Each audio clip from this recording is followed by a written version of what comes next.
My liking for werewolves stemmed deep within my childhood, and the reason might surprise you. I had terrible nightmares as a kid. I would get up screaming and crying in the middle of the night seeking comfort from my parents. They were frightening monsters, creatures, ghosts, demons, foul beings that haunted my mind. As I grew up, those nightmares never stopped, it just numbed me. There were times when I was afraid to go to sleep because I knew what would happen. Then when I was 9 or so, there was a scene from a movie that caught my attention.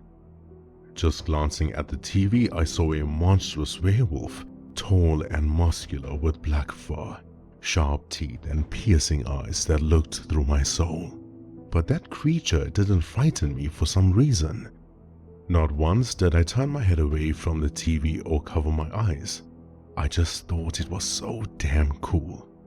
That film was Van Helsing. Now, being an introvert since forever, my mind stayed busier than folk my age. Just before bed, I would create scenarios in my mind of a post-apocalyptic world, with me living in this giant log fortress that had many stories. With me was this tall, grey, muscular, furry werewolf with blue eyes that would watch over me as my bodyguard. Little did I know this werewolf was my own monster that fought off those evil beings that haunted my dreams. This werewolf creature became a guardian of my subconscious. Hence, when I started off this channel, I began writing normal horror stories, ones that my nightmares entailed. But those stories weren't enough, and normal scary stories as such was an oversaturated niche. I needed something more. So I wrote my very first piece of fantasy horror that had a grey werewolf named Victor Humbridge. Truth be told, I never would have pursued this if my subscribers did not ask for more. Most of you have already taken a liking to Fesliyan Hunt the Vampire Cop, Ragnar Leifson the White Wolf, Monrog the Hellhound, or even Lancelot the Goblin Servant. But some of you might not know that those characters first appeared in this series. Hence, in this compilation video of the entire Book 1 Season 1 of The Curse of the Werewolf, those other series and characters would make a lot more sense when you get to know this world. Who knows, maybe there's a character in this story that would comfort you just the way that a werewolf comforted me back then. If you enjoyed the story or the fantasy horror world that I have created, be sure to leave a like and subscribe. But for now, sit back and relax because you're in for one hell of a ride.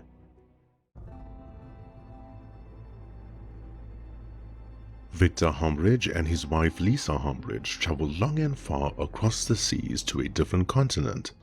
This trip wasn't for leisure, rather for work, as Victor was a doctor. Victor Humbridge was a young man who just turned 30, but his graying hair and beard would suggest otherwise. With his leave taken from work to tend to his pregnant wife, the doctor got a call from the hospital of a trip that needed urgent attention. This was a humanitarian program of some sort that provided the underprivileged with healthcare facilities, checkups, and medicine. Due to the location being so far, Victor refused, but Lisa persuaded him to take the project. Lisa was a beautiful woman with long black hair and had been married to Victor for 4 years. She was 3 months pregnant at the time and knew how much her husband struggled at work. He was the best surgeon in their city, but he would spend restless nights knowing that he could do much more for the folk that couldn't afford it. Maybe this trip would make him feel better. Therefore, husband and wife arrived at a village in Redwater. Victor saw just how much these folks struggled and how badly they needed treatment. There was a list of names of patients that were on the top of the list either because of their age or their illness. First name was Mrs. Egret, an elderly woman that needed medical care urgently. Despite their crowded homes with the lack of resources, the villagers welcomed the surgeon and his wife to live with them. This was indeed a kind gesture, but Victor and Lisa could not impose on these people. The doctor pointed to the camping tent neatly packed in a bag over his shoulder. Lisa told them they would take their lodgings into the forest.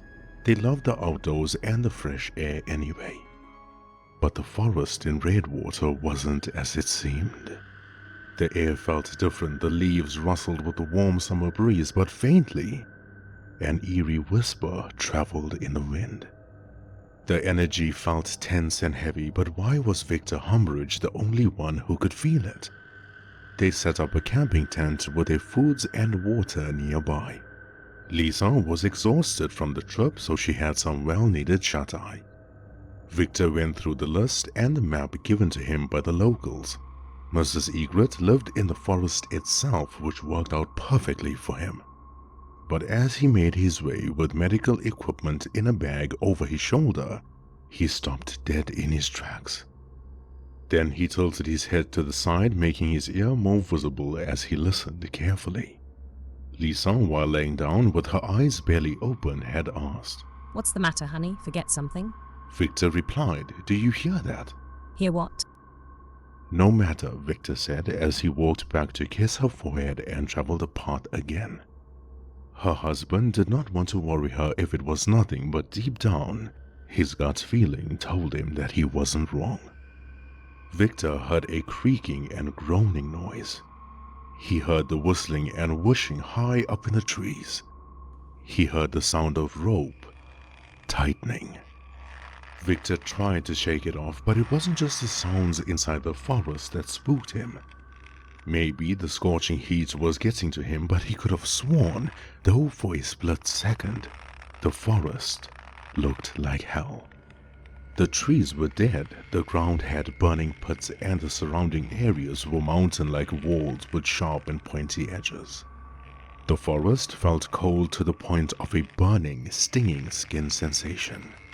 When Victor wiped his eyes or shook his head, the forest would return to normal. Then he began hearing growls in the distance, followed by screams of agonizing torture echoing through the canopy of the trees. Something seemed very strange about this forest. There was indeed evil lurking nearby. Victor Humbridge reached the house of Mrs. Egret. The house looked like something out of a fairy tale, with luscious shrubs and plants surrounding the bricked cottage walls. The roof had thatch and the windows were small and round. There was a long staircase leading up to the front door, which Victor knocked on, but it wasn't closed fully. The door opened with a creaking sound by the doctor's gentle knock. "Mrs. Egret," he called out repeatedly, introducing himself as well as his purpose for being there. Though on the floor there was a trail of blood leading to the upstairs bedroom. Victor followed it, his face filled with worry and concern, not knowing what happened to the old woman. He noticed the window upstairs was broken and the blood trail continued outside. The drop wasn't that high, but for an elderly woman that was so sick she was on the verge of death, it certainly would have killed her. Victor rushed back downstairs and walked behind the house. He saw a man, slender and shadow-like, carrying rope around his body diagonally from right shoulder to left waist. "Excuse me, what are you doing?" Victor asked while frantically jogging towards the man. The stranger looked like a huntsman, but his skin was peeling off his body, like being human was a disguise or a suit that he wore. When he smiled, it looked like he had 100 teeth, long and razor sharp. But that wasn't the most frightening part. The rope was tied around an elderly woman's neck, whom Victor could only assume was Mrs. Egret. Her neck was broken and tangled off her body. Maybe it was an illusion, but the doctor could have sworn, witnessing Mrs. Egret's soul floating over her body, screaming as it ascended. Then he heard Lisa scream, and when Victor looked behind him in the direction of his wife's voice, the huntsman giggled and vanished into a wisp of grey smoke. Victor ran as quickly as he possibly could, stumbling along the way, yelling his wife's name, hoping she would respond. The visions earlier and the illusion of the forest were no illusions at all. Victor saw more than 100 bodies suspended in the air with rope around their necks, tied to branches on the trees. The wind blew them against the branches as the whooshing and creaking sound echoed from above. But in front of Victor, was his wife with the huntsman's hand wrapped around her throat. He stood behind her, but this time he never looked human anymore. He looked like a demon. Slender and pale. Long, untidy hair and fingernails so sharp it could slice through metal. The doctor saw the fingernail creating a slit on his wife's neck as he fell to his knees, pleading and begging desperately to let her go. Then he took out his wallet, threw the coin on the floor, removed his watch, anything expensive and valuable. Victor was so helpless and afraid that he began to tremble and quiver uncontrollably. "Here, take it, you can have everything." "Victor," she screamed with every fiber in her body, but it was cut short, like an audio clip being snipped before it's completed. The demon huntsman slit Lisa's throat and laughed like a maniac. Victor ran and grabbed his wife as she fell, his stomach turning, his mind boggled, and his heart pounding against his chest. He never had the time to process any of this, not when the demon began uttering an incantation. The strange language, a curse that sounded so ominous and treacherous without even understanding what was said. Victor then felt his shoulder bones snapping and pushing out his skin. To be young and in love. Those were the days, were it not? Name's Archine, and I would apologize, but it's nothing personal. I need you to know that it was nothing personal. Your wife and you just happened to be in this forest, and I need souls to get back into hell. Except I won't kill you. You, I could use. Victor, however, never heard much, not when he was screaming in agonizing pain. Archine snapped his fingers and a pack of werewolves walked slow and steady towards him. Where did they come from? It seemed like they appeared just the way that Archine does. But these weren't ordinary werewolves. They were cursed. They were tall, muscular, and furry. Their mouths dripped of saliva like rabid dogs, and they smiled, almost like the evil possessing them had fully taken over their mind. Victor's jaw broke and dangled from his face, then changed shape into a pointy snout. Gray fur crawled up his skin, consuming him. His femurs grew and stretched with excruciating pain as he panted like the animal that he was turning into. He stumbled when he found his footing, leaning against every tree to find balance.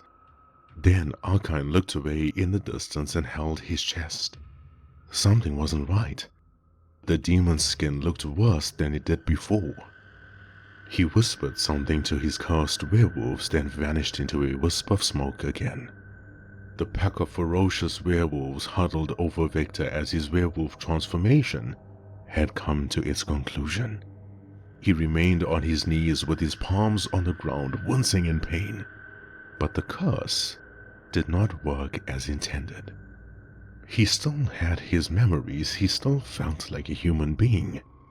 Little did he know at the time that after 100 years, the third special class werewolf was born.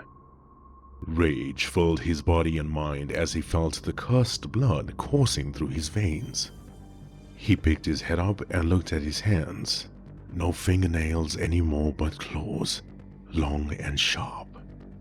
And just as the werewolves placed their hands on his shoulder to complete the recruitment process for the demon, they found their hands had been sliced clean off. Victor, like a rabid animal, clawed his way, taking out chunks of their flesh with every swipe. He fought these monsters in a way that one would think he'd been a werewolf all along. Such strength and speed, such ferocity and rage. And as he bit the neck of the last werewolf, shaking his head side to side rapidly the way a wolf would kill its prey, he ripped the creature's head clean off. Silence filled the forest. Not even the bodies swaying side to side suspended by the rope in the trees made a noise. Victor the werewolf walked to his wife's body lying on the ground as he fell to his knees. He picked her up gently and held her tight in his arms, sobbing. The tears rolled down, soaking the gray fur on his face. When he composed himself, the werewolf dug out a portion in the forest floor with his sharp nails and buried her. Instead of crying, he howled. But when he picked his head up from the grave, his eyes fluctuated from yellow to blue and blue to red, then remained on yellow. He took a deep breath in, filling his lungs with as much air as possible. The werewolf channeled us all the way down from his belly and gave a roar, so loud and so menacing and so frightening that wherever the demon was in the forest, it would make him tremble in his boots.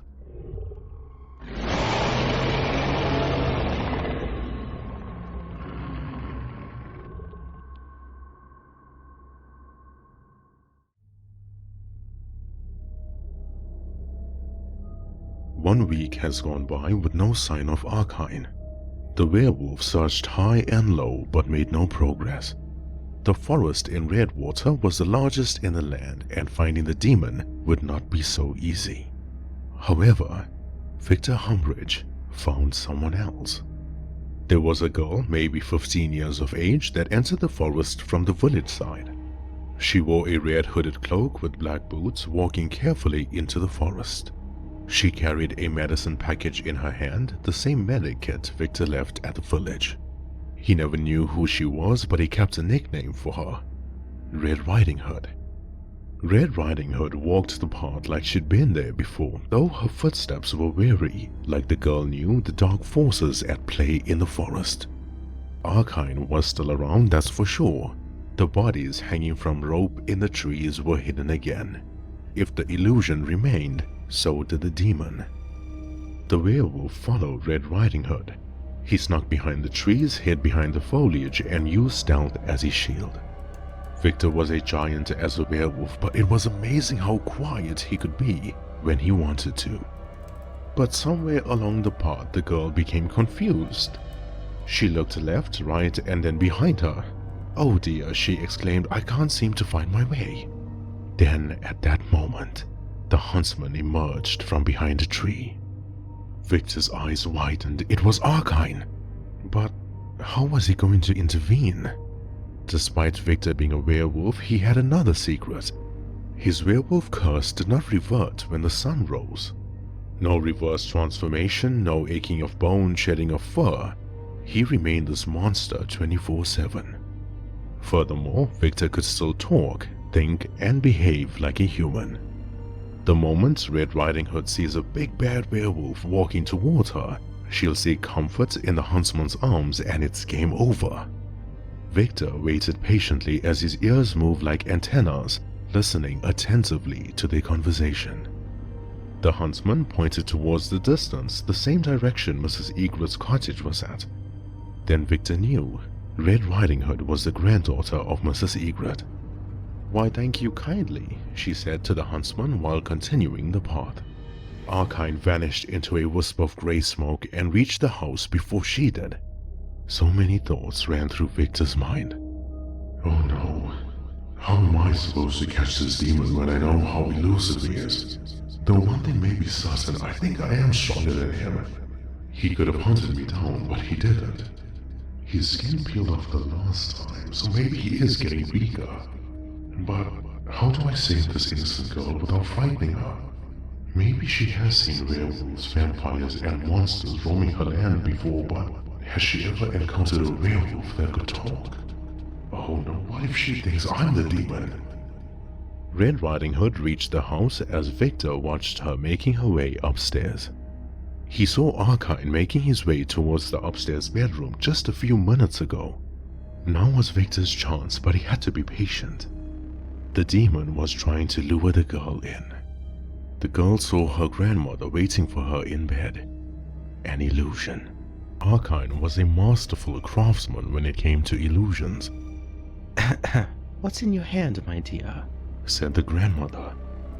Red Riding Hood responded. Oh, Grandma, this is your medicine. I know not as to why the doctor did not see you.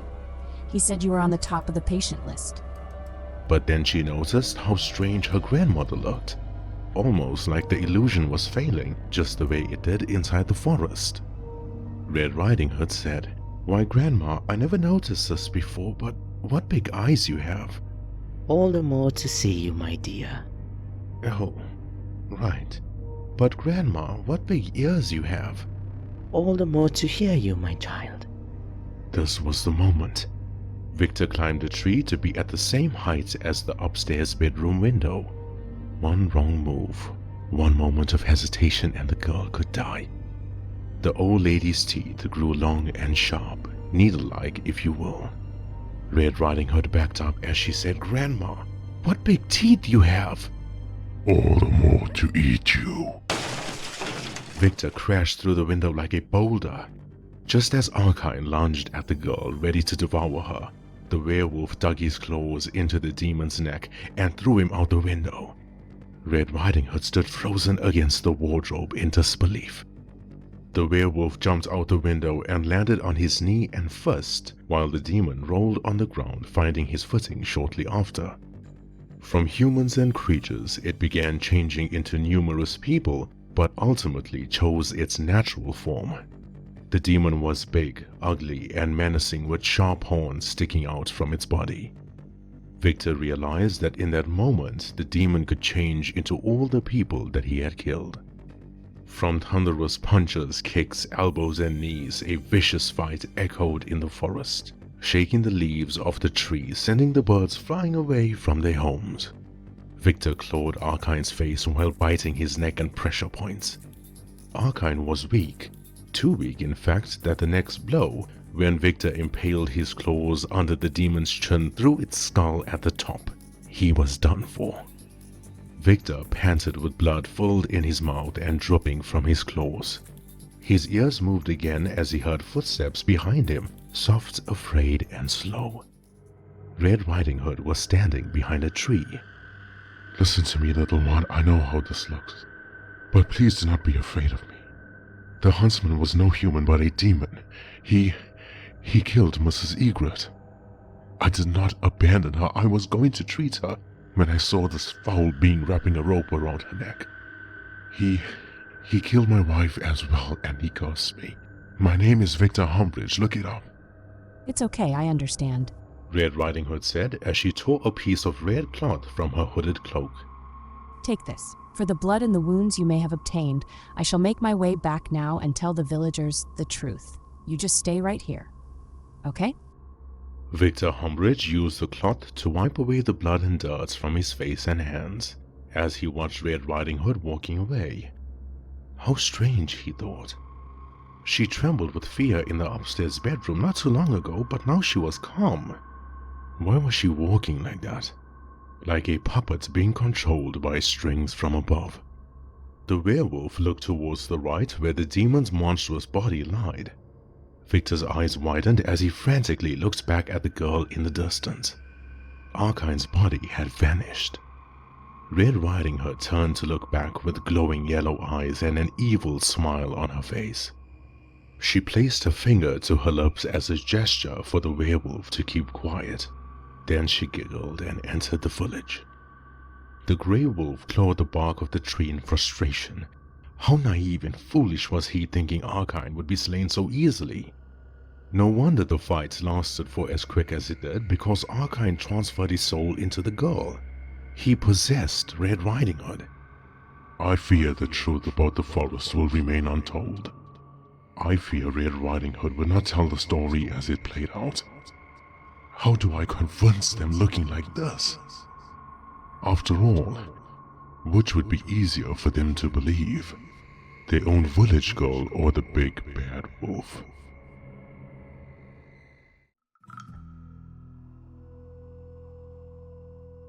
There was a pale man with a long black coat walking in the dark, musty woods as he found two kids on the ground near his house. He checked their pulse, found they were still breathing, and discreetly carried them to his home. Then he turns his head to the side, showing his slicked back hair and glowing red eyes. He heard faint voices shouting for the kids. However, that wasn't his concern, as he knew who those folk were. Soon he would kill them. There was another sound that he did not hear for a very long time. The growl of a werewolf.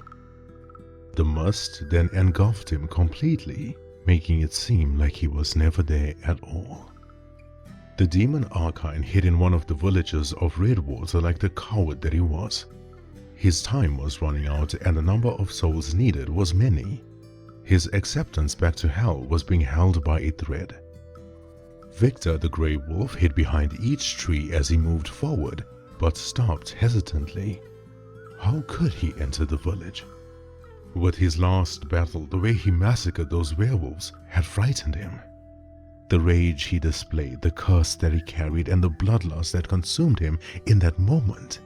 What if he devoured the villages that attacked him? More so, tonight was a full moon.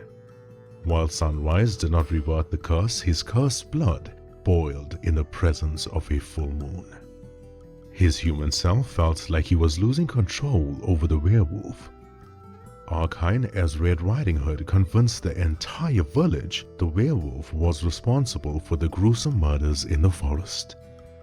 With haste, the village folk stormed the forest with torches and silver spears in hand, hunting down the werewolf. To avoid conflict and the loss of human lives, Victor left the forest before they caught a glimpse of him. His speed on all fours was unmatched as he ran like the wind, entering a different part of the woods of Redwater. Signs were everywhere saying beware of the cannibals in the woods.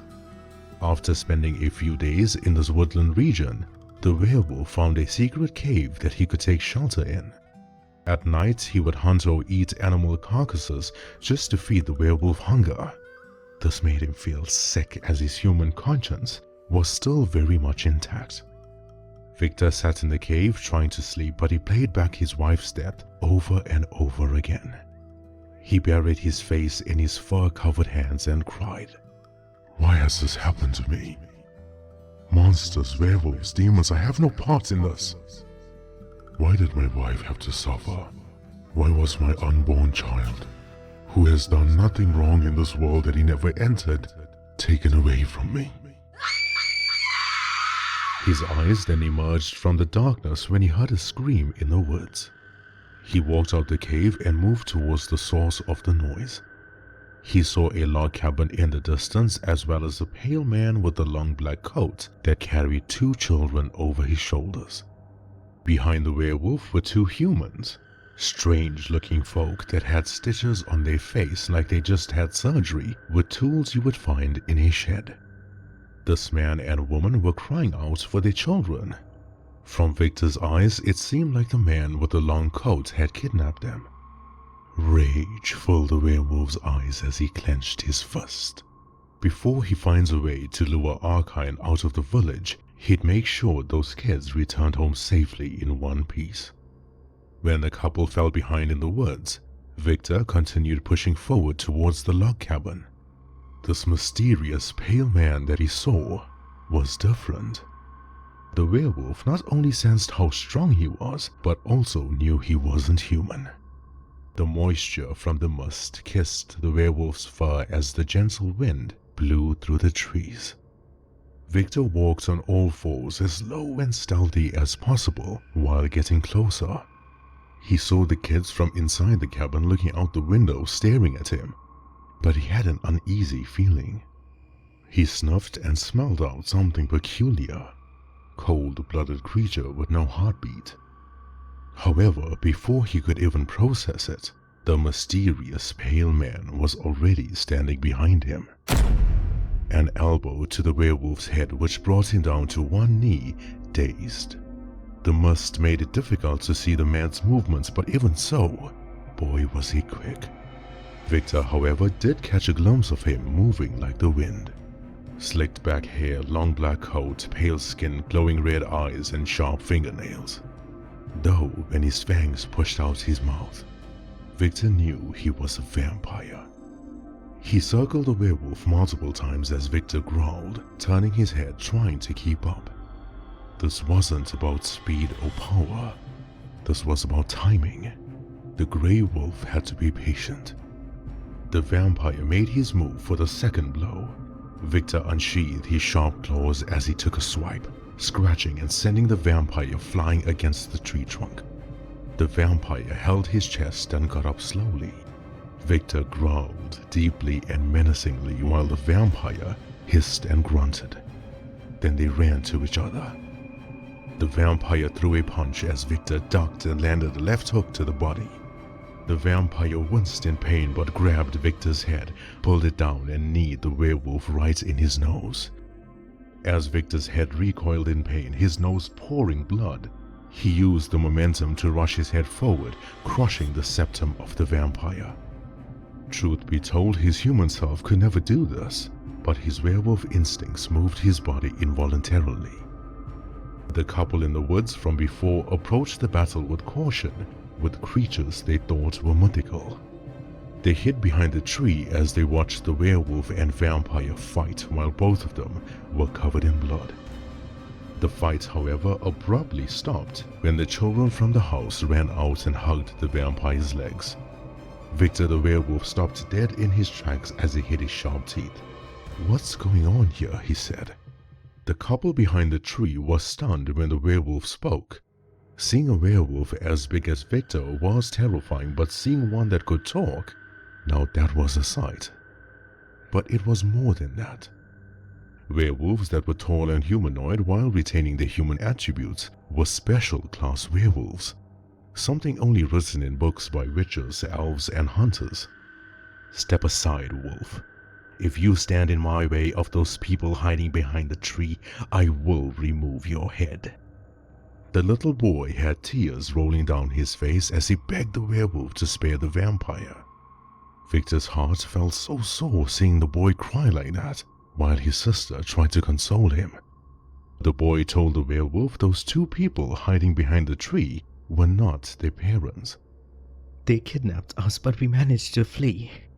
They kidnap people in every village, take them into the woods and eat them and cut pieces of skin from their victims' faces to put on their own to blend in," the vampire interrupted as he completed the child's sentence. "Cannibals they are. Murderous, sadistic serial killers, is that who you want to protect?" But it was too late. The couple behind the tree stepped forward as they were joined by a horde of their fellow cannibals. The cannibal tribe of the woodland region were known as the Skinwood clan. Ruthless, feral forest dwellers with stitched faces and twisted minds. They ripped out their stitches and revealed their ugly nature. Rotting flesh, blackened gums, teeth crooked and broken, with smiles wide and frightening. 67 cannibals, 1 werewolf and 1 vampire. The children hid behind the 2 powerful creatures. The werewolf and the vampire moved back to back as the cannibals had them surrounded. Whatever happened next, they had to make sure the children were kept safe. The vampire said to the kids, "Hey, I'm going to need you to cover your eyes, okay? Everything is going to be just fine." Shortly after, the woods of Redwater became a bloodbath as werewolf and vampire ripped the cannibals into pieces. Victor removed the heads from their bodies while the vampire turned the others into mush with his slicing and dicing. Within a few minutes, the woods were dead silent. While the Skinwood cannibal clan lied on the ground completely mutilated, Victor and the vampire checked up on the kids. The little boy hugged the vampire while the girl hugged the werewolf. This was a tough night for them. Therefore, they needed some sleep, a few hours at least. While they slept inside the log cabin, the vampire and werewolf took a stroll. The vampire introduced himself as Fesliyan Hunt, an inspector in the Redwater police force that only worked the night shift for obvious reasons. Victor and Fesliyan conversed while the werewolf explained his story. Both their wounds began closing and healing like they weren't there at all. Fesliyan suggested Victor taking the kids back home to their small town not too far away from the woods. Victor would find help there as the guardian of these kids was a witch that helped creatures like them. The werewolf just needed to ask for Myra Thornwood. "Don't worry, Grey Wolf, the folk in that town will not harm you. They have seen and dealt with far scarier things than you and I. Myra helped me with my thirst for blood. I am sure that she could help you too. So, special class werewolf, huh? Never thought I'd meet one before. Special class? What's that mean? You'll see soon enough, Grey Wolf. If you need my help for anything, you know where I live. I'd give you my Redwater police station card, but I don't see pockets on ya. As the sunrise pierced the sky, the kids had woken up. Fesliyan bid farewell to all of them while making his way inside his cabin with haste. The children held Victor's hands on either side as they walked away through the mist. He saw they were comforted by his fur-covered hands as they leaned against him. The werewolf was glad no harm came to them as he thought about the irony of the past few hours. This part of the woods had a werewolf that looked more frightening than the eye could ever see, and a pale vampire man with sharp fangs, razor-sharp fingernails, and glowing red eyes.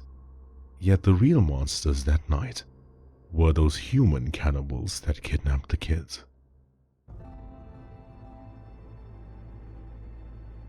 After 4 hours, the werewolf and the kids reached the town in Redwater. The wooden houses looked sophisticated with dim outside lights shining through the fog. Victor, however, remained at the entrance of the woods, reluctant to enter the town. The kids looked back, walked towards him, and grabbed his hand, leading him into their town without fear. The werewolf never worried about his rage or bloodlust in that moment. It was only noon. The townsfolk ran out their homes with expressions of relief and joy. They thanked the werewolf repeatedly, embracing him, shaking his hand, bowing with respect, so glad the kids were back home safe. Victor felt the fur on his face and wondered if he was still a werewolf from the kindness that he'd received in the town. The vampire cop was correct. This town had seen and dealt with far worse if a 7-foot-tall werewolf did not frighten them at all. They also offered the werewolves lodgings in their homes as well as a relaxing warm bath. Victor refused the lodgings, but the bath, on the other hand, that he accepted. He smelled horrible. No bathtub would fit a werewolf Victor's size, hence the townfolk rolled a giant wooden barrel by the entrance of the woods. They filled it with water, kept some brushes, and shampoo for the werewolf. The townsfolk told Victor Humbridge Myra would arrive shortly. 6 hours ago, she set out to look for her wards. The witch had ravens that were her scouts, and before nightfall, they will pass by once again, conveying the message to her. Meanwhile, Myra's ward showed Victor her library. There were books that were dated back more than 2,000 years ago. The witch obviously took pride and care for her books. There were no stuffy smells, dirt, or dust coming from the place. The kids got a ladder, climbed up, and fetched a book called The Prophecies. This was an old book with fragile crumpled parchment and writings in ink. They gave Victor the book and told him that it would be useful while he waited. Up until now, these books were mere stories that the children read in their spare time, tales told around the campfire. But seeing the grey werewolf in the flesh, maybe these stories weren't so far-fetched after all. Victor made his way into the woods and slowly got into the barrel. The water was warm and foamy with a scent of rosemary and lavender. The strong smell stung the werewolf's nose, but it was better than smelling like a wet animal. When he got out the barrel, he saw a towel hanging on a low-lying tree branch that the villagers kept for him.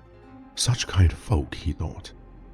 Once the werewolf dried himself, he sat on a clean-cut grassy patch and opened the book with utmost gentleness.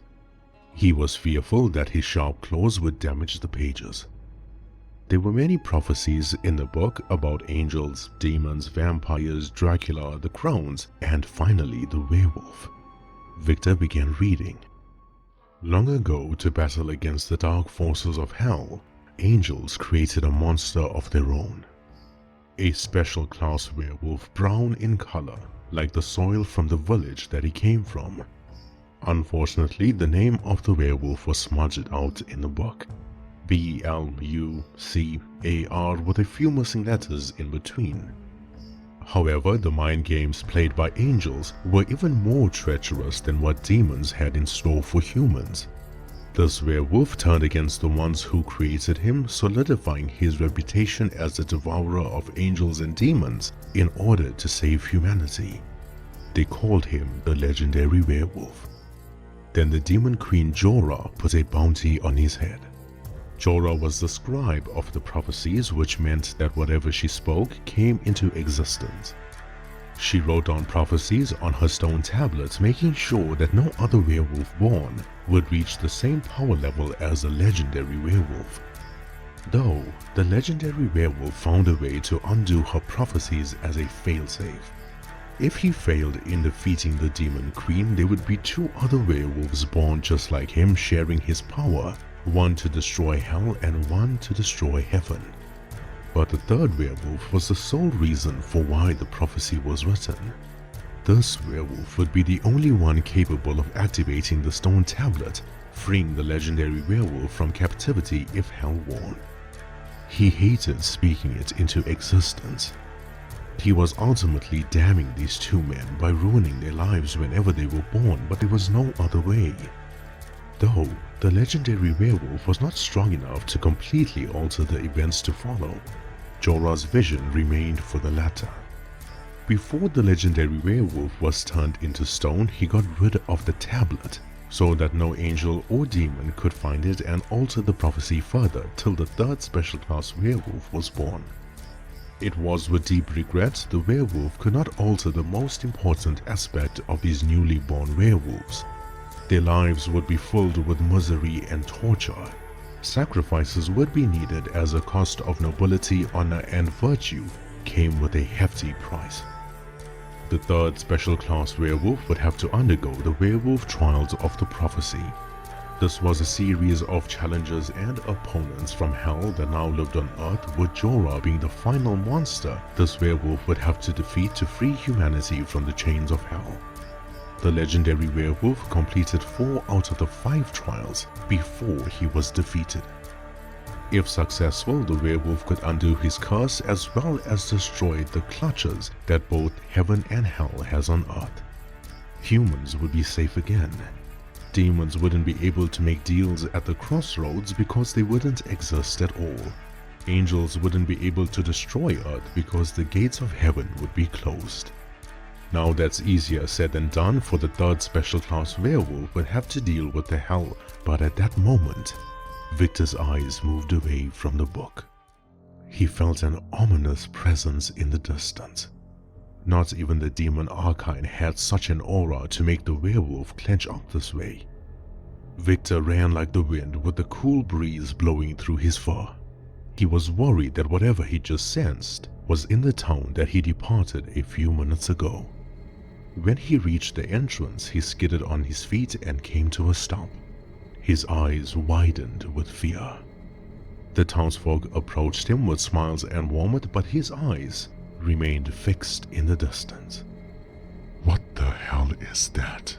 The werewolf had asked while pointing in front. The kids stood close to him, looking in the direction of his finger, then back at him. "What's what?" they replied. "There's nothing there."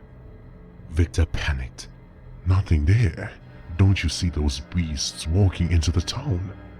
The townfolk began panicking as well. What was the werewolf seeing that they couldn't? But Victor had every right to panic. He had every right to be afraid and tremble with fear. For the hellhounds have arrived in Redwater.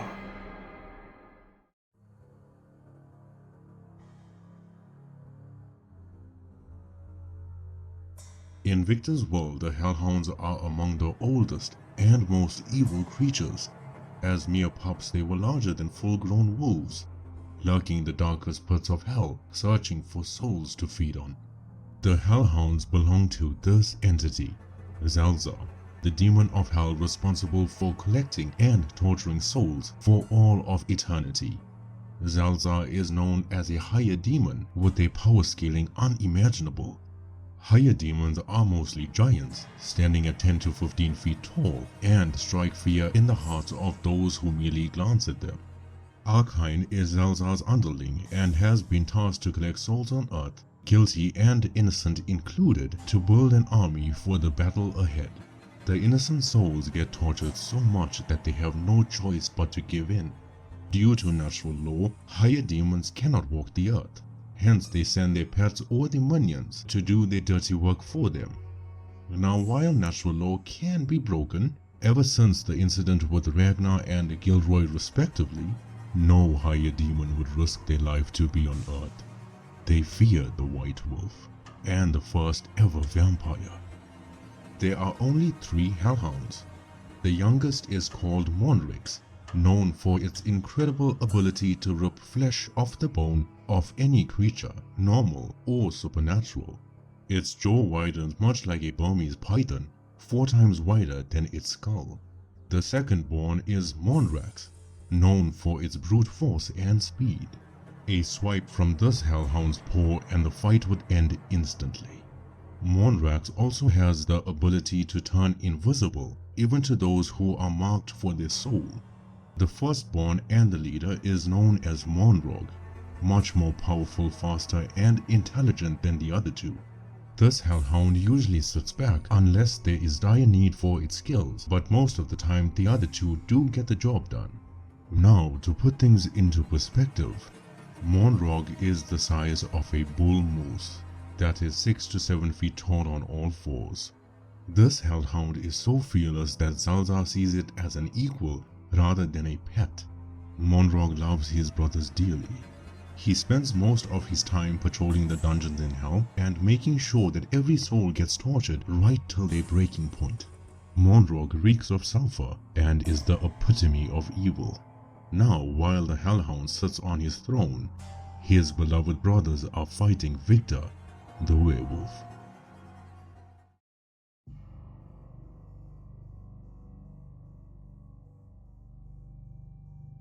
The Hellhounds chased the townfolk into the forest. They ran for their lives from monsters they couldn't see.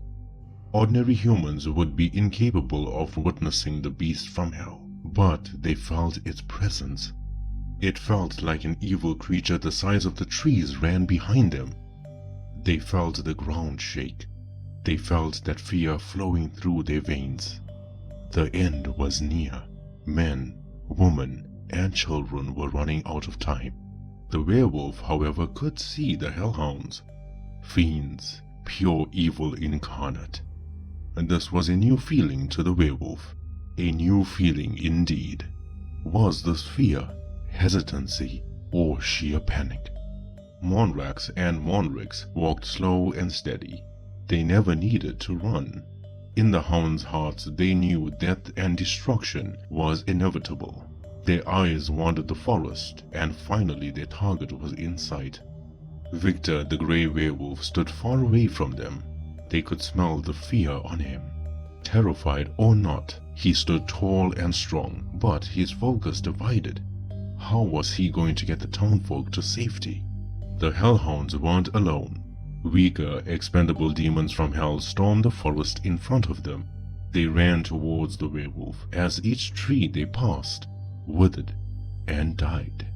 Though Monrax felt a bit hungry, a slight deviation from the mission wouldn't hurt. 15 to 20 townspeople should be a worthy snack. So Monrix followed, and just before they could devour the little girl in their grasp,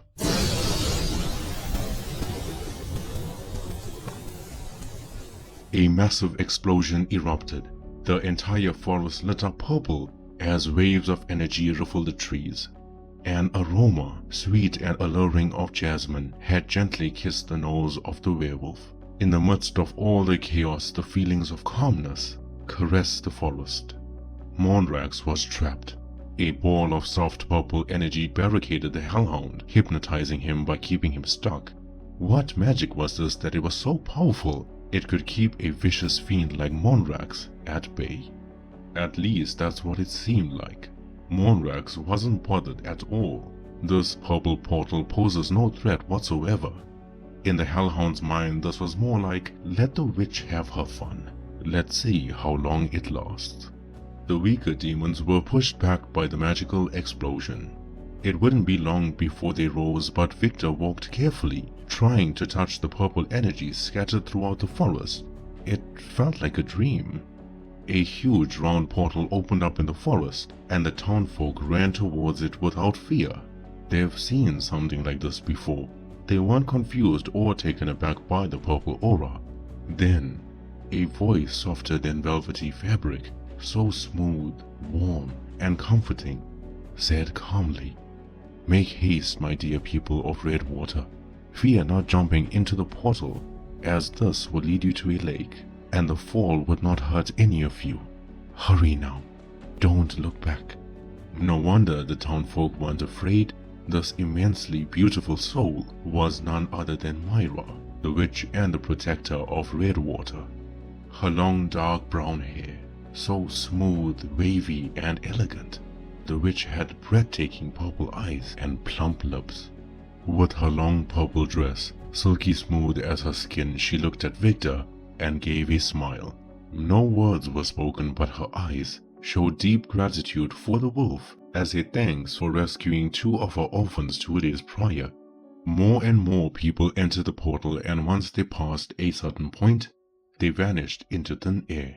This was Myra's speciality. She wished that she could have the elemental powers of fire or wind, which were more devastating to foes, but space and time served her valiantly.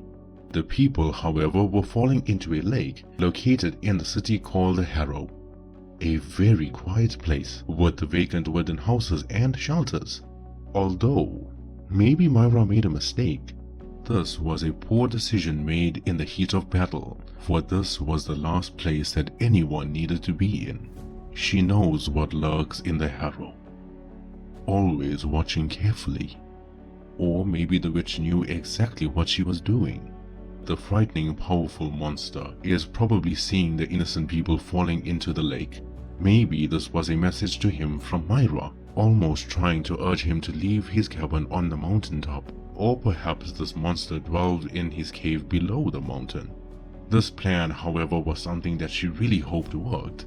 If it didn't, the townfolk would be devoured, and it would be her fault.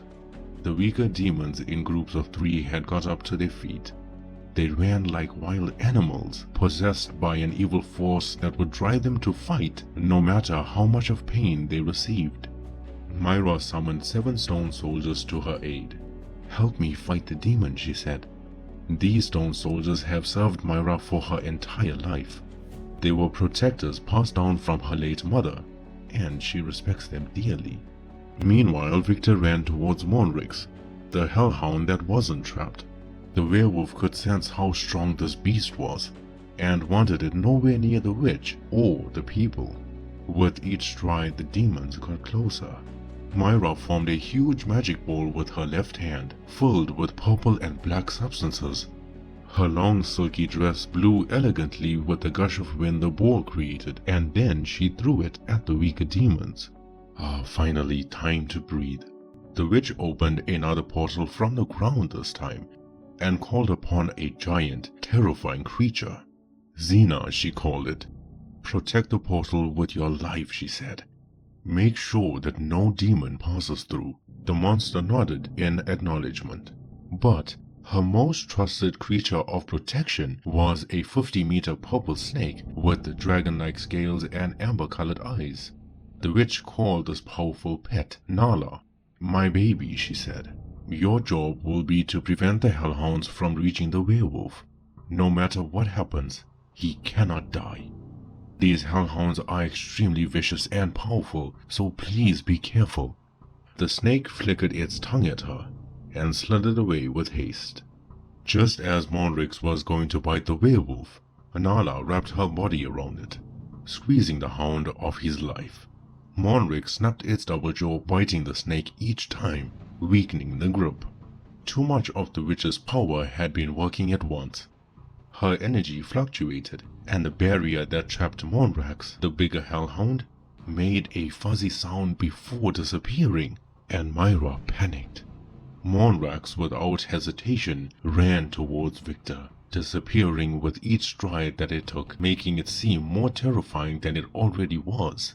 It lunged at the werewolf, swinging and swiping its paws each time, and missing. Victor, in a low stance, was able to dodge the attacks, but while he got slower, The hound got faster. It picked up on his movements, and more troubling, the werewolf could not land a single blow. Victor climbed up the tree as he hissed and growled at the hound. That feeling of fear had crept in again. There was something about these hellhounds that made the werewolf's skin crawl. From tree to tree, dodging the hellhound and failing at landing any distinctive blows, the werewolf got angrier. His rage built up and his eyes glowed yellow when he dived in for another shot. And this was his mistake. Myra, in her panicky state, pulled up a larger, stronger purple portal as quickly as she could and sent it towards Monrax to trap him. Since this was heavier, it would take time. The stone soldiers were making easy work of the weaker demons. Nala lost her grip on Monrax as she got bitten repeatedly. She then vanished into purple dust. While Nala didn't die, the snake would not be summoned for a very long time. Myra's calm nature was slowly slipping from her, but the snake did slow Monrax down. The hellhound struggled to walk, with little to no blood circulation. What started off as a tactic in the favor of the werewolf and witch had slowly changed course. The witch exerted too much of energy in such a short space of time. A few droplets of blood fell from her nose. Victor wasn't fast enough. The right claw missed the hellhound completely. The grey werewolf was now on his knees. This is what Monrax wanted. All this time it was toying with the werewolf. He charged at Victor so fast and rammed the werewolf with so much of force that he flew miles away. The back of Victor's head hit the tree trunk.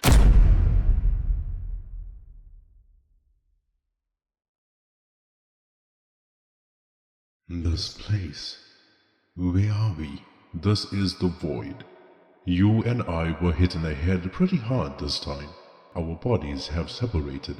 This entire conversation is happening in your mind, created by your subconscious. My wife loved this type of scenery.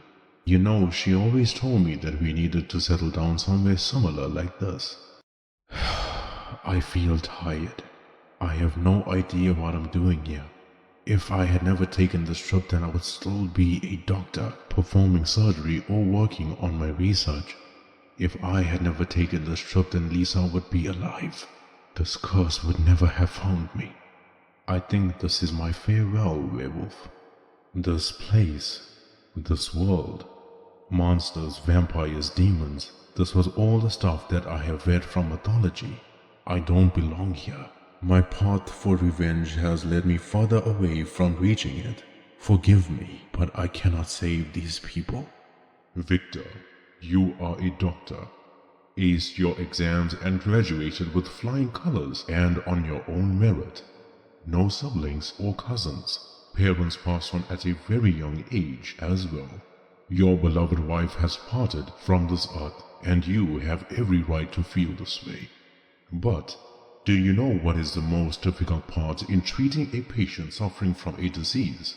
Well, that's complicated. One would have to provide diagnosis of the disease at hand, the different types of surgeries, the different types of medication, therapies, risks, costs. It's a complicated matter. No, it's the choice the patient makes whether to be treated or not. When a person suffers with something, the easiest thing to do is just to lay over and accept it. The most difficult choice that a person can make is to admit that something is wrong and ask for help. And many times the outcomes may not be successful, but taking that step forward is a victory on its own. We should never give up. No matter how tough the road ahead may seem, we must never give up. And I will not lie to you. Our survival against the hellhounds is slim to none, but we can get the townfolk to safety. We can go out on our shield.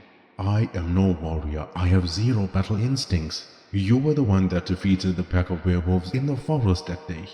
You were the one that helped the vampire take out the cannibals. You fought the demon, not me. May I share a story with you, Doctor? There were once two villagers that looked after cattle. The first villager never retreated from danger, never faltered. In fact, the boy would roar and scream and take fighting stances just to protect the cattle, and yet never fought a day in his life. The second villager was trained from a young age just for battle. His skills were admirable and weapons strong. When the village found out that the first villager was untrained, then they chose the second one for his skills. The cattle began decreasing rapidly every day. You see, face to face with danger, the second villager froze. This was different from training. Hence, the boy would retreat and lie to the villagers that he was outnumbered. Now, the first villager was also terrified, but unlike the second, he had every reason to be since he was untrained. It wasn't his skills that prevented the loss of livestock. It was his courage and bravery to stand strong in what was right. If the mind breaks, the body will follow. Now, who will you be? Will you be the first villager that despite being terrified stood his ground? Or would you be the second villager to run like a coward and hide? What's the plan? How do I even get out of here? In terms of how, I wish I could tell you. But what I do know is that for the first step forward, all you have to do is get up. Then we fight. Alright, werewolf. Let's dance one more time.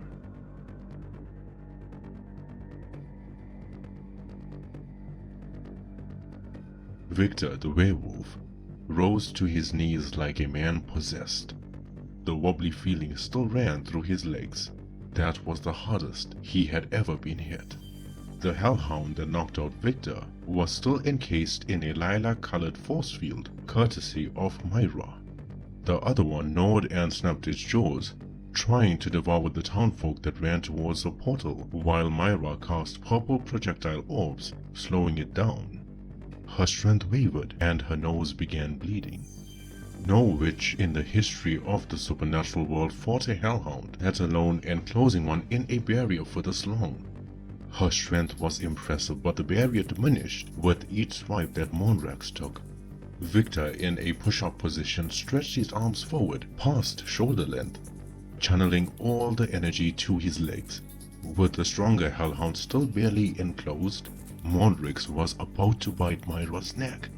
Victor lunged and leaped through the air with all the might that he could muster, and elbowed the hellhound so hard it flew a mile while breaking tree trunks with his body.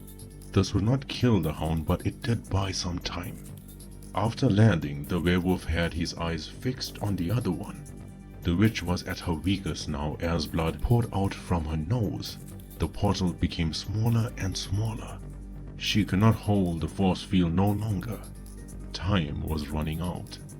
Myra took a deep breath and wiped her nose. The relief of seeing the werewolf back on his feet was a blessing in disguise. There were just a few more people left to enter the portal and reach safety. The werewolf thanked the witch for her help as her expression changed. Victor heard Monrax getting up to its feet. Meanwhile, Monrax slammed the barrier again and again, faster and harder this time. The werewolf put his head down contemplating something, and then picked it back up and smiled at Myra. "Forgive me for what I am going to do," he said.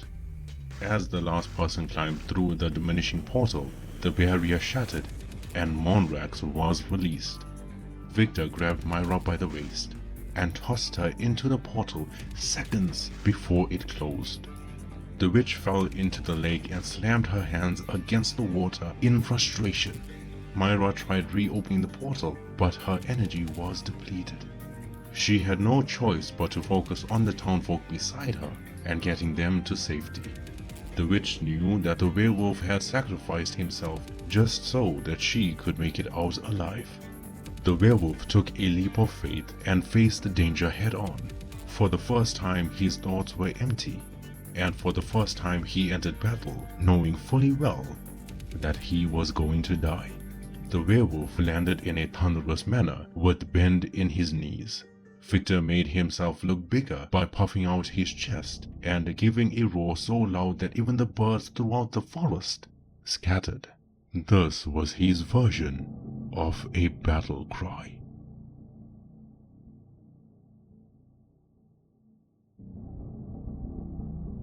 The werewolf ran like the wind, the quickest that he had ever been, and charged at the hellhounds united. Which one was he going to hit first? Victor knew that taking them both on would be impossible. So how was he going to pick them apart?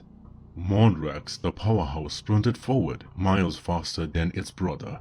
They both were troublesome to handle, but the power from this one was too risky to mess around with.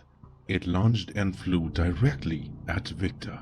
The werewolf swung his right arm as wide as possible, fist clenched as tightly as can be, and landed the biggest punch to the hellhound's head. The impact shook the leaves of the trees. An eye for an eye. Mondrax had been knocked out momentarily, but the brother, Mondrax, with its terrifying jaw opening abnormally wide, leaped and bit Victor's shoulder.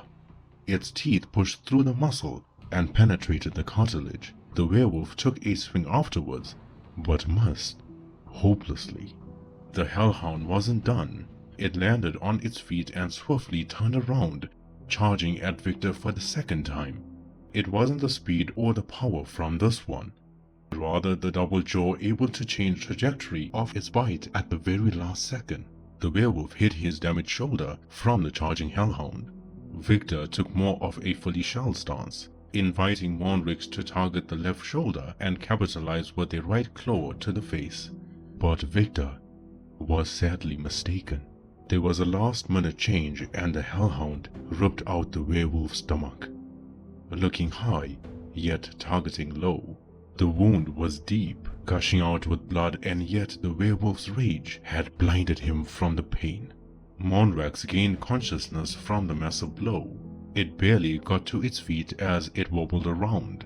That was the first time the powerhouse hellhound got hit so hard. Then Mondrax witnessed something. The werewolf with his ripped stomach ran towards Mondrax and grabbed the hellhound. It continued gnawing and snapping at Victor, but the werewolf used both his hands to grip the hellhound's jaw, and then he snapped it. The crunch had echoed throughout the forest that night. The hound was lifeless, and its rubbery jaw had every single bone snapped and broken. Victor's rage could mask the pain no more.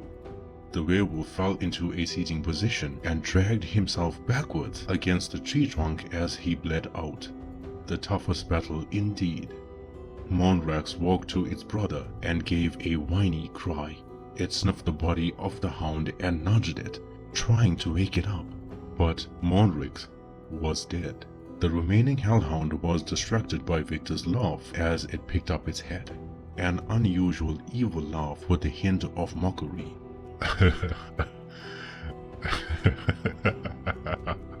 Mondrax, vicious as ever, walked slow and steady towards the werewolf. Victor coughed out blood. His wounds weren't healing, and it wouldn't. Mondrax had glands that secreted poison. The bite wounds would slowly drain the werewolf of his life.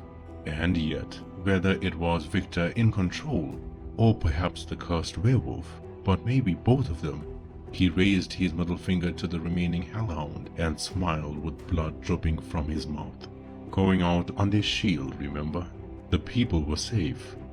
Myra was safe. Suddenly the pain didn't feel that bad anymore. Victor saw his wife standing in the distance, like a light at the end of the tunnel, calling him to the afterlife. His eyes were heavy and droopy. Just before Mondrax could devour Victor, its ears pointed upwards with a jolting turn of the head behind. Behind the foliage lurked a monstrous, tall figure. Victor couldn't see who or what that was, only that it had red eyes that lit up in the dark. The hellhound growled and showed its sharp teeth as it ran towards this mysterious being. But Mondrax did not know that it was running to its death. The trees blocked Victor's view, but this monster picked up the hellhound with its left hand and impaled the torso with the right in a split second. The hellhound was then slammed to the ground with a hole through its body. The terrifying monster then stepped onto the hellhound's head like stepping on an insect. But this monster's foot stomp was so loud and strong that it shook the entire forest. Mondrax was dead, its head mushed from the stomp. Victor couldn't move. His eyes closed longer with each blink. Finally, the mysterious, menacing, monstrous being stepped into the shadowy moonlight.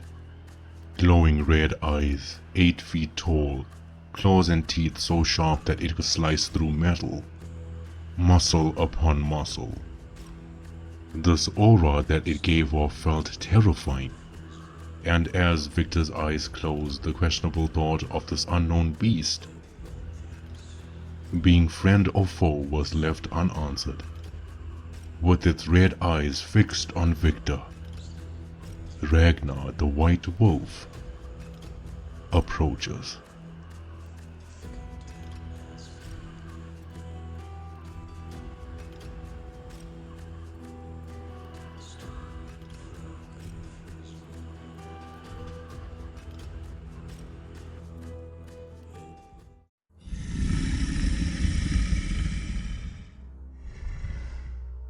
The 2 doors of the darkest, largest dungeon in hell opened up, a noise so loud it vibrated the very ground. 2 disgusting, peculiar and malevolent creatures, demons perhaps or monsters forged in hell, had approached with caution. They bowed down as low as possible, making sure their gaze does not meet the fiend in front of them. Mondrag, the oldest, most powerful hellhound, sat on its throne. With the muscles everywhere on the fiend's entire body, never spoke, not the way Victor or Ragnar did, but it understood all languages in the human world and the supernatural. In the evil, cursed language, the 2 monster-like creatures conveyed a message to the hellhound. "My lord," they said, "it is with our deepest condolences that we pass this information on to you. Monrax and Monrix, your brothers, my lord, are dead." The hellhound never looked at the creatures in front of him this whole time, insects that were not worthy of his eyesight. But the moment the hound heard the names of his beloved brothers, Mondrag's eyes sized them up, head to toe. The news caused Mondrag great pain. The hound felt that sinking feeling in its chest. Mondrag loved his brothers immensely. Yet no tear was shed, no growl was made, no cry was heard, nor were there any flaring of nostrils. Calm and collected, it stood up on all fours, much, much bigger than his brothers, and walked towards the creatures. They bowed down even lower as a gesture of respect, fearing for their lives as their bodies trembled. But Mondrag wasted no time in devouring them. His long, sharp fangs were untouched by the flesh of the monsters, as the hellhound never chewed or munched, rather swallowed them whole, his jaw opening way past the breaking point. Strength and speed unimaginable. Where else do you think Monrax and Monrix developed their abilities from? He was the best of both worlds. As the hound walked out the dungeon, it used its claws to write something on the ground, symbols in a strange pattern, circles, twirls, flicks, and finally pressed his snout in the small circular gap between the writing. A portal filled with dark-like matter opened up, and Mondrag walked through it, making his way to Redwater.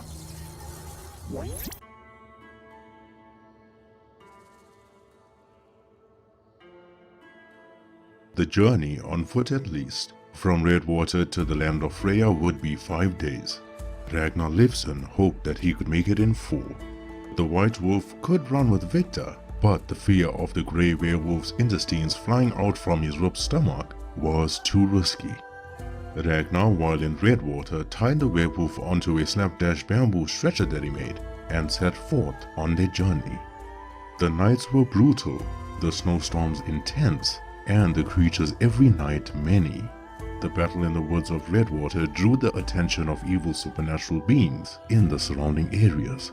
Terrifying creatures that were trying to get rid of Victor Humbridge. After all, Victor was the one rumored to be the werewolf of the prophecy. The White Wolf made easy work of the monsters attacking every night. Dark, black and rare tentacle-like creatures emerging from the thick snow.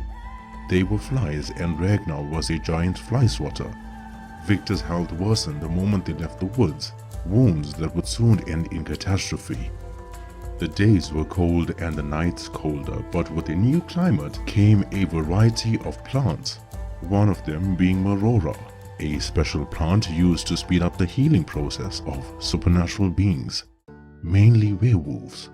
There was a cabin nearby, occupied by an old woman touching the age of 80. It's been ages since Ragnar saw her, having saved Tamia when she was just a little girl. The elderly woman was a herbalist, and while the White Wolf wanted her to play no part in this mess, she insisted. Tamia's craft and skills were even praised by the elves, having saved hundreds of people every year, both human and supernatural, including the White Wolf himself. Victor wouldn't survive the cold, not with the wounds that he sustained. Ragnar carried the grey werewolf and placed him in a warm cozy bed inside the cabin. The herbalist lathered the sap of the plant onto Victor's wounds. This wouldn't fix him, but it would buy them another day or two. Victor Humbridge would still need elvish medicine and dwarven facilities to fully recover and return stronger, or the werewolf would indeed die. Tamia offered the White Wolf a room inside the cabin, but he refused. People that Ragnar could trust were few, and she was one of them. He would feel at ease being outside by the fire, knowing fully well the elderly woman would be protected. A good choice indeed, since a grizzly bear charged at the cabin not too long after the meeting. With its sharp claws, powerhouse of a body and vigorous speed, lunged at Ragnar. The White Wolf slew it down but was careful not to damage the body. The grizzly would be his meal, giving him sustenance to continue the journey.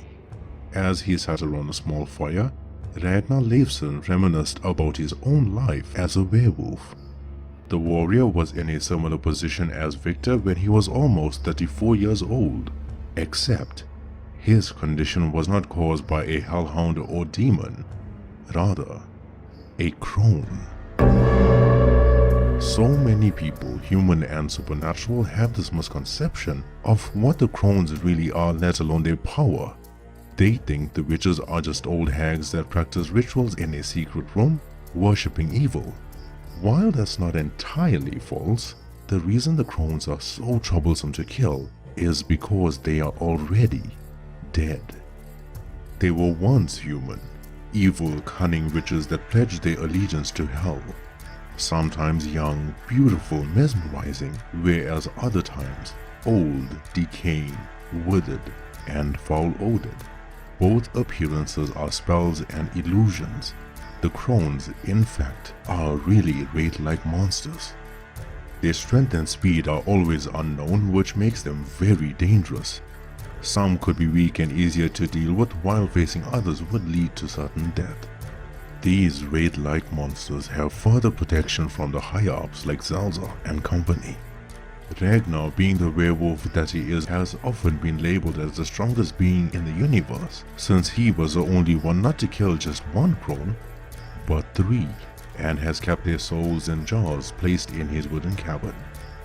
However, when referring to the villainous nature of those fighting for death and destruction, the power and threat level becomes tricky, with no definitive ranking for either. The crones, Zelza, Monrog, Jorah, and not forgetting the monsters Victor has to fight in his trials. Ragnar Leifsson was on death's doorstep when fighting one of the crones, not the one that ruined his life but her sister. This wraith was so powerful that she tossed the White Wolf around like a toy. If it wasn't for Ragnar's healing factor, the warrior turned werewolf would have died in less than a minute. But his long life of 134 years as a werewolf shall be revealed in different stories. For now, it may seem heroic what he's doing for Victor, saving him from the hellhounds, taking him to the elves and dwarves for medicine and protection. But should be told that under any other circumstance, Ragnar would have let Victor die. The white wolf cared very little about anything anymore, and after everything he has been through, no one could blame him. There will always be an endless supply of demons, and hell will never be destroyed. If by some miracle demons born in hell were eradicated, the hearts of humans consumed by evil and trickery would die and take their place. Instead, the white wolf focused on the bigger picture. One can think of it as hell being a massive chain and the crones being the links. Ragnar Leifsson's goal was to weaken the links of the chain until it snapped, which would permanently sever the ties hell has to earth altogether. His feelings about prophecies were always negative. Nonsense, fables, tales orchestrated perfectly to make folk latch onto hope, believing change would come about. But those feelings changed when he saw the purple magical explosion, the hellhounds, and Victor in the woods of Redwater. The grey werewolf is the key to your goal. Words the white wolf remembered after all this time. Words given to him very early on in his werewolf life by a soothsayer.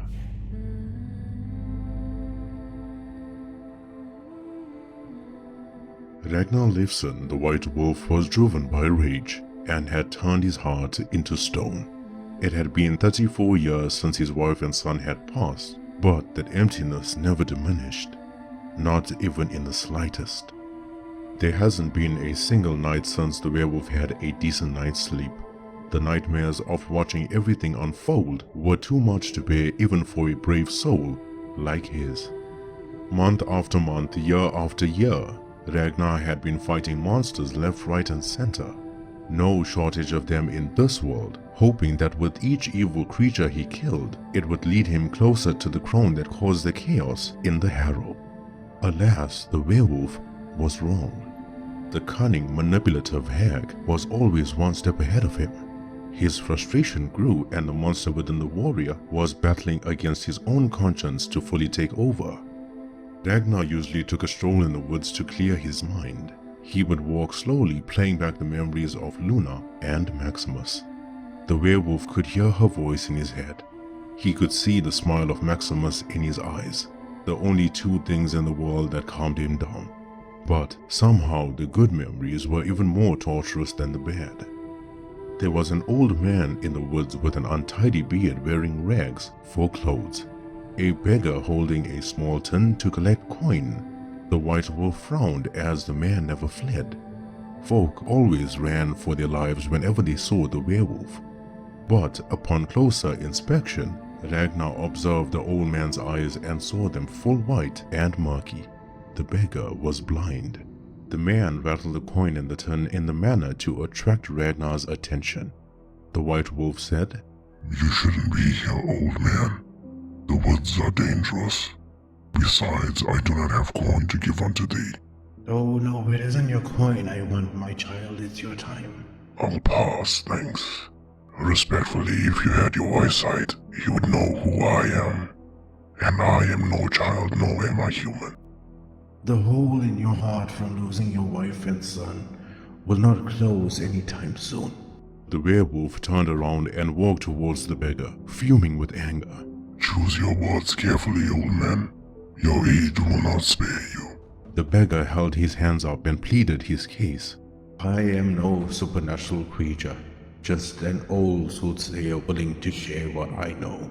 Please, my boy, do have a seat. The werewolf sat on a wooden log in the woods, listening attentively to what the old man had to say. Soothsayers foresee the future, and while Ragnar never believed in such foolishness, no one alive knew what happened to Luna and Maximus. The old man continued. Most folk call me Engelbund, but I'm so old that even I forget my real name. It was a tragedy what happened to you, my child. Though I cannot physically see, the pain and sorrow I feel from your presence is enough to shatter one's soul. But I say unto thee, heed my words and your quest will be easier. Your bloodlust for the crones will only lead you further away from them. Be patient, my child, for in 100 years' time, in the very woods we sit in will lay a grey werewolf. A werewolf just like you. special in every sense of the word. Though he is no warrior, zero battle experience, scared and confused but also driven by revenge. Stay close to him, O White Wolf. Stay very close, for the Grey Werewolf is the key to your goal. He would be the righteous hero the prophecy was written for, the one that would battle against the armies of hell and succeed. However, you need not tell me the lack of interest you have in such matters, for I know better. When the Grey Werewolf is born, the curse will fail, the same way yours did, and the crones would come out of hiding. They could not jeopardize higher demons being eradicated, as they won't have any purpose on Earth. The crones will do anything to get rid of the Grey Wolf, going to great lengths to attack his allies. Become his ally, and the crones will come to you. Work together. Let the werewolf succeed in his journey, and yours would be easier. Look for the purple magical explosion in the woods, and make your decision when the time comes.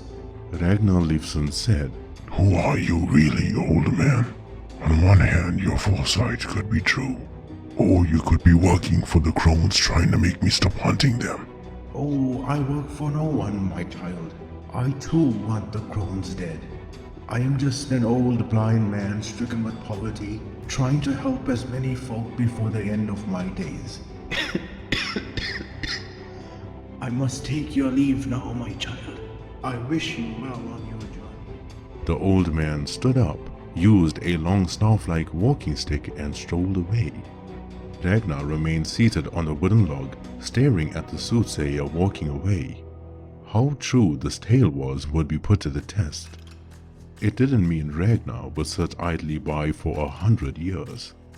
Though, if the beggar was correct and the Grey Werewolf, just like Ragnar, will be born, and if he truly was the key to Ragnar's goal, then he would see it through.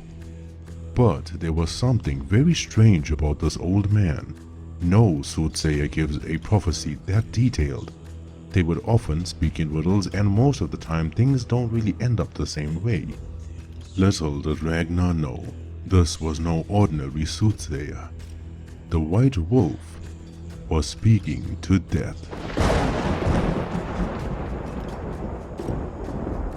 And now, finally, with Victor behind him being carried on a stretcher, Ragnar Leifson had reached the land of Freya.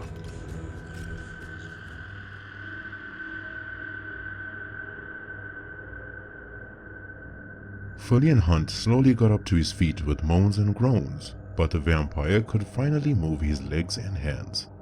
It takes a really special being to be able to toss the vampire cop around. Fesliyan dusted his long black coat and massaged the stiffness and fuzzy feeling out of his neck. A weird, unusual, painful tingle ran down his spine. Once he composed himself, the vampire's fangs pushed out when he said, "Now I'm pissed." The pretty boy image that he had washed off his face in an instant. The vampire's eyes glowed yellow this time, as his face changed into something far more sinister. This was the power that he kept dormant for good reason. The respectful, chivalrous, kind and warm nature of Fesliyan Hunt, as we know, would now take a back seat. His old personality of being a ruthless vampire shall take over. The vampire dashed in front, leaping through the air. His body swirled in a tornado-like formation, turning the vampire into a wisp of dark smoke. In this manner, Fesliyan's senses are amplified, making him not only able to travel greater distances quicker, but also increases the radius of his smell and hearing. Once he caught the scent of Victor's blood, the vampire made haste.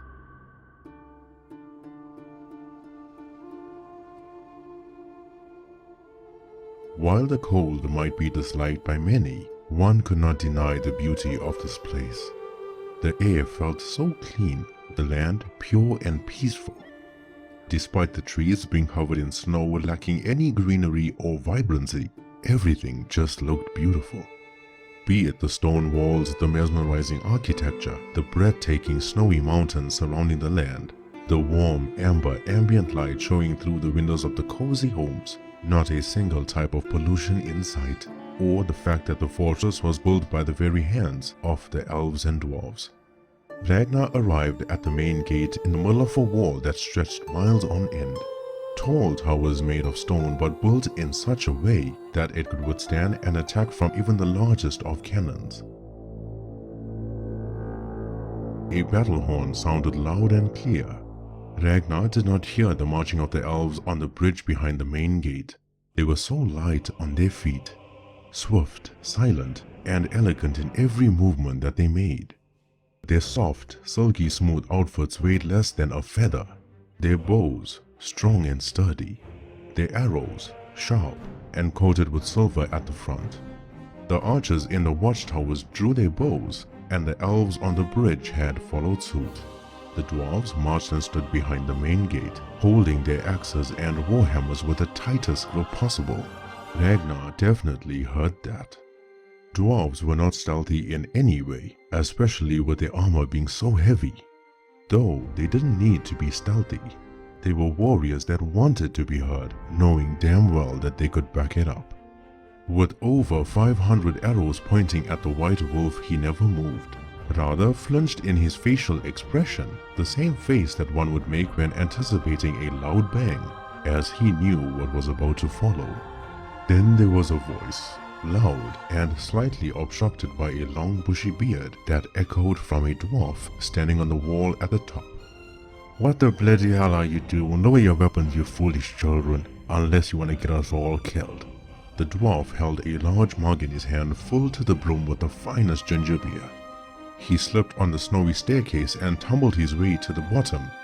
This was not the first time the dwarf fell down the stairs, and would certainly not be the last.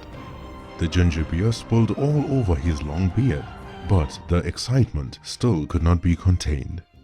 The voice continued loud as ever, but this time sounded more cheerful and warmer. "Ragnar Leifson, my dear old friend, welcome."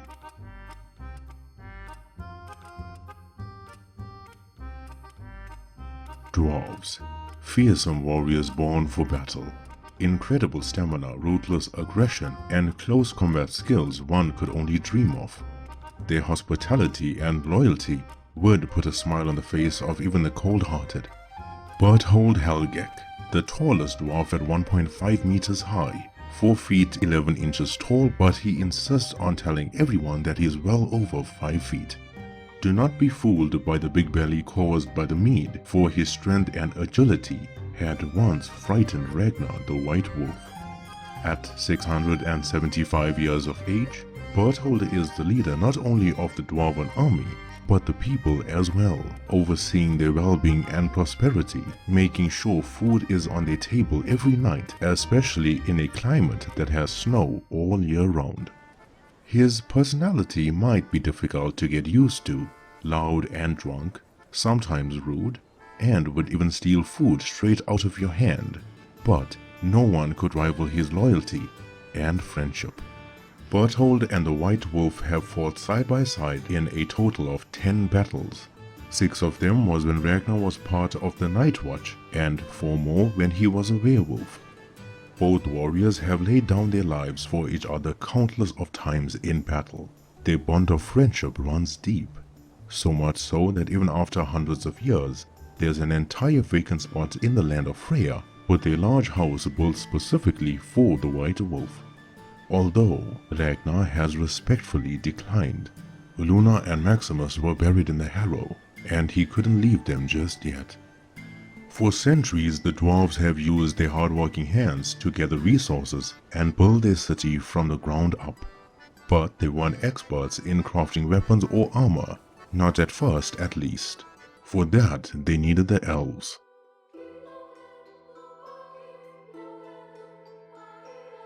An elf, more beautiful than the starry night sky, walked down the stairs of the fortress, making her way to the bridge. Her age would not be guessed by a single soul that set eyes on her. Her porcelain skin, long silky smooth white hair, thick black eyelashes, short nose that turned bright pink in the cold, but long pointy ears. Her beauty was something that would make anyone nervous. Unlike Berthold, she never took the loud approach. Her way was more terrifying. This elf with her hypnotizing, mesmerizing beauty was known as Eleanor. Just one glance at her fellow elves that pointed arrows at Ragnar. Her thin eyes spoke louder than Berthold's voice ever could. The elves put their heads down, bowed, and regretted the disappointment they caused to the elf lord. They were young, trainees, naive, thinking they knew it all. Eleanor was in their shoes a long time ago, but scolding was still needed. The White Wolf is our greatest ally. He has helped the land of Freya in more ways one could possibly think of. This is something all of you know. Thank the gods Berthold and I were here, or none of you would have seen tomorrow. We have the best eyesight in the world. Maybe use it next time, she said. Eleanor glided down the pillars of the bridge, landing elegantly as she made her way to the bottom. Ragnar Leifson, the most heartfelt greetings to you, my dear friend, she said, and gave Ragnar a warm embrace. Same werewolf from the prophecy? Ragnar nodded his head in approval. We'll take care of him, Ragnar. He'll be good to go in an hour or so. Eleanor the elf, age 1,789 years old, was the first and the youngest of her clan to break the tradition of seeing dwarves as their enemies. This was a bold decision, so bold that majority of her elvish family had banished her. As time passed, more elves that saw reasoning in her choice joined the land of Freya, a place that she and Berthold relocated to build a new future for the alliance of elves and dwarves. Ragnar and Eleanor's relationship stems from the time that she was banished. Terrified, heartbroken, and lost in Cascada, received immense discrimination for her kind. The elf wandered the lonely nights hungry and cold. This was her biggest mistake, as wandering about at night in Cascada was a recipe for disaster. Vampires of all sorts lurk at every street corner, waiting to feed on you. Ragnar saved her from those monsters, took her to the land of Freya, and helped her build her new home. The elf and dwarf were Ragnar's companions in his battle against the crone.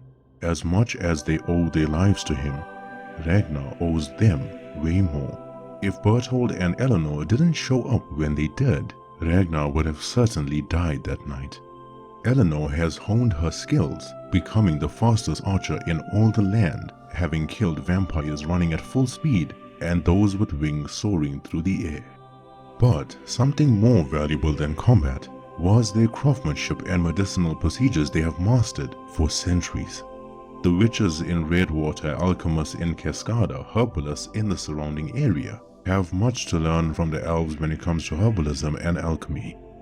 The elves have preserved the rarest of plants to the oldest of books, detailing recipes and ointments able to cure everything, from everyday ailments to wounds inflicted by the oldest supernatural creatures. Eleanor held Ragnar's hand as she further walked him inside the fortress. The dwarves in front bowed their heads, whereas the elves placed their hands gently on their chest while tilting their head down. Both gestures filled with the utmost respect, which Ragnar gladly returned. Before the elf said another word, Ragnar stopped dead in his tracks. His snout traveled around and then pointed in the air. Both elf and dwarf asked him what was wrong, but the werewolf looked worried. Something evil is coming. I can feel it. The White Wolf could not wait for Victor's recovery, nor was he worried about it. Victor Humbridge was in the hands of the most skillful warriors alive. Unfortunately, he would have to return for the Grey Werewolf. Once Ragnar bid farewell, running the same way Fesliyan did, covered great distances in no time. The werewolf could also push off from his hind legs, leaping, jumping, and climbing with ease, which made taking shortcuts much easier. The haste in his strides were panicky. Why did this ominous feeling run through his entire body? Was it one of the crones trying to break into Ragnar's home to retrieve the souls of their fallen, seeing that the werewolf had been gone for 4 days? Could it be an army of werewolves?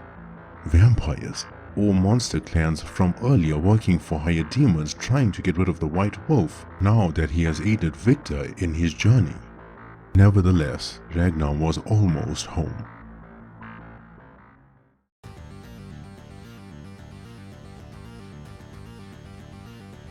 Fesliyan hunt soaring through the air in a wisp of dark smoke, scanning the layouts and the environments using echolocation. This form that he had taken had its benefits. For one, sunlight would not bother him anymore. However, the longer he stayed this way, the longer he hated himself for it. This form brought out the darker side of the vampire. The downside was extreme cold temperatures would still kill him, vampire monster or not. Therefore, making his way to the land of Freya was a no-go zone. But while in flight, Fesliyan's ears caught a familiar sound, Myra's voice. With his heightened hearing, he heard her heartbeat. The witch was anxious, scared. Fesliyan Hunt made haste in finding her and located her in an old village. The vampire landed gracefully onto the ground and wondered what was Myra doing in the harrow and where did all these people come from. The witch ran to the vampire and hugged him as tightly as she possibly could. Myra then explained everything to Fesliyan.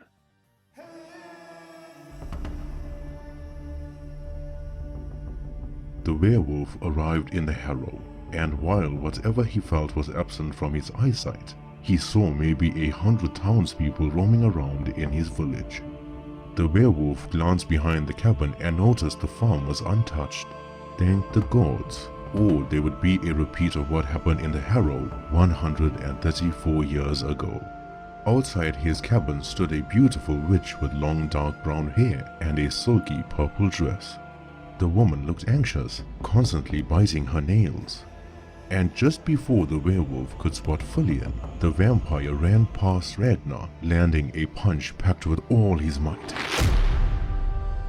The White Wolf remained standing, never stumbled, just slightly turned his head with the impact. It had been a long while since he had tasted his own blood. Fesliyan Hunt said, "Now we are even." Myra the witch saw the commotion and ran towards both of them, pushing the vampire. After everything that she explained, he still chose to attack the werewolf. Myra's crows provide her with information scattered throughout the land. She knew Ragnar took Victor to the land of Freya. Fesliyan Hunt then changed back to his usual self, the calm-natured, gentleman-like vampire cop. He adjusted his hair by pushing it back, making sure that it was neat and tidy. The townfolk from Redwater, now in the village of Harrow, stood in awe. Their legs trembled, their eyes flickered, their hearts raced. This was the first time they saw the White Wolf. Many people believed that he was a myth, just a spooky tale from folklore to frighten trespassers. Forgive my friend here. He's impulsive sometimes. I panicked, okay? These were the hellhounds we were dealing with. I needed to get my people to safety, and I didn't think you were real. The harrow has been vacant for so long, and so many of us thought you were a myth, and forgive me for the intrusion we had nowhere else. You have 5 minutes to leave my home. I have no dealings with you, witch. I have always despised your kind. Ragnar then pointed at Fesliyan. As for you, insect, I would rub out your spine and beat you with it if they weren't children standing in the village. Know your place, boy. You vampires are like ticks that latch onto my soul. Fesliyan pushed forward and so did Ragnar, but Myra stepped between them. The White Wolf would not repeat himself. All they had was 5 minutes. The hellhounds were dead, therefore the town in Redwater wasn't in any danger. Despite Ragnar walking away from the two and moving behind his wooden cabin, Myra continued explaining everything while following him. Fesliyan mentioned Arkane and how the demon stole him, and even tried getting rid of him, just to prevent him from helping Victor in the woods. Everything unfolded. Red Riding Hood, Victor's curse, the death toll in the woods caused by Arkane, Captain Langley's death, and the mysterious person impersonating him over the phone. Everything the vampire and the witch spoke of had suddenly given them a terrible, fearful feeling. The feeling and the realization that they were also being targeted, since they helped Victor. But their conversation was briefly interrupted.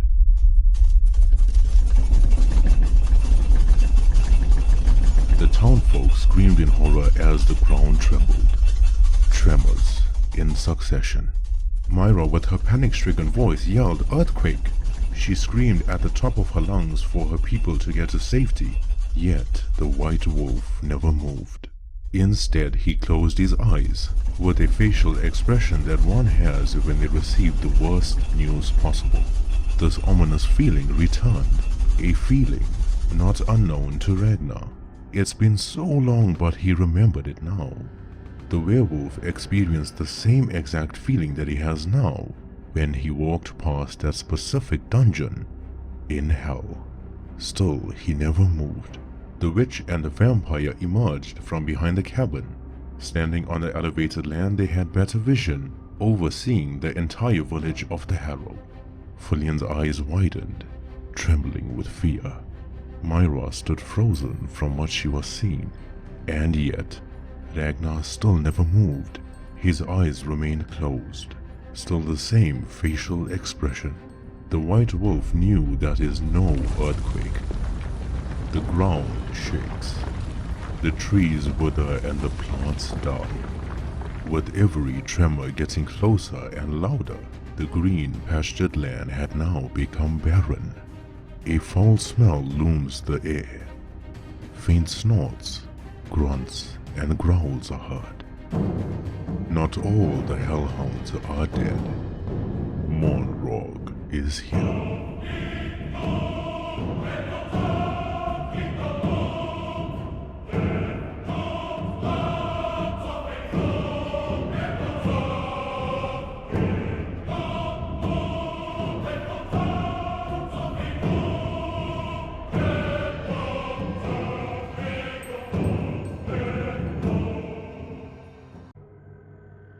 What is fear? An unpleasant emotion caused by impending danger. Your brain sets off an alarm anticipating the threat in front of you, causing such emotion to flow throughout your body. One could often feel an upset stomach, a trembling body, rapid heartbeat, perspiration from hot flushes, or even chills, and perhaps shortness of breath. But as Monrog stood in the village of the Harrow with his muscular body, so muscular that one could count the tiny muscle fibers showing through its tightly wrapped skin, then people had understood what fear really was. Maybe it was his sheer size, almost the height of the houses in the village, that caused a daunting level of concern, or was it the fact that behind the hellhound's eyes was nothing but pain and rage? In front of him stood a newly formed trio, one that has never worked together before. Ragnar Leifson, the White Wolf, Myra, the beautiful and powerful Witch of Redwater, and Fesliyan, the Vampire Cop in his monster form. They stood strong indeed, standing with purpose and vigor. Now they had to prepare for battle against this terrifying fiend, a fiend that was beyond any of them. But who were they fooling? Among the false bravado and fancy poses, they knew Monrog, the oldest and most skilled hellhound, was fear incarnate, and the werewolf, witch, and vampire trio at this moment were the symptoms of fear.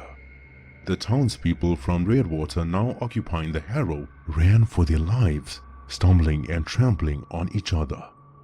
However, the haste in their strides gradually lessened when they noticed the hellhound's eyes. Monrog, in the thousands of years that he had lived for, never, ever harmed a human on earth. When he looked at the townspeople, as frightening as the hound was, and as strange as this may sound, his eyes spoke volumes of calmness and reassurance towards them, saying, "Do not be afraid. No harm will come to you." He then looked at the children screaming and crying in the village and began wagging his tail, which did seem to calm them down. The relationship the hound had with humans was a peculiar one, for Monrog's story is rather a tragic tale.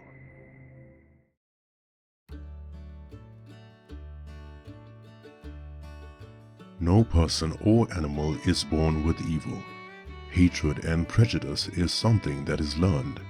It's an influence, a widespread bandwagon that if you don't hop onto it, you begin crumbling internally, which in turn makes you doubt your beliefs no matter how true they may be. When Mondraug was a pup, his mischievous behavior wasn't hazardous in any way, not like his younger brothers Monrax and Monrix. This, of course, was way before the Hound became the soul torturer in Hell. Being the curious, playful type, the Hellhound would mess around with portals and walk the earth. Rather than causing havoc and destruction, Mondraug took a liking to humans. Even at that young age, the Hellhound was massive and looked terrifying. Folk would often run in fear and hold their weapons in front of them, waiting to attack the Hound. But sticking out his tongue, closing his eyes, wagging his tail, and laying on his back for belly rubs sure did warm the hearts of many. The Hellhound was fascinated by the vibrancy Earth had to offer, since all he was exposed to was the dark, ugly, cold nature of Hell. Be it the merchants, herbalists, the smell of bread from small bakeries, folk pushing wooden carts with the freshest, most abundant type of vegetables, or even the little ones playing their own made-up games in the busy walkways of villages and towns, they all made him smile. No one knew where Mondraug came from. No one knew that he was born in Hell. And yet the town and village folk genuinely began caring for him. These kind folk bathed him and fed him whenever he visited. Mondraug never knew what normal food tasted like, always devouring whatever filth they could find in Hell. Hence when he got the taste of bread, freshly cooked meat off the bone, pristine and healthy vegetables, it all became a sensory overload. All this goodness packed on earth was hidden from them. The Hound felt loved, cared for. He felt at home, as home isn't always a place with walls and a shelter, it's a feeling. Mondraug would push the heaviest of wooden carts and pallets for the village folk as if those very things weighed less than a feather. Ah, but the pining in his heart grew, for only if his brothers were here then it would truly feel like home. Once the day was over, Mondraug would then sneak back into Hell and patiently wait for the next time that he was able to sneak out and visit Earth once again. Many years later, Zalzar, the hired demon of war, found out about Mondraug's shenanigans. However, he couldn't fight the Hellhound or banish him, as he knew Mondraug was an ally that he couldn't lose. So, Zalzar did what demons do best: deceive and manipulate. Before the Hellhound snuck out again, he would always search for Monrax and Monrix. Why was his brothers never around? Slowly but surely the Hound made his way to the portal, always turning back each time to see if anyone spotted him. And then as he turned his head towards the front, Zalzar was standing in front of him. The Hellhound felt scared, exposed, like a thief being caught in the act. The demon said, Where do you think you're going? Mondraug felt immense guilt consuming his chest and gently put his head down, followed by moans and cries. Then the lies and manipulation took place. Zalzar, the higher demon, said, The humans don't love you. They don't praise you or wait for you to visit them. They hate you. They fear you. Everything they have shown you is out of fear. Your brothers walked the earth as well, and they were shunned, ridiculed, beaten, and these are the same people that you want to see. The humans are formulating a plan to kill you. Now, whether it's by force or through poisoning your food, your death is certain in that place. Those pathetic fools pray to angels to rid you from their lives. You are a mutt, and you will remain a mutt. Mondraug's eyes had lit up red, and this time never showed a submissive posture, rather dominant, strong, and menacing. Then he growled at the demon, showing his razor-sharp fangs, and Zalzar backed away. No, Mondraug, easy boy, he said. This is what the humans say, not I. I have created you, Monrog. Why would I say such a thing? Don't believe me? Come, let me show you something. The higher demon took Monrog and showed him all the souls being tortured in hell. Monrog, being a hound, never understood that all these evil creatures he was seeing, screaming for their lives, were actually humans. The appearance of souls compared to that of a physical person differ. For example, if you were a good person, your soul would illuminate a warm blue color in a human-like silhouette, and you wouldn't be in hell. Whereas if you were an evil person, your soul would resemble an ugly, disgusting creature. Stuff from nightmares. The hound then became conflicted when he found out these evildoers were actually humans. The hound thought, why would people murder each other? Why would people commit such heinous crimes on Earth just to be tortured in hell for all of eternity?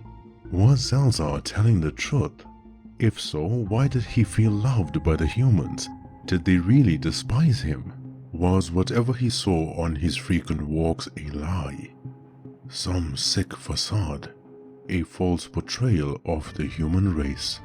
Monrog stopped visiting Earth and was appointed 2 jobs. First one was to torture souls either physically or overseeing the procedure, making sure that no evil soul catches a break. The second job was to fight against angels just in case they ever interfered with demons. There were 72 angels, and thanks to Monrog there are now 43. The more souls that he tortured and the more angels that he killed, his playfulness and innocent nature had soon fell away. A dark veil of malevolence had now covered his eyes. Little did Monrog know Zalzar used those tasks as a distraction, giving him his own dungeon, causing a rift between the brothers while roping them in to carry out the most vile, dirtiest, and gruesome murders known in existence. If Monrog knew this, he would never have allowed it to happen. The relationship between the Hellhounds was under strain. Monrax and Monrix always saw Monrog as the older brother that always lectured them, constantly bossing them around, and not forgetting taking over their lives. Yet this was never the case. Monrog loved his brothers, cared for them deeply, trained them, and gifted them with amazing power and skills to survive. Despite him being a mere hound, he wasn't foolish. All he wanted was his brothers to be safe and only do what they're supposed to do, which was help him oversee the punishment of evildoers in hell. Then and when the time comes, the 3 of them could escape to Earth permanently. Be independent, join the humans, help them, fight for them, save them from the selfish agenda angels had for them, live a life that doesn't resort to them being mere mutts. Then, when he traveled to the woods of Redwater, he saw his little brother lying on the ground, jaw broken, eyes opened, lifeless. The face of the middle brother was smashed into a pulp. The last thing Monrax told him was how he never cared about them, and that's the reason Zalzar gave him his own dungeon and throne, waiting for his brothers to die so he could take in all the glory. A tear rolled down Monrog's eyes, knowing Monrax and Monrix died with resentment towards him. In the puddle of blood where the head of Monrax supposed to be, lied pieces of the hound's teeth, eyes, and flesh. However, in the midst of trying to find his brother's body parts, he noticed white fur soaked in the puddle. White fur. Monrog knew exactly who the white fur belonged to. Now, the hound's eyes moved away from the folk in the village and switched between the trio in front of him. First and only target, Ragnar the White Wolf. All the tales told about him would soon be put to the test. Second was the vampire, easy work. The hellhound then moved his eyes to the witch and frowned. This particular difference was something Ragnar noticed. Why did Monrog look at them with the intent to kill, yet it wasn't the same for Myra? How strange. And just before the White Wolf could process what was happening, the hellhound lunged forward, charging towards him head-on and galloping at the speed of light.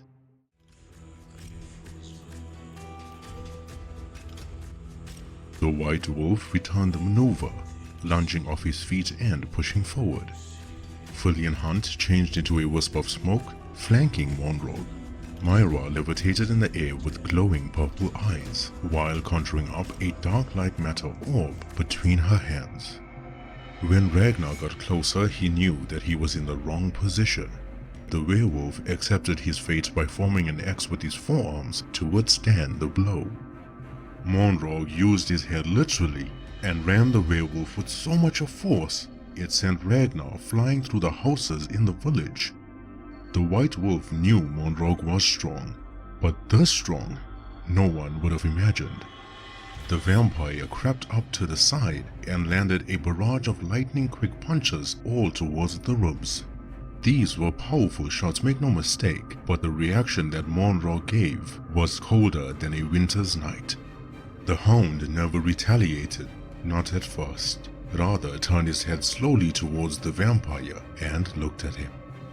Fesliyan's eyes widened with shock and gradually lessened his punches, gently backing up. But Monrog took a swipe with his massive paw and sharp claws, tumbling and rolling the vampire onto the ground.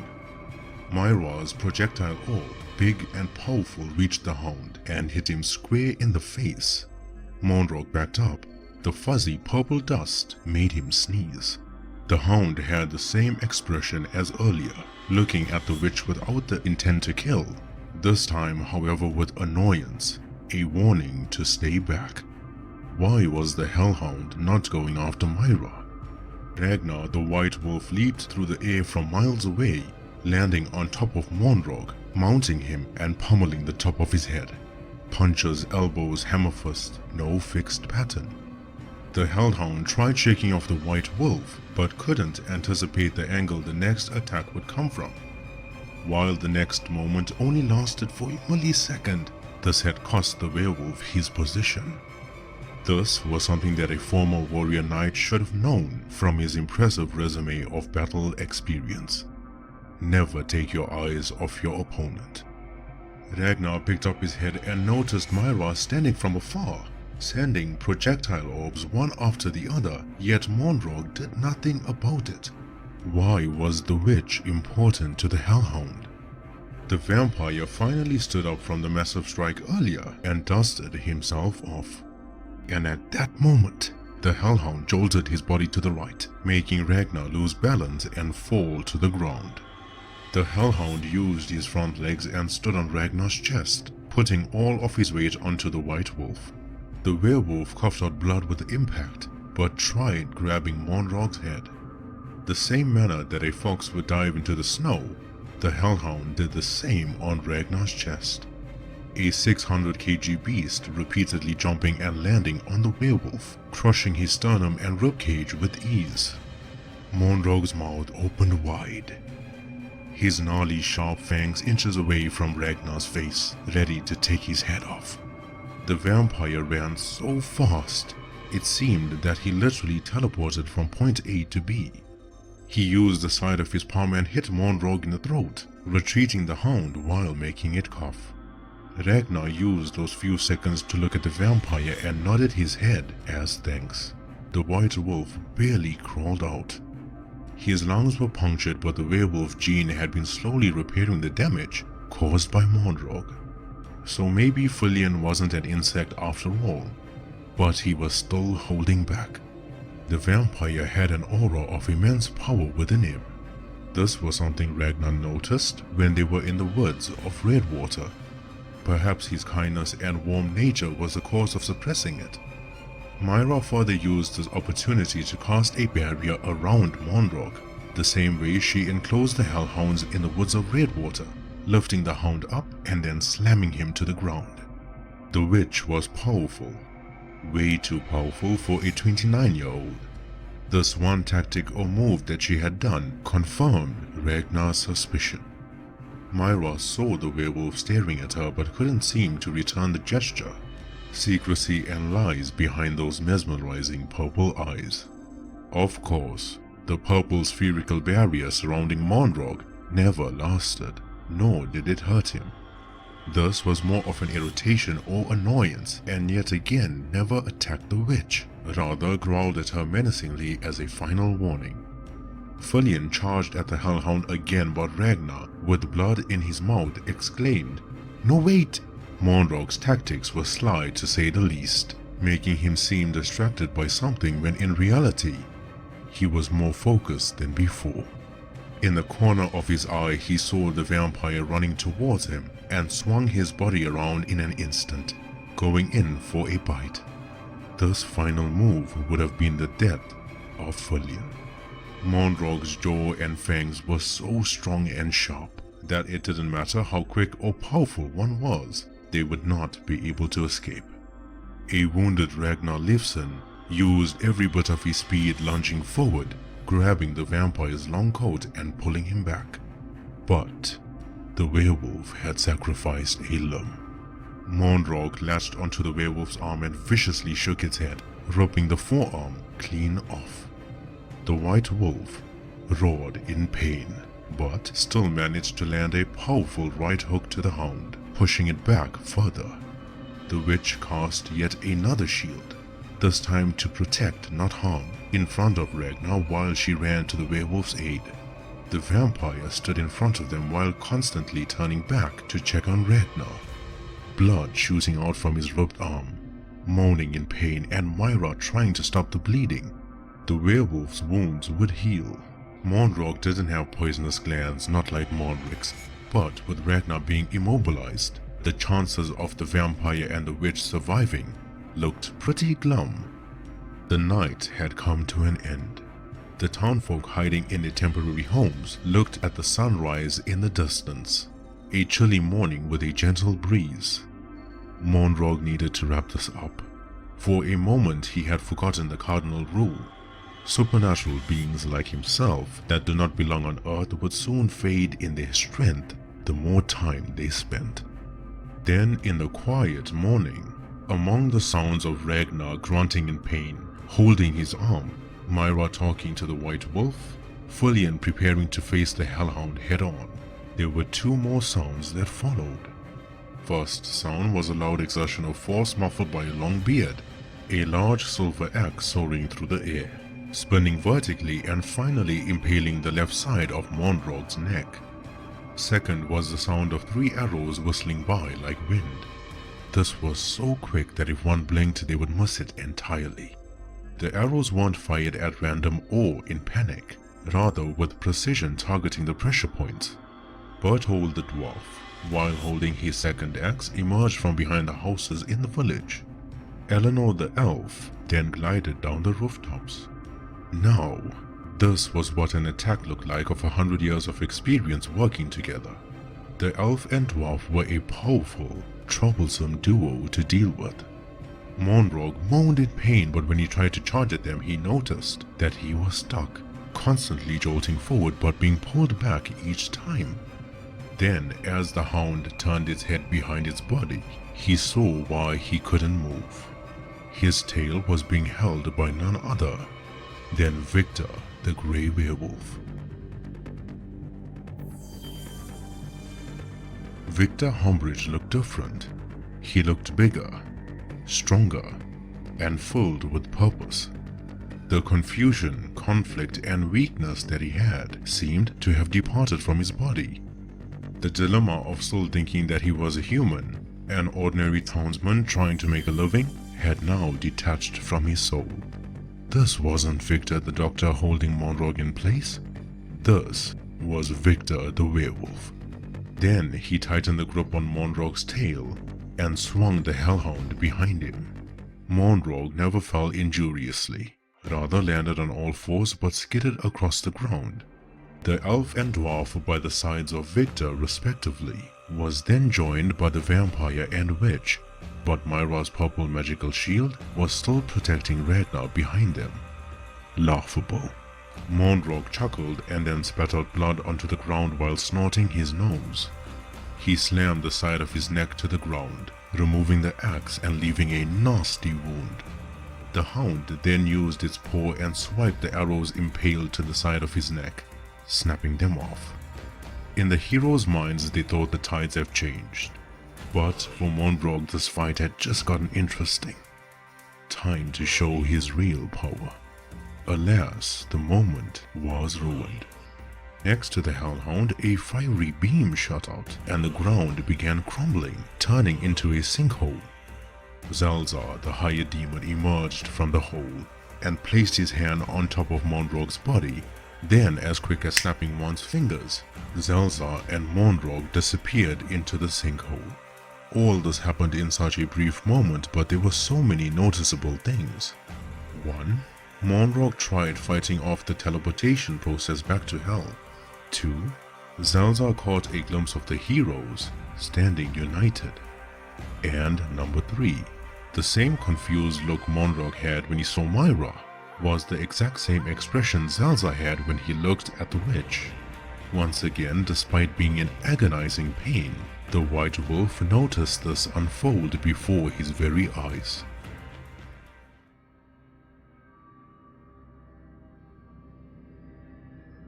While the allies regrouped, tended to Ragnar's wounds and made acquaintances, Zalzar and Mondrog arrived in Hell. The Hellhound was furious with the higher demon, but Zalzar was right in doing so. The wounds on Mondrog were gnarly and needed to be treated as soon as possible. While Mondrog stormed his dungeon and shut the door, Zalzar held a council. A group of petrifying, spine-chilling monsters and demons sat around a table in a large room. Zalzar wrote symbols on the wall which opened up a receiving line. The demon appeared as a hologram standing in a magnificent, dark, spooky and eerie castle just north of Cascada. The Wizards of Three received the call the same way that we would on Skype or FaceTime. Zalzar's call was short and to the point when he said, "Wake him up. I have work for him.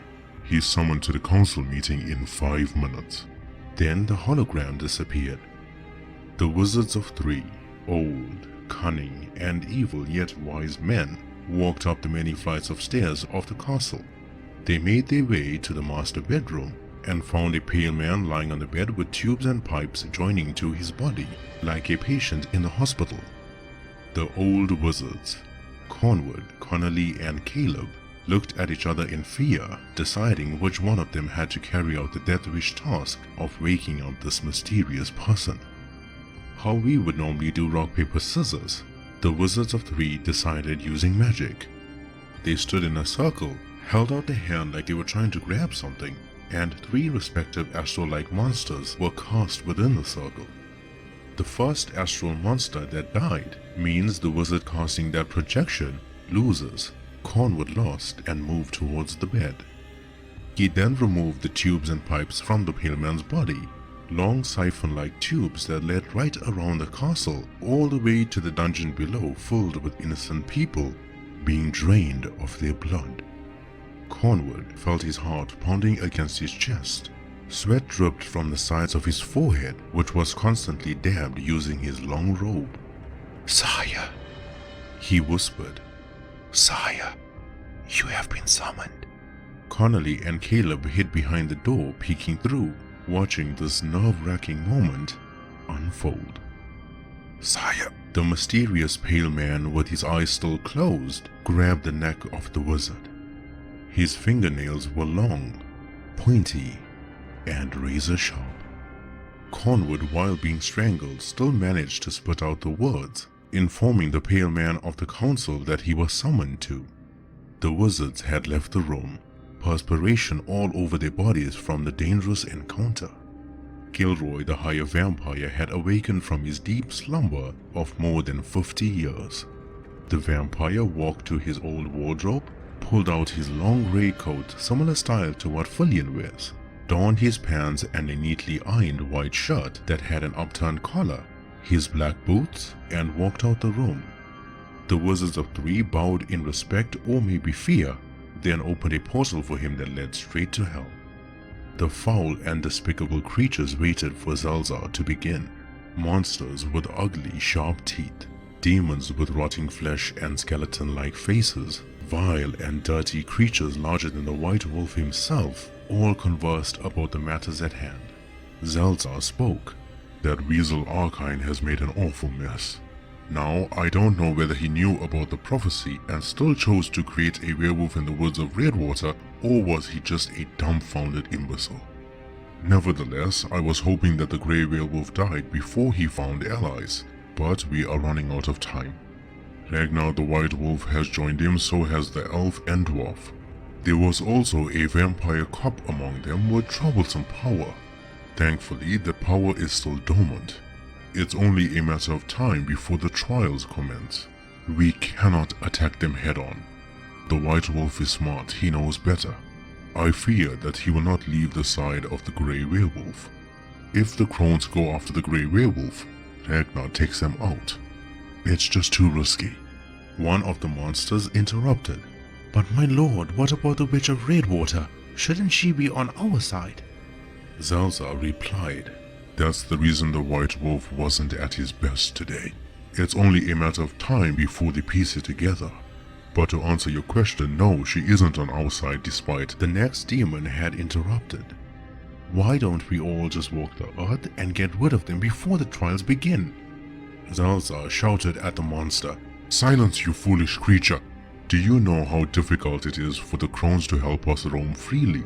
They are saving their strength to open the largest ever gateway from hell to earth, just so my army can enter all at once. By me saving Monrog today, I just pushed them back 1 week later." Then a goblin-like creature that was so short he would have to jump to use the toilet stood on the table confident as ever when he interrupted. My lord, I have the solution. So a few nights ago I had a dream, yeah? And I fought the white wolf one-on-one. No weapons, just a first fight. And the best part was that I won, yeah, exactly. So why not send me down there, eh? I can take care of him.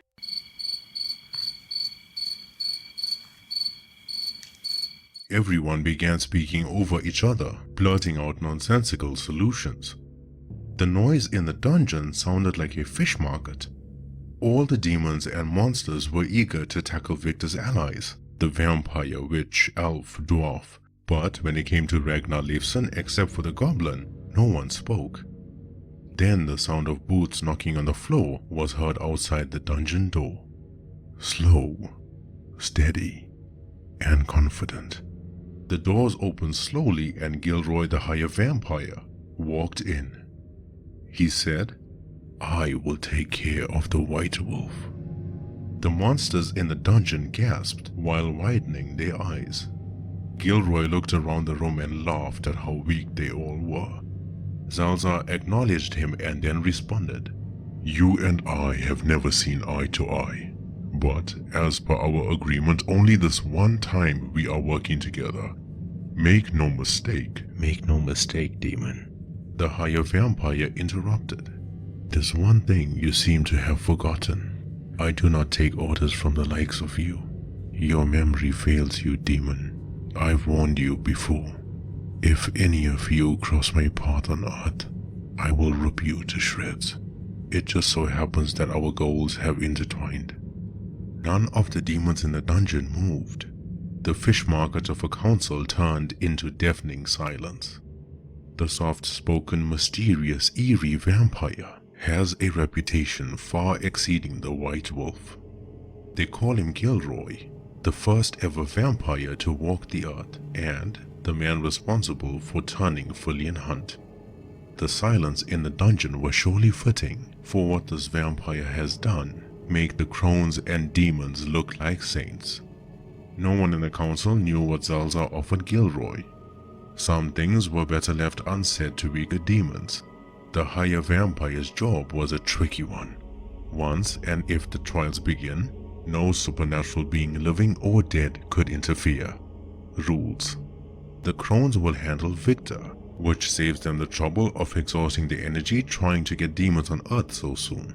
Ragnar will tackle the crones, then Gilroy will take him out. That was easier said than done when others could get in the way, like the elf, dwarf, witch, or vampire. There was no need for Gilroy to be briefed. The first ever vampire overheard Zalza explain everything to the council before he entered. The demon asked, "What will you do?" The higher vampire replied, "I have to separate them. That group is strong even for someone like me. Let's hope Ragnar kills the witch when he finds out who she really is. But we need to remove speed from the equation. In order for them to begin the trials, they need speed. We know those who aren't fast enough in their place never return. You speak of a vampire they have, hence I will begin with him. Zalzar asked, "When will you begin?" Gilroy ignored the demon, whistled, and walked away. It was unfortunate indeed. The paths of the higher demon and the vampire had crossed. Zalzar hated this man. He was far too powerful and unpredictable. All the murders he has committed, all the innocent people he tortured. Did this vampire really think by changing his name to Gilroy and sleeping for so long will wipe his history from the land? Zalzar was one of the few that remembered his name. His real name, Vlad Tabish, aka Dracula.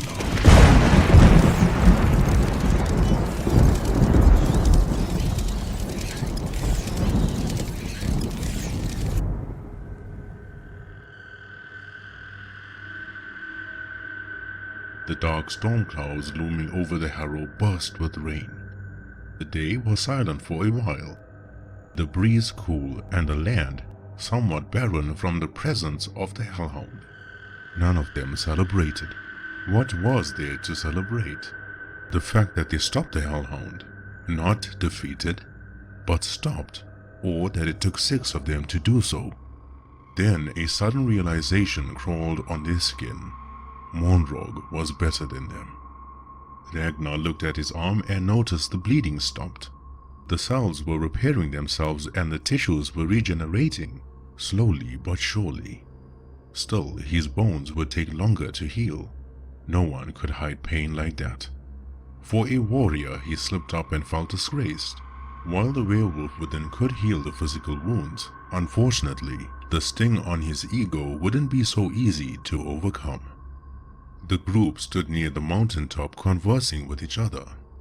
Fesliyan had finally gotten a chance to speak to Victor after so long, and he was amazed by how much he has changed since they last spoke. Victor was also impressed by the vampire's menacing and terrifying form, while smiling at each other, remembering the fight they had in the woods. The elf and dwarf exchanged pleasantries with the vampire and the witch.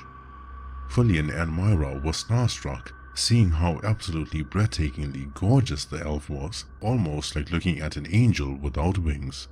Except if the angel had pinpoint precision and unnatural eyesight. They were more impressed by the power and agility the dwarf showed, since his build was stocky, bulky, and short. Berthold noticed Ragnar distracted by his thoughts, the way one would look trying to solve a mystery in their head. Victor and Myra then shared the story of how the Hellhounds went after them in Redwater.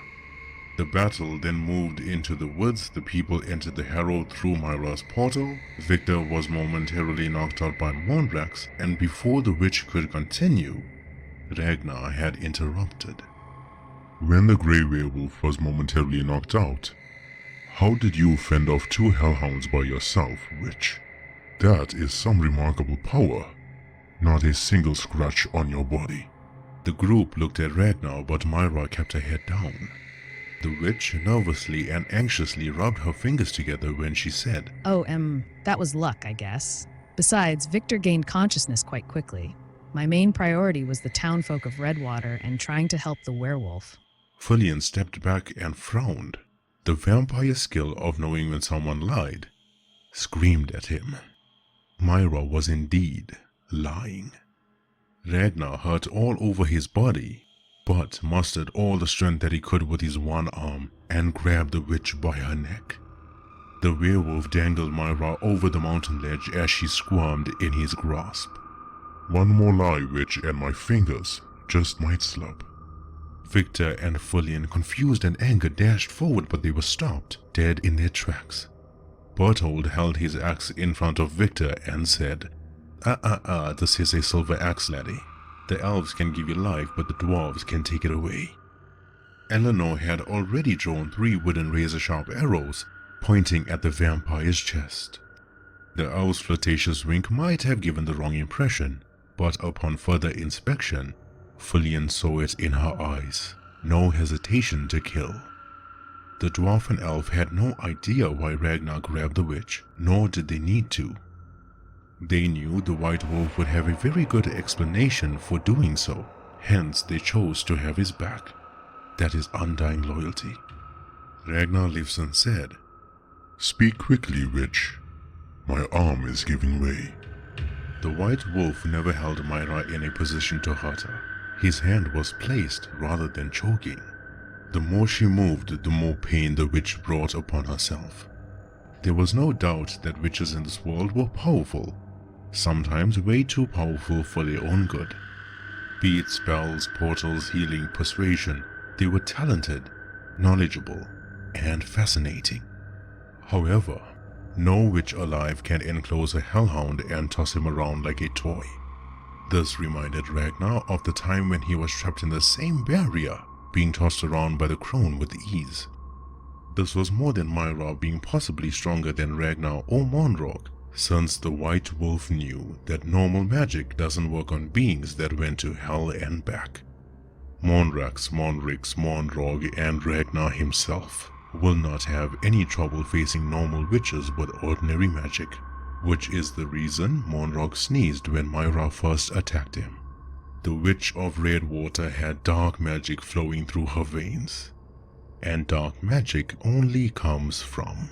Victor's eyes glowed yellow as he grunted, and Fesliyan's changed blood red with his fangs showing. The tension and frustration grew. The Witch of Redwater, realizing there was no way this ends well if she keeps silent. Then she had finally revealed the secret. Myra's voice sounded defeated, disgraced, saddened, and embarrassed. The hellhounds weren't allowed to attack me, neither are any demons. My grandmother. My grandmother is one of the crones. It's a generational curse.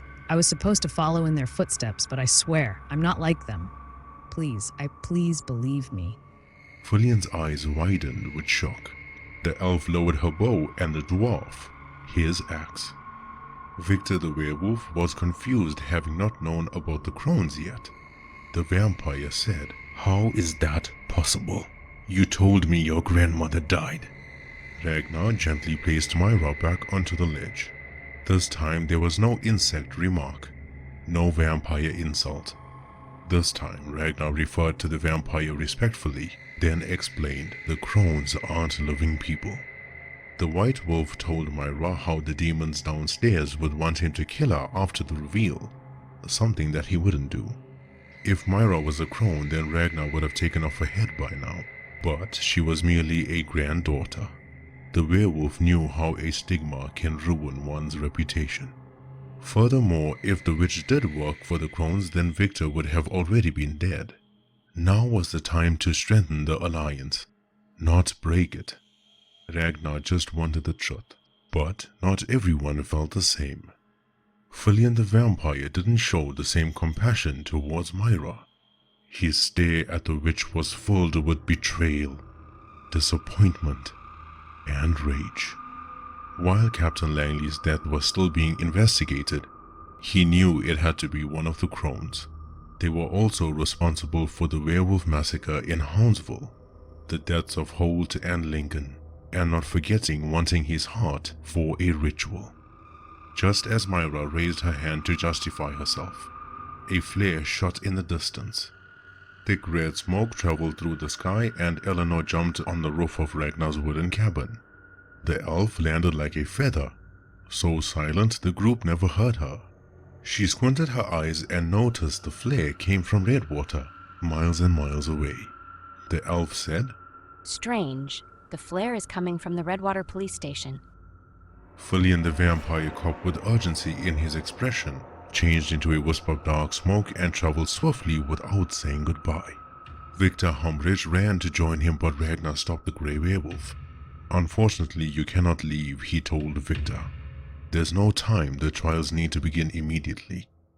The allies need to gather as many folk as they can. Werewolves, vampires, witches, wizards, elves, and dwarves. since Victor's trials can only commence by using the petroglyph situated in the jungle of Belru, a massive jungle located on the outskirts of the Harrow and Houndsville. However, Victor's allies will have to fight tooth and nail, not just to find the stone tablet but to help him reach it. There's just one teeny tiny problem. No one that entered the jungle has ever returned. The jungle of Belru is home to 2,000 barbarians.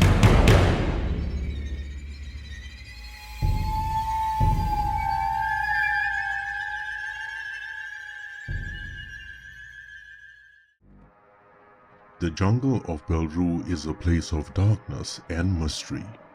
The only remains of a once destroyed landmass thousands of years ago. There are no sounds of nocturnal insects and frogs, no snakes hiss, no tiger roar or leopard growl, as all the wildlife have now been deceased. One might think due to the lack of food to survive in harsh environments wiped out the animals, but it really wasn't the case.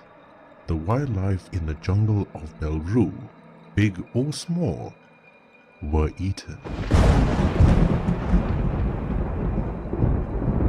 An eerie silence loomed the jungle, so silent that if there was a mere knock against a tree trunk, this would sound like an explosion. The large canopy blocked out most of the sunlight, but the dense foliage remained the same, that dark, monotonous green with a few lighter shades when sunlight was generous enough to shine through. The fungi, however, seemed strange, unnatural, an unknown species perhaps. An odor of decay and death stuck to the jungle like a wet blanket. However, the unpleasant nature of the environment was not the reason that stopped folk from entering, rather, the inhabitants of the jungle. When researchers and explorers ventured deep within the jungle, they were met with an ominous sound, a primal beat that came from a conga drum or a tamboura. The primal sound gave a warning to visitors of the jungle, a sign to tuck tail and run as fast as one possibly could. The increased volume and tempo of said beat would mean they are closer. This meant that there was no way out. This meant that your death was certain. Then the sounds changed. Screams so loud that it woke people up from their sleep. Petrifying, blood-curdling screams of victims being tortured, mutilated, and devoured limb by limb. Sounds that gave outsiders nightmares and sleepless nights for as long as they lived. The fear of the unknown ran deep within their bodies. Then, as time passed, hearing strange and creepy sounds from the jungle were the least of people's concern. Now they began seeing. Late at night there would be glowing eyes peeking through the foliage, some white, some red. The eyes would blink the same way that an animal or a human did, then slowly fade away into the darkness. But it wasn't the unknown torturing and devouring trespassers, since the only occupants of the jungle were the barbarians. An ancient civilization that coexisted with wildlife just before the explosion. Strong warriors, tall and muscular, 8 to 9 feet tall, both men and women, had cultivated the jungle as their home while protecting the wildlife and the nature around them. Once upon a time, the jungle used to be home to visitors, unbothered by the dangers, since there were none. The barbarians of Belru were respected folk, and while never understood spoken language, communicated in their own. Sometimes people would be fooled by their intimidating nature and their primal instinct, but truthfully, the barbarians were seen as the guardians of the jungle. In today's folklore, however, people often refer to the inhabitants of the jungle as ruthless, vicious, unforgiving, primal cannibalistic barbarians bred for violence. Those who have dared to wander near the jungle have seen the most horrific things imaginable. The barbarians ripped people to shreds with their bare hands. Some have reported seeing a barbarian couple husband and wife, respectively, using wooden clubs and bashing the heads of their victims until there was nothing left. They usually soak their hands in the blood of those fallen prey to them and smear it on their face and body. But that wasn't the terrifying part. The horror that lies in that particular story mentioned the couple they saw were the smallest barbarians. There were others living deep within the jungle, massive giant creatures that were once barbarian, now turned into something far more sinister. These monsters were almost the height of the trees, long sharp teeth, red eyes, and so heavy their mere footsteps shook the jungle whenever they walked. This was a mere urban legend that circulated throughout the land for hundreds of years, since those that tried to document their findings never returned. Now, why is this all important? Why so much emphasis on a jungle that is so far out from the land? Well, the stone tablet needed to activate Victor's trials is located in the heart of said jungle. Without possession of the stone tablet, the demon army can walk freely. While Myra the witch, Berthold the dwarf, and Eleanor the elf are currently gathering allies for the suicide mission, the white wolf sits with Victor near the lake, waiting for his arm to heal, while sharing the story. In order to understand the importance of the trials, what the stone tablet is, how it reached the jungle, and why the barbarians turned into terrifying monsters, then we need to dive much deeper into the history of the world as a whole. Furthermore, you are all probably wondering, why is this dude going on and on about monsters when he has a werewolf in his thumbnail? Well, that's no ordinary werewolf, nor is the jungle named randomly or by location. It's named after Belru, the one responsible for all this mess. The first werewolf that has ever been created.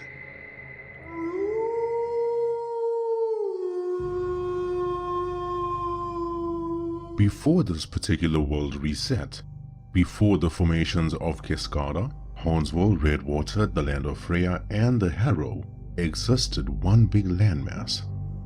In this landmass was a similar timeline that we share today. The fairy tales, rhymes, fables all remain the same, which means that Hansel and Gretel was a story about two kids that pushed an evil witch in the oven. Jack and Jill were never in any danger, and Red Riding Hood was a spooky tale told to frighten children that wandered the woods by their lonesome. The advancement of technology, however, was far behind to what we are now exposed to. Furthermore, no werewolves had ever existed. The entire story of Zeus cursing Lycaon, the king of Arcadia, punishing him by changing him into a werewolf, did not exist. This timeline and this land had no history of mythology. That little difference was soon about to change. Mr. Belru Caesar was a 30-year-old wildlife biologist that worked in the jungle on the outskirts of the land. The young man loved what he did, and being able to study wild animals and their habitats was his dream come true. Since the barbarians never interacted with the outside world before, Belru was the first human that they met. They saw how he cared for and loved not just the animals but the jungle itself, therefore took a liking to him. Belru in return taught them ways to communicate with the outside world. Then people began exploring the jungle on tours and excursions, something they couldn't really do before out of fear for the barbarians and the animals. But with Belru nearby, even the wildest of animals and the strongest barbarians welcomed the humans into the jungle with open arms. The jungle was no more a place of the unknown and fear. It was a place that helped people become one with nature and promote tourism, so much so they named the jungle after Belru. Many believed him to have superpowers, able to tame not only the animals but the barbarians as well. They called him the Animal Whisperer. Belru, however, saw it differently. He believed that he received this gift from God and the angels, since he was so strong in his faith. Mr. Belru Caesar was a loyal servant to the divine. never missed a day of prayer, never skipped a fast, and worshiped God and the angels with his entire soul. Besides him having the gift of being able to speak to animals, he also had premonition dreams. There were always messages in these dreams, guiding Belru, helping him in his life, showing him right from wrong, and these dreams he felt was a reward from the angels above. Then, the man's life of a smooth traveling road with joyful dreams and happiness at every corner took a drastic turn. On one stormy night, Belru had a nightmare of him turning into a horrifying beast. A monster covered in dark fur, coarse, thick and rough. A monster so large and muscular, chest wide, shoulders broad, thick veins running down his elongated arms, but instead of nails, he had claws at the tip of his fingers. Eyes that glowed, eyes that saw deep into your soul, and eyes that instilled fear no matter how quick you looked at them. Teeth long and sharp, jaw wide and strong, nose like a snout, pointy and long. Of course, Belru never knew this monster he saw in his nightmare was called a werewolf. With a loud thunder crack, the young man tumbled off the bed and crawled underneath, his face dripping with sweat, clothes and hair soaking wet. Belru closed his eyes tight with fear while saying a prayer under his breath. The storm intensified, the rain and winds heavier than ever, and the lightning so consistent and bright, it felt like a giant spotlight in the sky turning off and on. Belru then became more startled by a hand reaching under the bed. A woman's hand with porcelain skin, warm and welcoming. A voice echoed in Belru's room, saying, It's okay. Take my hand. I won't hurt you. Belru, still spooked by the nightmare, the storm, and the hand of an unknown person speaking to him, slowly crawled out from under the bed. Whimpering, fearful for his life, his entire body had suddenly calmed down with extreme relaxation. But this was the aura of the angel standing in front of him. My name is Jorah. I am one of heaven's angels. Please, there is no need to be afraid of me. I'm here to help you. Everything is going to be okay. Jorah was a beautiful woman with light brown skin, her hair silky soft, long and wavy. Belru's thoughts of wondering whether she really was an angel soon diminished when her large feathery wings opened out from her back, so large that it almost filled the entire room, both height and lengthwise. Jorah then explained to Belru that she was the one responsible for his dreams, guiding him and helping him to fulfill his destiny. A loyal servant of the divine to destroy the demons in hell once and for all. The nightmare was a piece of her mind and a foresight into the future. The angel then explained the terrifying monster that showed up in the nightmare was referred to as a werewolf from other worlds and timelines. A monster that hell would love to use at their disposal. But the angels had a plan. If a loyal servant of the divine such as Belru would take upon this cursed form and infiltrate hell, serve as one of them while taking them all out one by one, demons would be destroyed and humanity would be saved from selling their souls. Jorah informed him of the plans to follow. The angels have reason to believe through visions that a demon would walk the earth for the very first time. Jorah said that they have been exploring curses and monster transformations in hell, and this would be the first time that they could test it. Since Belru was so strong in his faith, and with the angel Jorah guiding him, his mind or memories would not be lost. This option was a much safer bet, to use Belru for the curse rather than a demon picking someone at random. Belru said yes in a heartbeat, not because it was the righteous thing to do, because he began falling in love with Jorah. The more time they spent together, the more she shared the plan with him, his path in hell, what he needed to do. The young man was smitten by the angel, and for the very first time ever, in all the timelines that existed, an angel began having feelings for a human. A relationship between an angel and a human, let alone a werewolf, is forbidden for obvious reasons. However, Belru saw these trials as a challenge, and if he successfully completed the challenge, then he would use that to justify his case for marrying Jorah. The things people do for love. Now, for those of you who have watched the Curse of the Werewolf special that I did back in December, then you would remember that I called the angels douchebags. In this prophecy, there was a hidden clause. If Belru was successful in destroying the demons in hell, the angels would have no one stopping them from destroying humanity, something Jorah didn't know. And if Belru failed the trials, the angels were going to kill him and Jorah, since she was the one that vouched for him. Lose-lose situation really. A few months passed and Jorah's vision came to light. Thus her foresight was written onto a stone tablet in heaven. A demon had actually walked the earth for the first time. Thankfully and carefully manipulating the situation, the trail led the demon to the jungle. When the demon entered, Belru could not hide the fear of what was going to happen, despite him knowing. The wildlife and the barbarians ran to attack the demon and save Belru, but the demon held out his long staff and cursed the jungle. The curse did not have an effect on the wildlife, rather wounded them, but it changed the barbarians. Their eyes swelled, turning red with tiny veins running down their face. Their teeth grew long and sharp while their stomach rumbled. Belru never saw this part in his nightmares, nor did Jorah, who was hiding behind the foliage, watching everything unfold.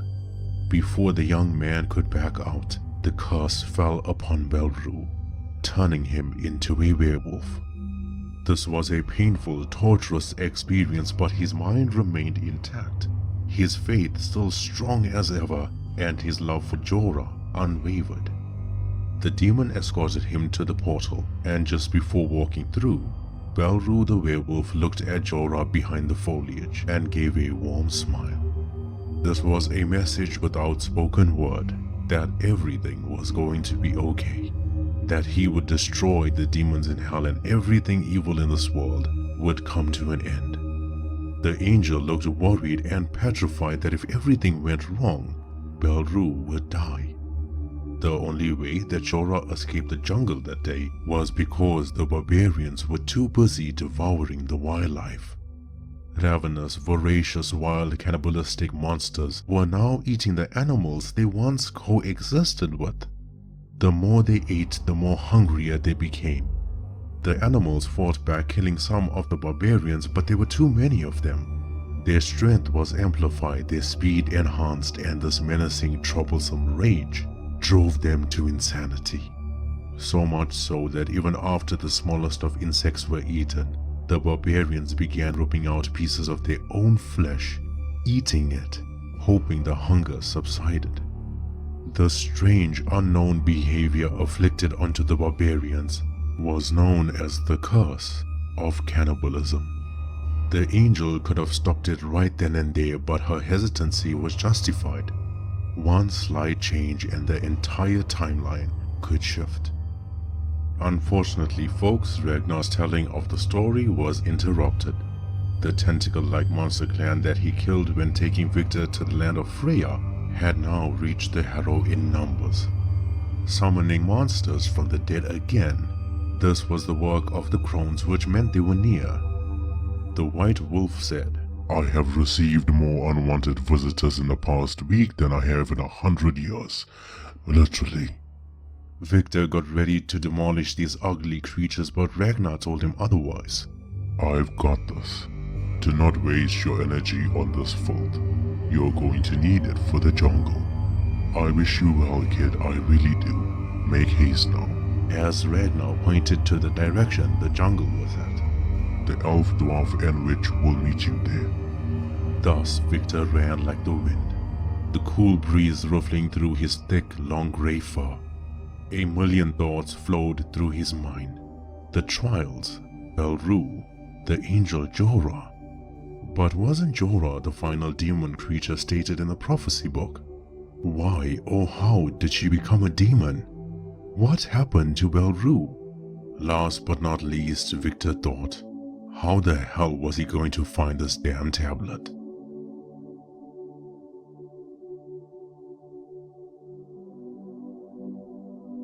Victor reached the jungle and was taken aback by the size of it.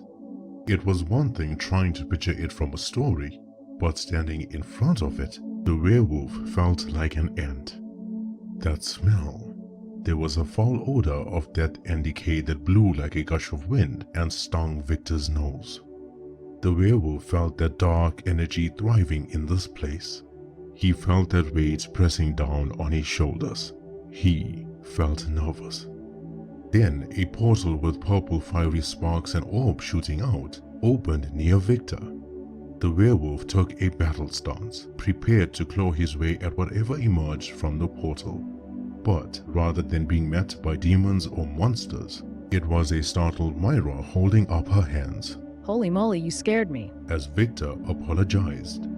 The witch then stood next to the werewolf looking at the portal as the allies began walking through one by one. Myra started introducing them. First off were the werewolves, natural-born alphas of their respective packs. While not a special class, not like Victor or Ragnar, meaning they couldn't talk, but they were strong in their own right. The first werewolf went by the name Boston Ross, a tall and lean dark brown werewolf similar to Belru, his eyes large and deep like staring into the abyss. His body covered in scars, showing the experience of countless of battles. Boston Ross was the oldest of the 5 werewolves, which meant that he was the strongest. The second in the group was Jerry Fields, a grey werewolf much lighter shade than Victor, strong and while tall did not appear so, since he had the animalistic hunch stance, the same stance that werewolves take when they're ready to engage in an attack. Mr. Fields was always prepared to fight and never ever let his guard down. Third werewolf went by the name Hurricane, his body covered in thick black fur darker than the night sky. There was a long scar starting from the eyebrow ridge, making its way to the bottom of the eye. A nasty scar which told a story of a nastier fight. Fourth and fifth werewolves were Elsie Scott and Raymond Burge, much leaner werewolves specializing in their speed and agility rather than sheer power.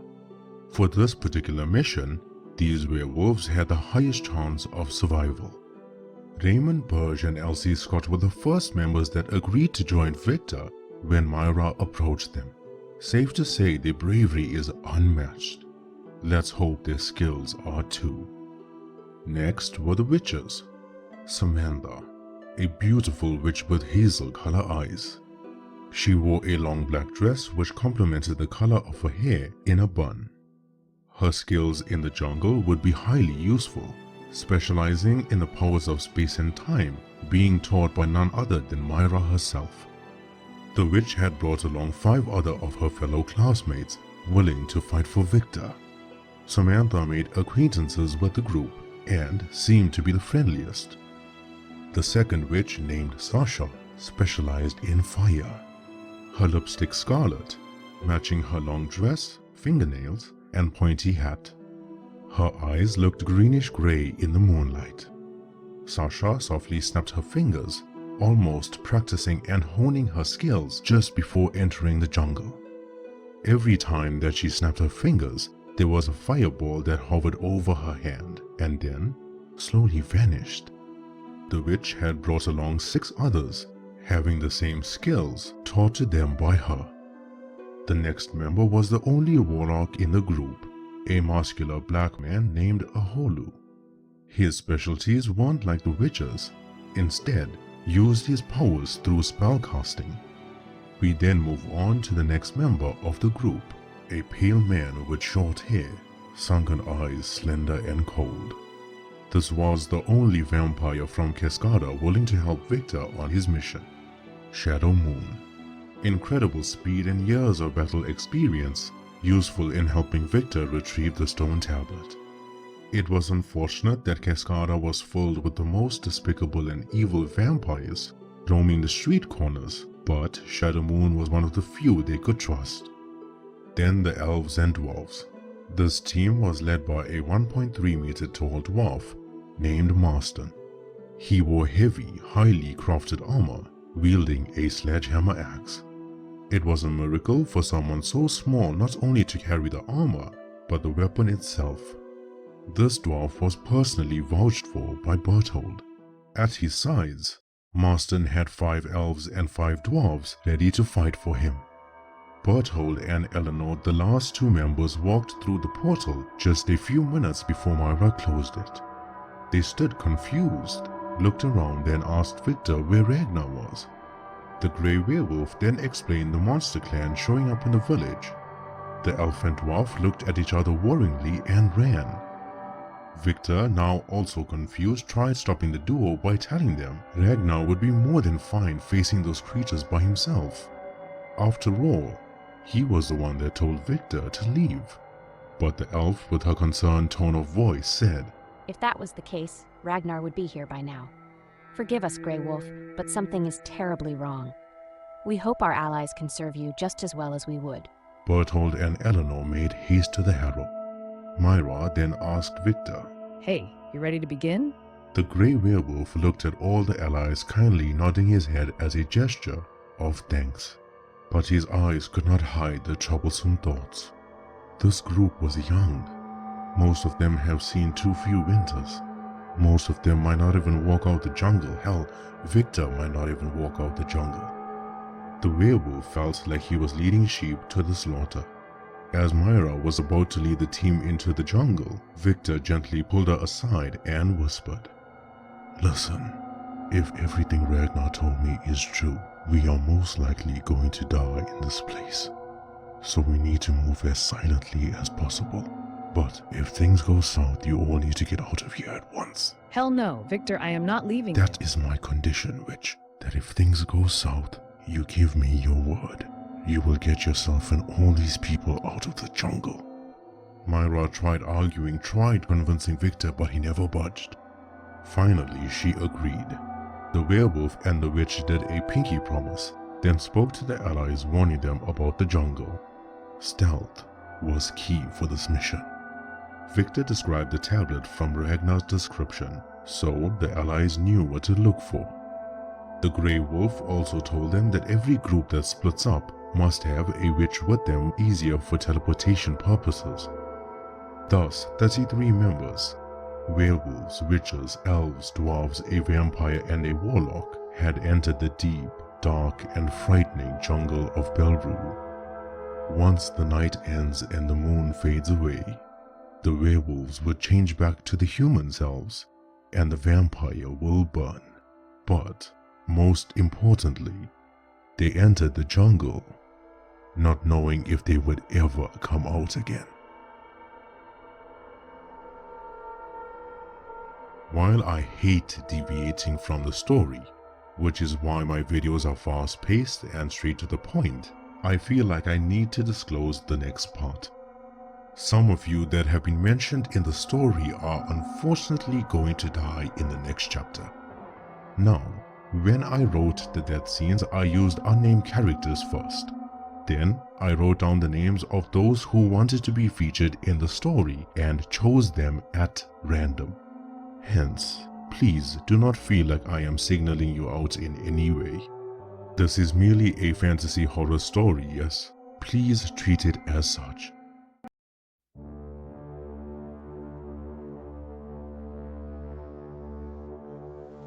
Victor the werewolf led the way. His team right behind him, all together for now, keeping a stealthy approach. Their bodies relaxed but leaned slightly forward, their eyes wandering around and their footsteps so gentle and quiet, like they were trying to avoid invisible thumbtacks on the ground. It became increasingly difficult not to throw up. The rotten smell would make anyone's stomach turn, but they had to fight through it. A cough, loud snuff, or even trying to clear one's throat would be a death wish.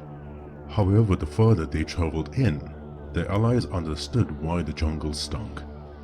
Victor saw mutilated bodies, some suspended on the trees, some spread out on the ground, and some piled in heaps. Limbs ripped and chewed, clothing torn and thrown, and hair everywhere. The werewolf also saw skeletons lying around. Femurs, tibias, tarsals, rib cages, scapulars, flesh eaten squeaky clean off the bone. If anything, the stories told about this place did not even come close to actually being there. However, the next part was ironic. Since Victor turned into a werewolf, there was always that struggle with the human trying to tame the beast. But in this case, despite them being one entity, it felt like the werewolf tried to tame the human. Victor's rage was at a simmer, then gradually rose and rose until his body shook with anger. So many people slaughtered in this jungle. So much of death and destruction, but the werewolf needed to keep his calm. He turned back to the allies and saw the expressions of disgust, pure shock and horror plastered on their faces. Silently, he used hand gestures to point at the directions that he needed them to go in. Thus, the 33 members had now split up. Jerry Fields had a lower stance than anyone else in the group, gently sniffing the ground and using his heightened sight, trying to look for the tablet. There were 2 younger witches with him, accompanied by 2 elves and 2 dwarves, scouting the areas in their own ways. Raymond Burge and Elsie Scott had a similar group, but these werewolves were born for stealth. They moved so quickly yet made no sounds whatsoever. They covered much more ground than the rest, but the further they walked into the jungle, the bigger it seemed to get. Boston Ross, the dark brown werewolf, and Samantha Daniels, the witch, led their own team of elves. They were thankful that elvish warriors weighed less than a feather, which meant that even if they ran, no one would hear them. Perfect scouts, but still no luck in finding the tablet. Marston and Sasha led a larger group with a mix of elves and dwarves, slowly looking behind the plants and trees, trying to cross the darkened foliage of the jungle. Marston was short, therefore found it easier to maneuver through and around the trees and plants. Sasha shared just a tad bit of light from a tiny flame on her fingertip, but still no luck.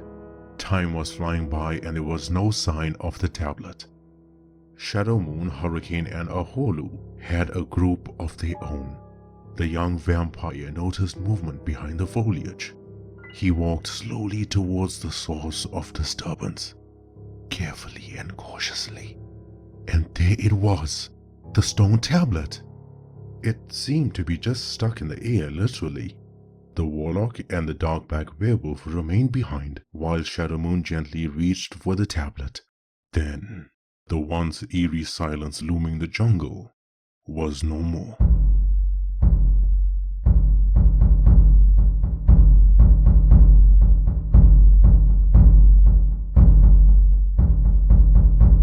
Drums, slow, loud and filled with bass. With each beat, the allies felt the anxiety building up in their chest. The tempo increased, the sound louder, and the jungle suddenly felt much smaller than everyone thought. Smaller in the sense that they felt trapped. Victor and Myra's eyes widened with panic as they yelled at everyone to get out of the jungle. Shadow Moon grabbed the tablet as quickly as possible, but found it stuck. It wasn't stuck by vines or branches. It was held. The stone tablet was never in the air. Then, a pair of eyelids opened up in front of them, revealing red eyes peeking through the foliage. A camouflaged barbarian then stood up, almost the same height of the tallest trees in the jungle. Shadow Moon, Hurricane, and Aholu panicked. This was the largest creature they had ever seen in their lives. Lightning quick punches from the vampire, massive blows from the werewolf, and poisonous spells cast by the warlock. Impressive, strong, skillful attacks, all in vain. The giant monster barbarian grabbed Shadow Moon with one arm, like the claw in the toy machines trying to retrieve a teddy bear. The young vampire tried escaping, fighting bravely but had lost feeling throughout his body. The monster barbarian, while holding Shadow Moon in the air, used both palms and squeezed his head until it popped like a watermelon. Then all hell broke loose. This was the beginning of the end. It looked like a zombie outbreak, but instead of zombies, they were vicious, ferocious, cannibal barbarians. Despite the jungle being so massive, it still felt small once the barbarians swarmed through. The warlock and the hurricane tried fighting the barbarian and did wound it, but this led them to being smashed on the ground like insects. Victor ran towards the giant, noticing the stone tablet was kept in a pouch located on the side of his hip. Myra and Samantha began opening portals for the allies to escape, but each time they tried to enter, the barbarians swarmed them like bees. Some elves were ripped apart in the most gruesome ways possible in seconds. Some dwarves, while still breathing, were being devoured by the barbarians. So vile, vicious and ruthless that even the smallest piece of meat on their carcass never went to waste. Sasha the witch used her firepower to burn the barbarians near her. They fell to the ground sizzling like a steak placed into a hot pan filled with oil. The witch then had an idea. Why not burn down the damn jungle? Myra yelled from the other side, telling the witch to conserve her energy. The jungle will not burn, she said. It has a protection shield from Belru. Do not harm the jungle in any way, she said. Whatever you do to it will be reversed to you. The allies were decreasing in numbers. All hope seemed to be lost. Victor the werewolf had his hands full with the giants. Myra sent Nala, the giant serpent, to protect as many as she could while sending projectile orbs at the barbarians. Sasha, technically a human flamethrower, was now getting tired. Samantha Daniels could feel the blood pouring out from her nose. Marston, the brutal warrior dwarf, took out barbarians in hordes, swinging his sledgehammer axe wildly and yelling at them. As strong as he was, no one could keep up the pace of carrying the armor while using such a heavy weapon. The moment he slowed down, the barbarians jumped on him and ripped him to shreds. Boston Ross and Jerry Fields back to back fought off the barbarians valiantly, but they too felt the exhaustion and the hopelessness settling in. The elves had fired so many arrows that it ran out. The dwarves had fought so much and so quickly that they couldn't breathe anymore. Raymond and Scott, both the fastest werewolves among the allies, did their best to carry as many elves, dwarves, and witches out the jungle. But with each trip back and forth, there were more being slaughtered than saved. Everyone knew they couldn't keep this up any longer. Boston Ross and Jerry Fields made a run for it while slaying barbarians along the way. Then, just before exiting, the barbarians caught up to them. The werewolves fought and bit and clawed their way, but Jerry Fields had sacrificed himself for Boston Ross to escape. Myra, with her nose bleeding and tears rolling down her face from the sheer horror, stood her ground. Her mind and body was giving up, but she never showed it. The flames being sent by Sasha wasn't strong anymore, and Samantha Daniels had no energy left. Just as those two young witches were going to faint, Raymond Burge and Elsie Scott grabbed them and escaped the jungle. From all the allies that have entered, Raymond Burge, Elsie Scott, Sasha, Samantha Daniels, and Boston Ross were the only ones that made it out alive. The werewolves were going to re-enter the jungle to fetch Myra, but a wisp of dark smoke flew past them within seconds and then entered the jungle. A gush of wind whistled through the foliage. This dark black smoke smothered the barbarians, circling them, and when it moved on, the cannibal beast fell to the ground with their throats slit open. The barbarians were being cut down, and while Fesliyan Hunt was late, he was now in the jungle of Belru. Myra's projectile orbs weren't as big and powerful anymore.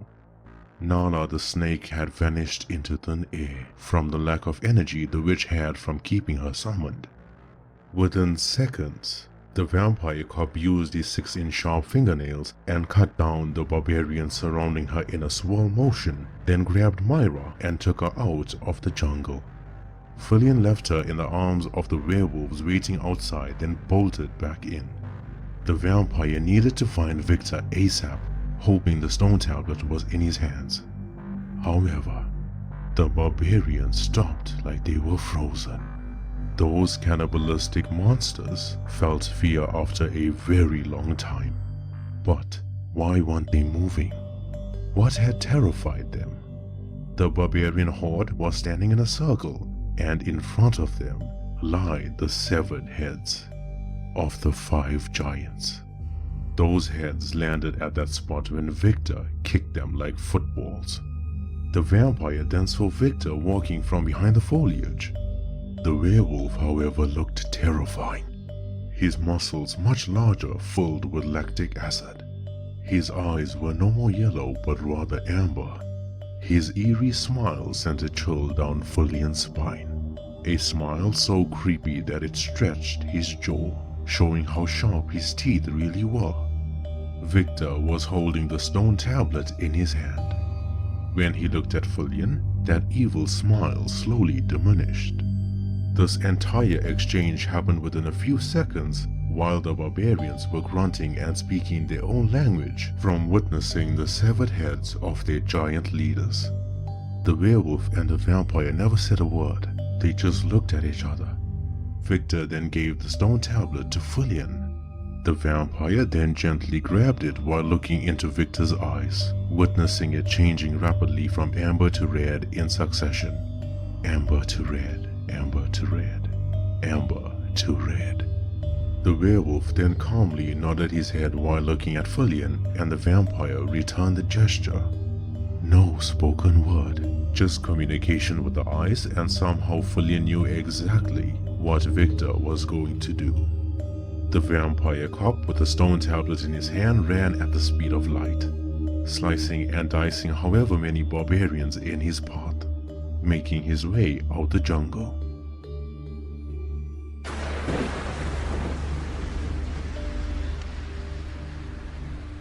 Time seemed to slow down for Victor. His muscles were screaming after fighting the giant barbarian. It was only for a brief moment that he held on to the stone tablet, but he still felt that sensation running down to his core. The training wheels had finally come off. The barbarians seemed to be running in slow motion. The tribal chants, grunts, and battle cries they made sounded so soft to Victor. What was this weird feeling traveling through his body? Why wasn't he escaping the jungle? The werewolf looked ahead and saw no sign of Fesliyan, then closed his eyes and gave a warm smile. The vampire was safe. Then that same smile slowly changed into a frown. The allies that had nothing to do with this mess have lost their lives today. The barbarians have killed yet again. Victor's eyes remained closed. The noises the barbarians made were drowned out by screams. Screams of anguish of those who have lost their lives in the jungle. In Victor's mind, he saw the skeletons of families, fathers, mothers, children, pieces of flesh and body parts of those recently murdered lying everywhere. Folk that were innocent, folk that tried to live life, had been slaughtered by these monsters. He heard the children's cries. He heard the mother's screams filled with pain and fear. He heard the fathers being tortured, and now the werewolf clenched his fist. Victor was fast. Now was the time to run. Now was the time to get out, and yet he chose not to. The werewolf took a deep breath in, then exhaled slowly.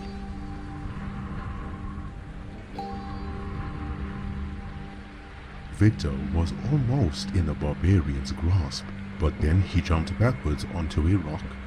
Victor looked at his sharp claws while moving it around, and then gave a smile. These razor-sharp claws would now serve as his scalpels. The barbarians in front of him were nothing more but tendons, ligaments, and arteries waiting to be cut. The jungle was now his surgical room. The only difference was that he never needed to stitch them back together again. The barbarians needed to die a horrible death. Fesliyan the vampire made it out the jungle. The stone tablet tucked inside his long black coat, which now looked like crimson with so much of blood covering him.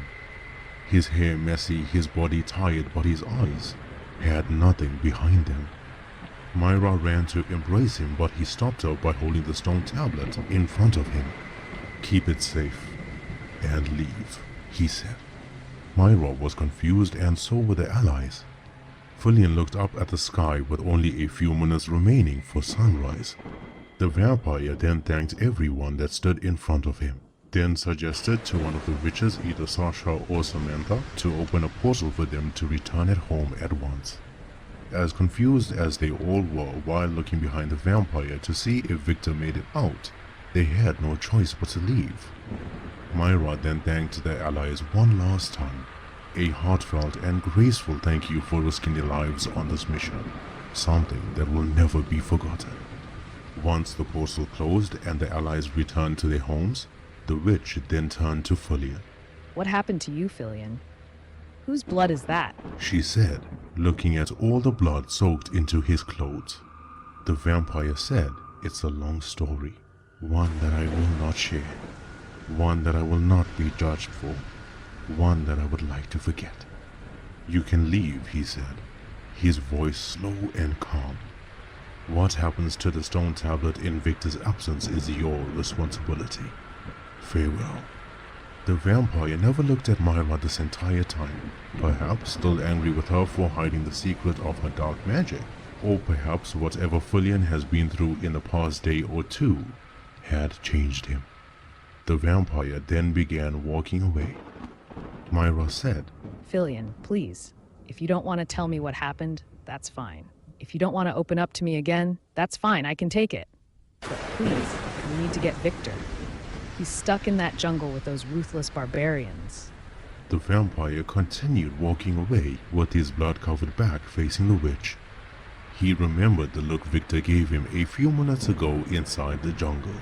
That deep, dark, and menacing look in his eyes that spoke volumes. Fesliyan said he'll be fine. Besides, you did not see what I did. Fesliyan Hunt had this cheeky smirk plastered on his face. As the sun rose, the vampire walked into the shadows and said, "You got it backwards, Myra. Victor isn't stuck in the jungle with the barbarians.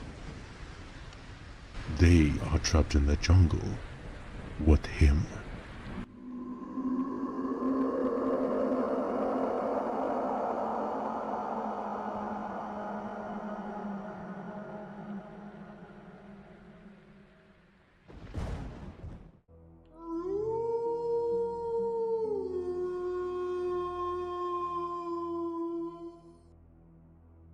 Long have I waited for this day. I can feel it in the air. The cold wind of winter whispers to me. My nerves are screaming with anxiety and fear, but somehow I remain calm and composed. Long have I waited for this day. When the grey wolf's rage subsides and the barbarians are no more, he will be vulnerable. The crones will see this as a perfect opportunity to sneak up on Victor. But how would they with me around? Long have I waited for this day. The vampire wasn't the only one hiding a deep, dark, and secret power.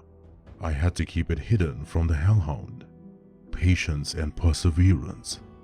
I cannot fail. Have I lost faith in humanity? Yes. Yes, I have. How much of blood, sweat, and tears have I shed for people? How many helpless beings have I served without taking coin for it? How many times have I risked my life for others? Not a single soul helped my wife that day in the village. Not a single soul told me my son would be sacrificed in some foul ritual like a sheep being led to the slaughter. Not a single soul told me the letter was fabricated. I was made a fool. The villagers and the crones made me Ragnar Leifson, a warrior knight that fought in more battles than people could ever think of, into a mockery. No, today I will not fail. Still I remember the crone's face, that evil smile showing her rotten teeth, that pale skin tightly wrapped on her bones and her dark hands consumed by decaying flesh. The mastermind behind everything that occurred in the village of the Harrow, how she threatened my wife with her undead creatures. I've seen it in my visions. I will never forget her face. She could change appearances as much as she wanted, but that look in her eyes when she saw me all those years ago could not hide that fear. For if I wasn't distraught and stricken with grief over the death of my boy, I would have ripped her to shreds right then and there. None of them expected me to walk out of hell the way I did. The crones laugh at their victims and their mind games, but would they be laughing when I'm done with them? They do not know that I have been preparing for this moment my entire werewolf life. My daggers, sword, and armor are coated with ointments from the elves and dwarves, which puts a stop to their shape-shifting capabilities and dulls their power. All my training, all my sleepless nights, and all my suffering shall now serve its purpose. I will not falter. Long have I waited for this day. Consider this curse my penance for failing you all those years ago, my beloved Luna. But I swear to you, before your moonlight fades away into the morning sky, I shall avenge your death with every fiber in my being. My dear boy Maximus, before your star stops shining in the night sky, you will guide me to my victory. Your father will punish those that led you to the slaughter. I will make them feel every bit of pain you felt. Long have I waited for this day for villages and towns to be free of dark magic and rituals so that no warrior, father, mother, husband, wife, or child will ever meet the same fate that my family did. Long have I waited for the gateway from hell to this land to be closed permanently, for every demon to burn in the very fires they created. Let no monster, good or evil, stand in my way today.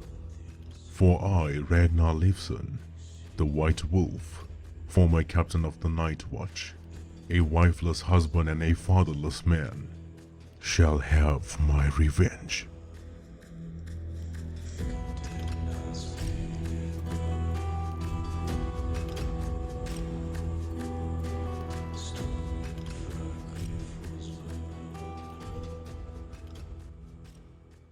There was an ominous sound that traveled in the winter breeze, with ordinary folk keeping warm indoors amidst the snowfall.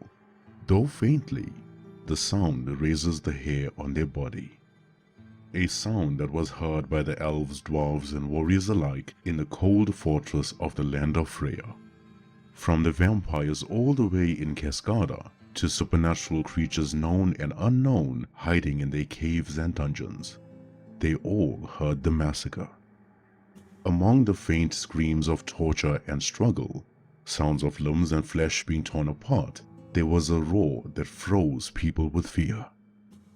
Anne-Marie wore her long black dress, standing on the balcony of a dark, spooky castle, listening attentively to the sound.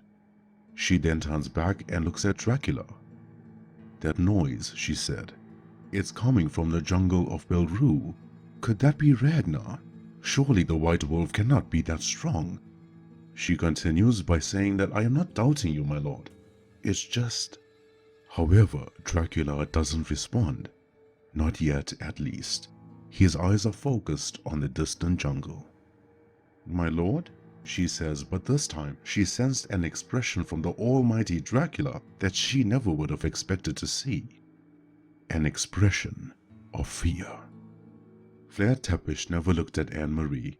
He hid his trembling hands from her and felt an icy chill touch the back of his neck. "No," he said. His words were afraid of leaving his tongue. "You are correct, Anne-Marie, that is not Ragnar.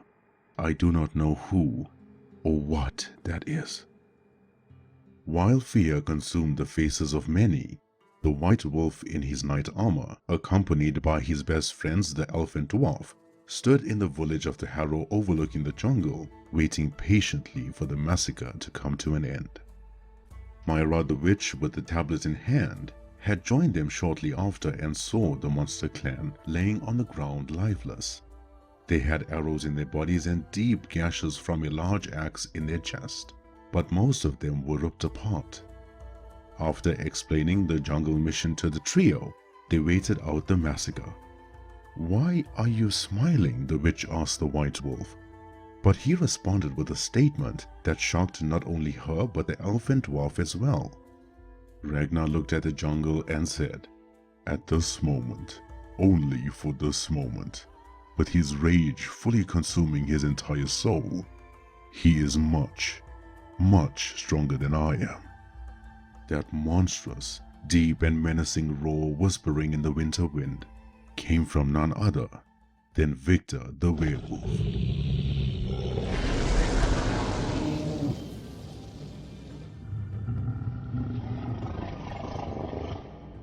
The stories told about the occupants of the jungle were not far-fetched in any way.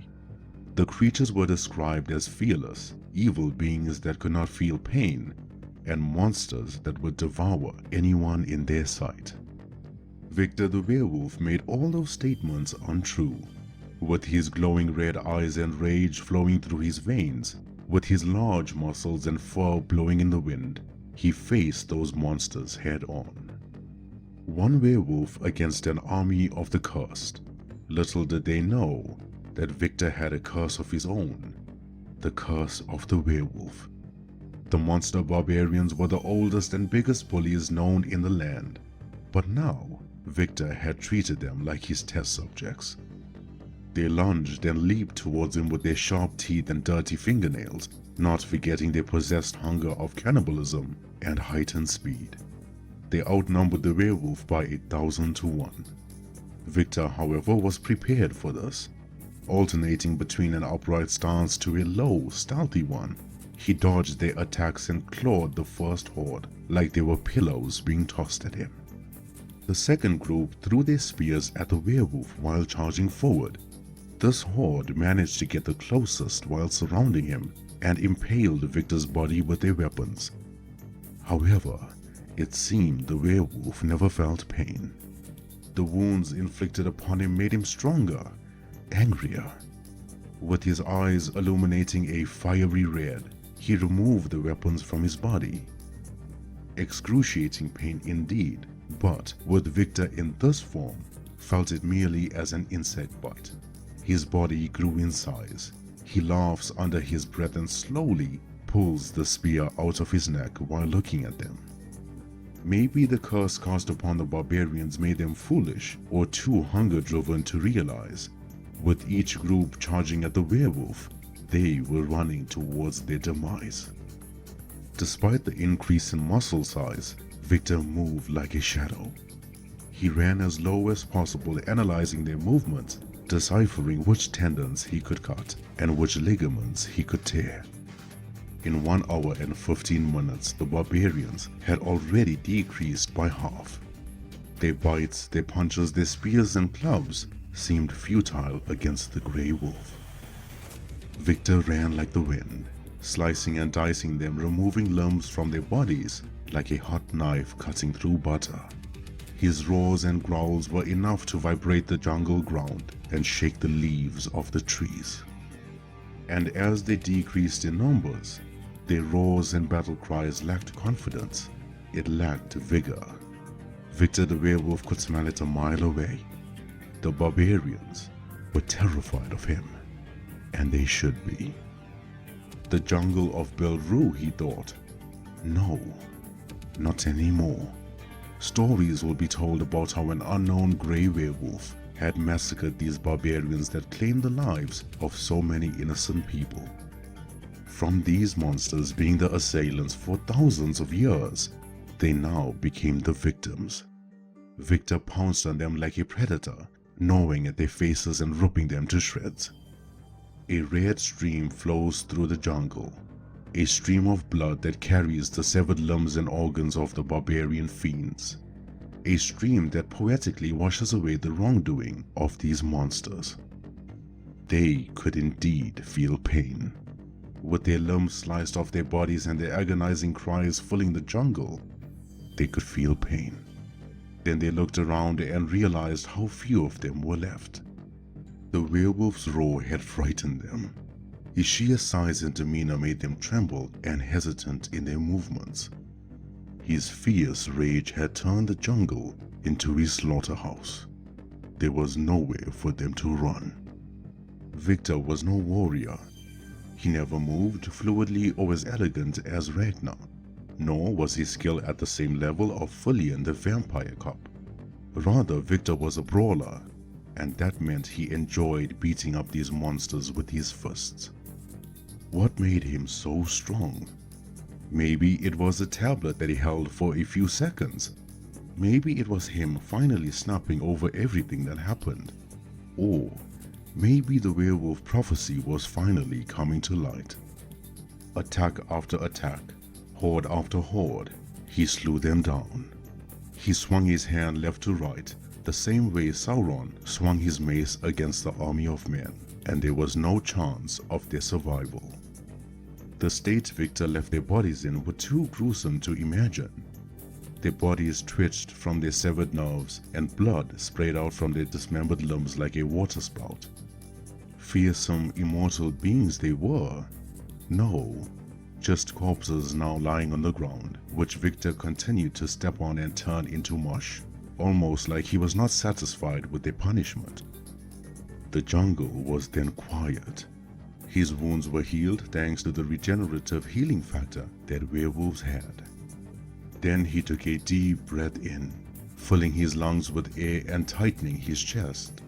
There was one more thing left to do, one more message to send to every evil being lurking in the shadows, that this jungle had now belonged to him.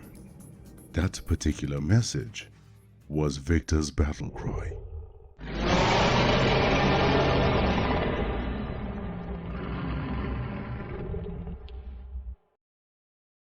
And as his rage subsided, the werewolf's eyes had now turned blue. His size reverted to normal and he seemed much calmer than before. Thus, the cursed barbarians turned into cannibal monsters were no more. Victor then sat on a large rock. His body and mind were tired and his muscles were heavy and burning. And just when the werewolf thought he could finally rest, he never realized the crones were right behind him.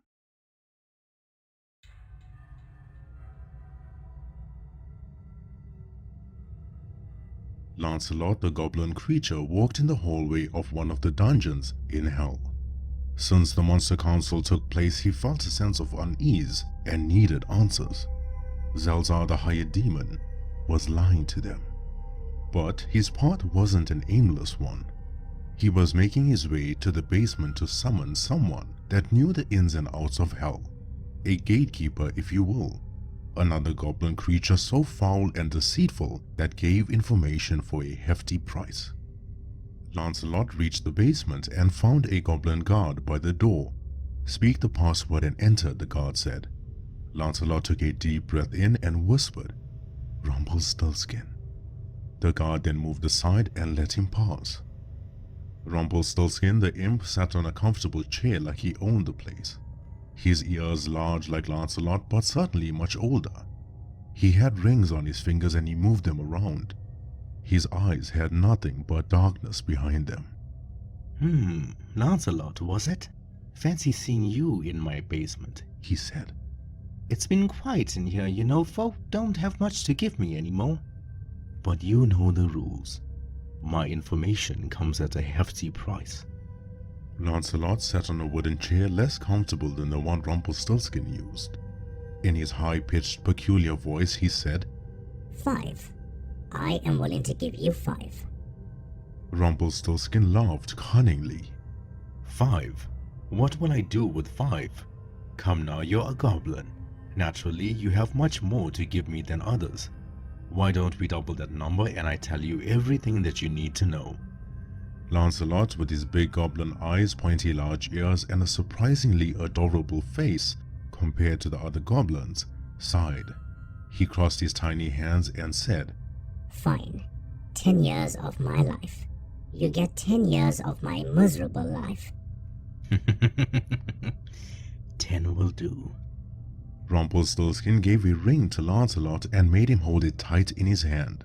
An orb of white energy flew out from the short goblin's chest into the ring, sealing the deal. Rumpelstiltskin took the ring back and then wore it. Very well, He said.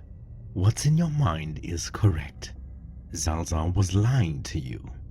You really think the prophecy would be tied to a pathetic lesser demon such as Arkine? Intelligent and cunning, but pathetic nevertheless. The higher demon will get rid of those not valuable to him or those he sees as a threat, which means your days as a servant are numbered and your best friend will be tossed aside just like the rest. The prophecy has a loophole, something Arkine managed to fool everyone with. His 4 monsters can be killed, but not the last. Jorah cannot be defeated by just any werewolf. We both know who could do such a thing. The next words Rumpelstiltskin uttered widened Lancelot's eyes. The short goblin began having a panic attack in the basement, hearing everything unfold, and then stormed out at once. The basement was filled with the echoing sadistic laughter of Rumpelstiltskin. Lancelot made haste at once, his strides panicky and filled with speed. His peculiar toes managed to grip the cold floor much easier than the other creatures. His large ears heard the curses being thrown at him from the other demons. Goblins were always treated unfairly in the world. He never cared about Arkine. He never cared about Zalzar, nor did he care about hell. He was forced to serve them. But for now, he ran and ran until he entered the dungeon of his best friend, Monrog the Hellhound. Lancelot, since he was born, took care of the Hellhound. Everyone was scared of Monrog because of how he looked, but they never saw his good heart, not like Lancelot. From patching his wounds to providing him company, the duo was inseparable. Indeed, Monrog looked absolutely terrifying with his fiery eyes, sharp canines, and tight black skin wrapped over his muscles. But when he saw Lancelot, his tail wagged uncontrollably. The goblin said, Mon, I have something to tell you. But first, how are your wounds? Did that big oaf Ragnar hurt you? I swear, give me a moment with him and bam, I'll knock him out. Monrog shook his head and then chuckled. The Hellhound licked the goblin's face to show how much he missed him and reassured him that he was okay. The hound then sat on his throne, eager to hear everything his friend had to say. Okay, so I spoke to Rumpelstiltskin and, hey, I could gift you the power to speak again like the last time, although you have to be in your true form. And Mon, I really need you to speak to me here. The Hellhound wagged his tail even more. He was always fond of this part. Monrog shook his body like a wet animal trying to shake off the water. His eyes glowed red and the throne began shaking. And then... Monrog was now in a humanoid hound form, with large muscles, elegant thin fur, pointy ears and red eyes as he sat on the throne like a king. His 9 feet tall true form that he kept hidden from everyone except Lancelot. The form that made him a force to reckon with. The Hellhound leaned forward and said, I'm so glad to see you, my dear friend. You look troubled. What is the matter? Was there any demon worrying you? Shall I devour them? But as Monrog sat on his throne, Lancelot explained everything to him. And while the first part was difficult for the Hellhound to listen to, this was something that he expected from the start. Lancelot told him how the Hellhound's brothers, Monrax and Monrix, were planning on killing him. Zalzar was the one that orchestrated the entire thing and gave them an incentive that if they killed Victor in the woods of Redwater, then he would personally help them take Monrog out. The next part was about the demon army. It wasn't being led by Zalzar. Just like how Arkine was Zalzar's underling, Zalzar was serving someone else. Someone far more powerful. The crones were not the only gateway from hell to earth. Arkine was. He'd retrieved his 1,000 souls, then why was he still on earth? Zalzar could have pardoned him, but chose to keep him on the land. The higher demon knew the white wolf had been hunting down the crones, and after Ragnar killed 3 of them when he was much younger, Zalzar put Arkine on earth as a failsafe if all the crones died. Furthermore, the trials have a loophole.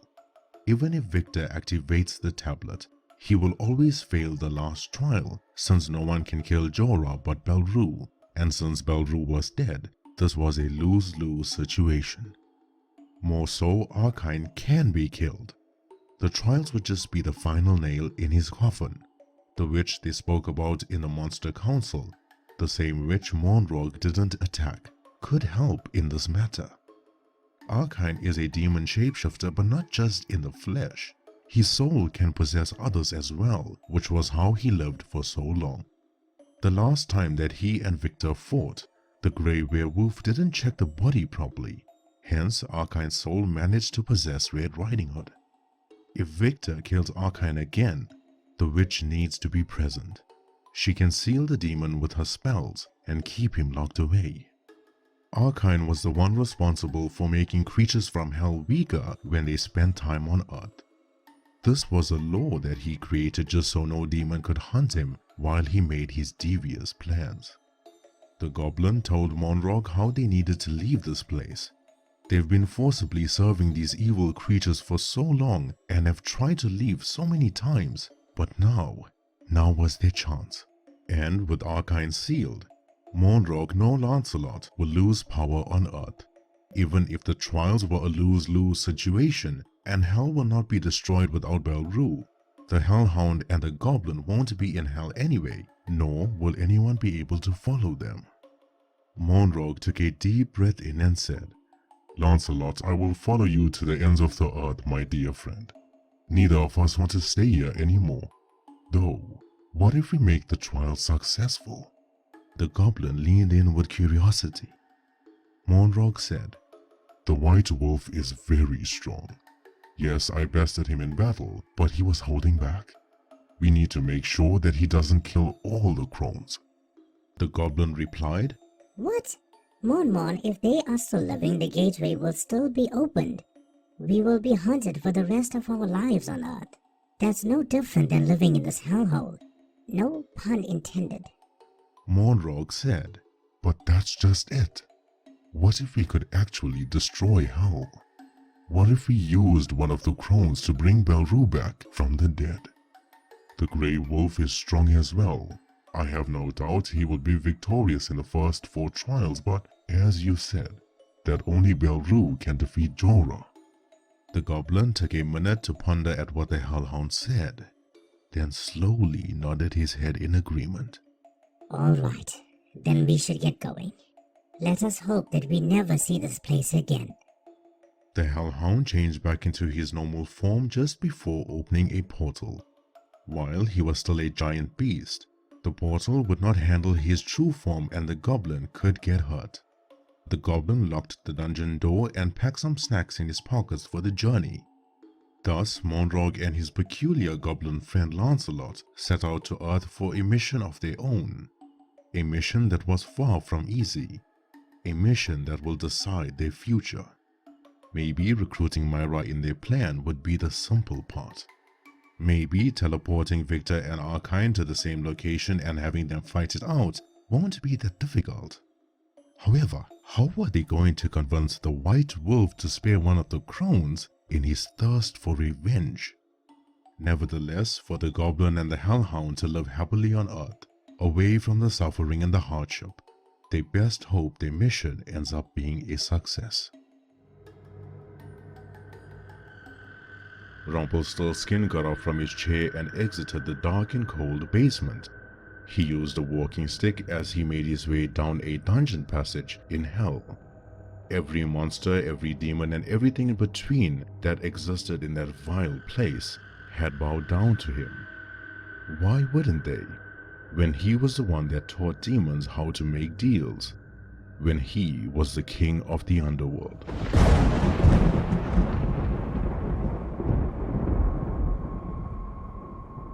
The imp had so much of power yet very little strength.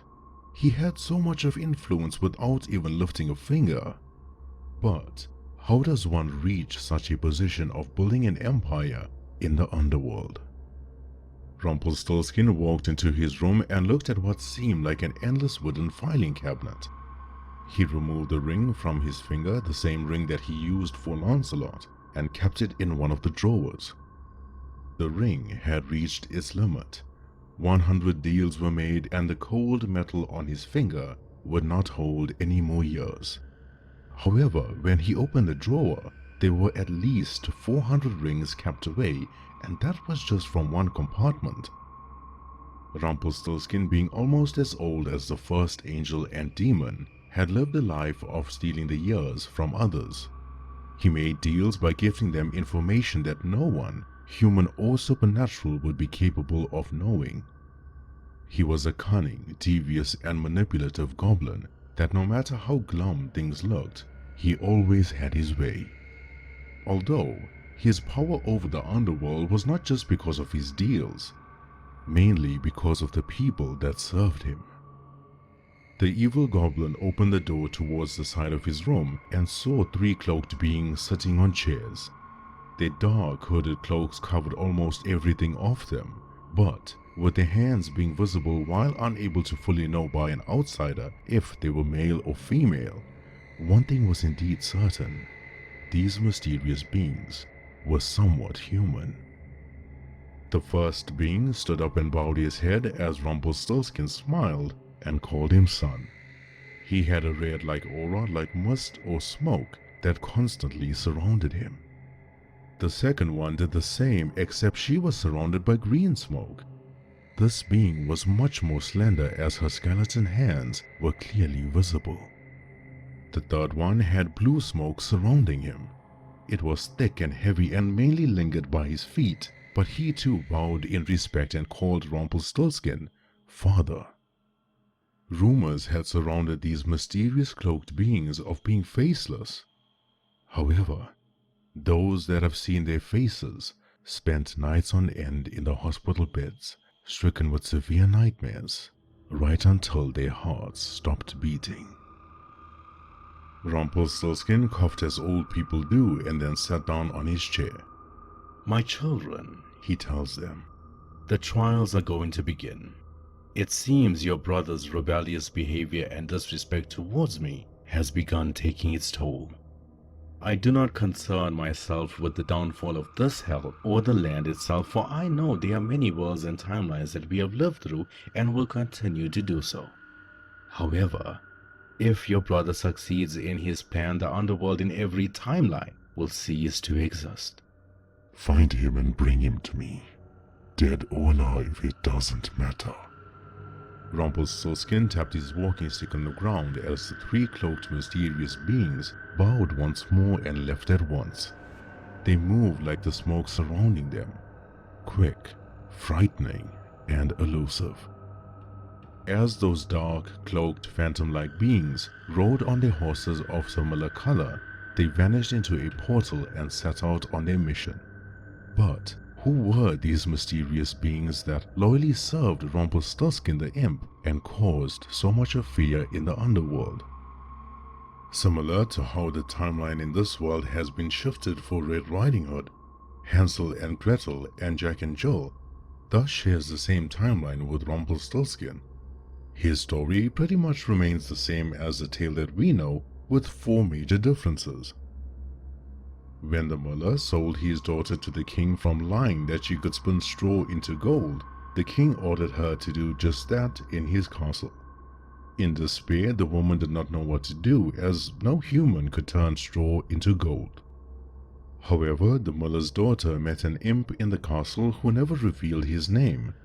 This goblin-like creature fulfilled the task the king gave to her and did indeed turn straw into gold. The king was impressed that this beautiful woman in his castle could be worthy of such a feat. He was pleased with her and married her to his son. However, the woman did not forget the goblin that helped her. One day, the miller's daughter snuck out the castle and saw him sitting around the fire in the woods. With tears of joy, she says to him, Oh, thank you, dear goblin. It is because of you the king chose me to marry his son. But how could I ever repay you? The goblin smiled cunningly and said, If you cannot tell me my name by the time you give birth, you shall gift me your firstborn child. No exceptions, that is my deal, he said. Or your secret shall be revealed to the king. Time passed and the beautiful woman lived a happily married life. But when she got pregnant, fear consumed her body when she remembered what the goblin said. She tried and tried by asking every villager, every townsfolk, and every angel in existence what was the goblin's name, but to no avail. Since Rumpelstiltskin was a demon, with only the underworld knowing who he was. And in this version, the miller's daughter never did find out his name. She had no choice but to give her firstborn away and lie to her king, her husband, and every servant in the castle that her child was taken. The goblin carried the child and placed him on a warm, cozy bed inside his old village home. The miller's daughter, however, did not realize that she was the fourth victim of Rumpelstiltskin's scheme, as he had taken 3 other babies that he had taken care of 1 month apart from each other. He loved them like a father and gave them everything they ever needed. And as they remained lying down on the bed with the most adorable smiles in all the land, Rumpelstiltskin said, Well, I'm going to have to keep suitable names for the powers that I give to you, my dear children. Now, as much as Belru, the first werewolf, was blamed for changing the timeline of this world, it all began with Rumpelstiltskin and his greed and cunningness for power. It was no wonder that everyone in hell, heaven and earth feared the goblin creature, since he had the most powerful children. And as the 2 horsemen and 1 horsewoman, famine, conquest, and war, ride on their dark and evil horses, surrounded by their respective auras, they search for their brother, hoping to stop him from meddling in the lives of humans and causing the downfall of the underworld. However, the mystery remains. Why is Death trying to help the werewolves? Victor felt a cold whisper behind his neck. He felt an ominous presence multiplied by 5, and just before he turned around, the grey werewolf was no longer in the jungle of Belru. Some form of teleportation, but why here? Despite the withered trees covered in snow, the werewolf recognized this place, the woods of Redwater where he fought Monrax and Monrix.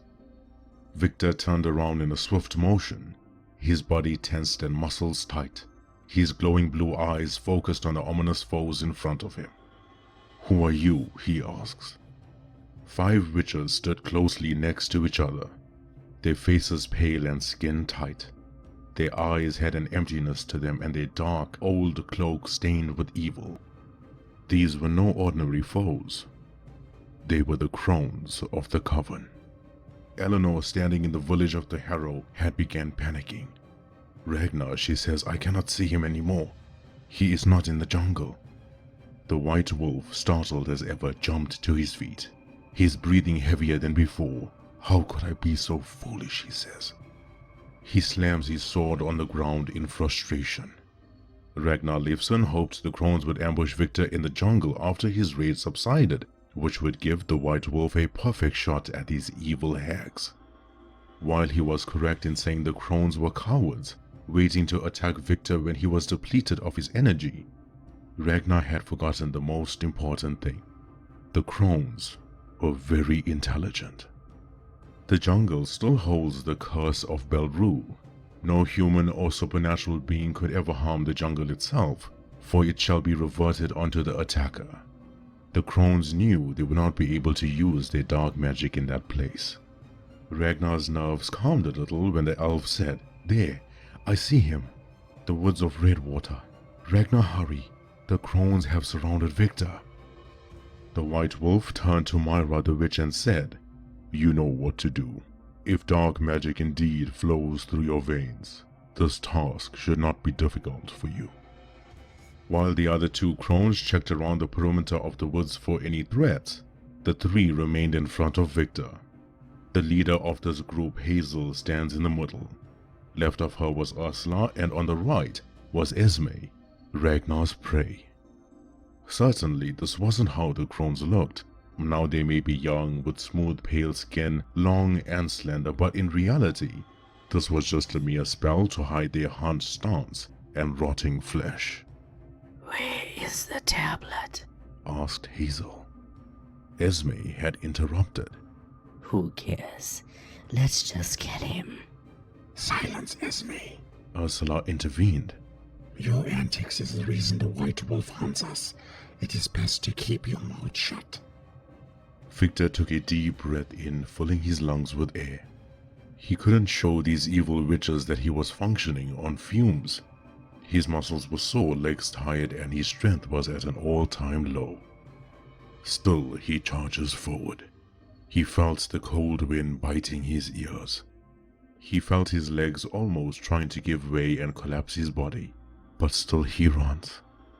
And just as he growls with anger and loads up his right hand to land a massive punch, a purple portal opens up in front of him, and so the werewolf disappears.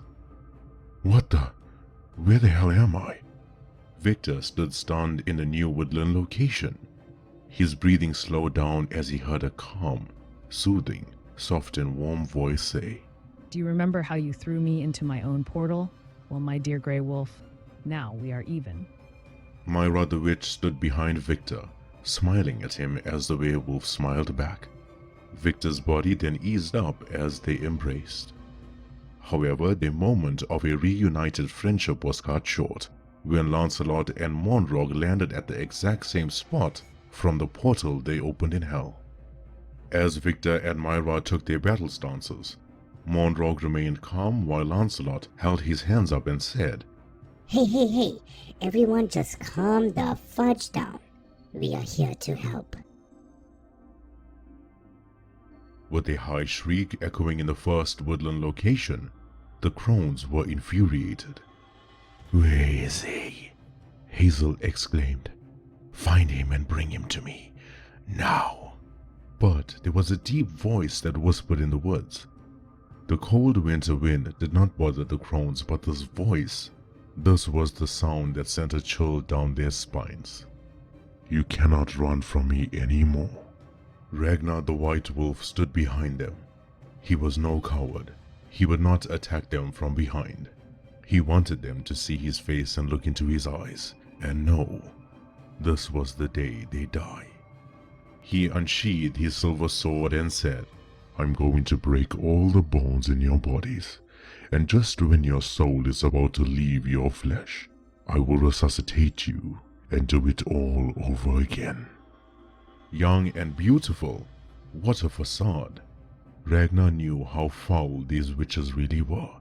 They began circling him, sending their dark magical spells at the werewolf. Ragnar deflected it with his sword, something they never expected. His eyes glowing red and his muscles larger than ever, he dodged their attacks with so much of elegance and ease. His movements were so fluid, almost like this giant weighed less than a feather. Then Esme, the crone that ruined his life, had decided to cast her own magic. The werewolf could see how frightened she was, since she was the weakest. Ragnar roared at her as he watched her stumble backwards. She would not die so quickly. No, the White Wolf would save her for last. Hazel was the strongest from this group, and her magic did in fact wound Ragnar. Each beam, each orb, and every spell sent by her had begun dismantling his armor. As blood filled the werewolf's mouth, he reached behind his back and pulled out large daggers which he tossed at Hazel, slowing her down. Next was Ursula's turn. The witch had sent out a very troublesome form of magic. It looked like shrapnel exploding from a grenade and burnt Ragnar's skin when it touched him. Still, the White Wolf knew to keep his power hidden. It was not yet time. One thing that did bother him though was how weak the crones were. Then, as he ran, dove, lunged, and leaped, dodging their attacks, he could not help but feel like something was amiss. Were these all the weaker sisters? Now they were moving in closer. The two crones that checked the perimeter earlier, Hilda and Sabrina, snuck up behind the werewolf. First move was by Sabrina. However, this was no ordinary werewolf they were sneaking up against. Ragnar dashed to the side, sliding on the icy ground, and punched the witch so hard she flew across the woods. Just when Hilda thought she could capitalize while Ragnar wasn't looking, he placed his large arm around her neck, pulled her towards him, and slowly pushed his sword through her chest. This wouldn't kill someone like her, just slow her down. Ragnar was still waiting for something. Ursula decided to try once more. This time, her magical orbs were much larger and heavier than before. Ragnar Leifson held his shield out in front. The elvish medicine and the unique oils and weapons and armor were certainly doing the trick, for now. Then the impact shattered the armor shoulder pads into a million pieces, and just when Hazel was sneaking up on Ragnar to land the finishing blow, he revealed a unique skill of his own. Ragnar the White Wolf could vanish at will. Hazel never had time to process what just happened. Ragnar placed his arm around her neck and said, "If you wanted to die first, you should have told me." Ragnar tossed her to the ground and began stomping on her body. He heard every bone break as the witch choked on her own blood. He picked her up and slammed her again until Hazel couldn't move.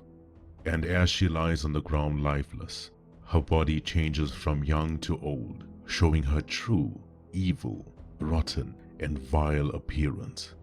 One down, 4 more to go. The rest of the crones shrieked in anger after witnessing the gruesome murder of their sister. They had forsaken the spell to make them appear young, then turned into their old selves. All their dark magic, all their evil spells and tricks, were now being conjured up in their hands. Esme, frightened as ever, slowly built an orb of dark energy. Second was Ursula, channeling all her power towards her fingers. Third was Sabrina with a large magical ball spinning rapidly in her palm. Last but not least was Hilda conjuring up roots from the ground just to trap Ragnar and hold him down. This was an attack filled with desperation. Ragnar growled and charged at the crones head-on. With no more dwarven armor or elvish medicine to protect him, with no more shields to lessen the impact, it was time. Now, my dear listeners and viewers, if you really think the White Wolf's hidden power was only vanishing at will, you are sorely mistaken. His secret power was... In 5 seconds, down goes Ursula, her bones broken as Ragnar promised. This witch lied on the ground as she had taken her last breath.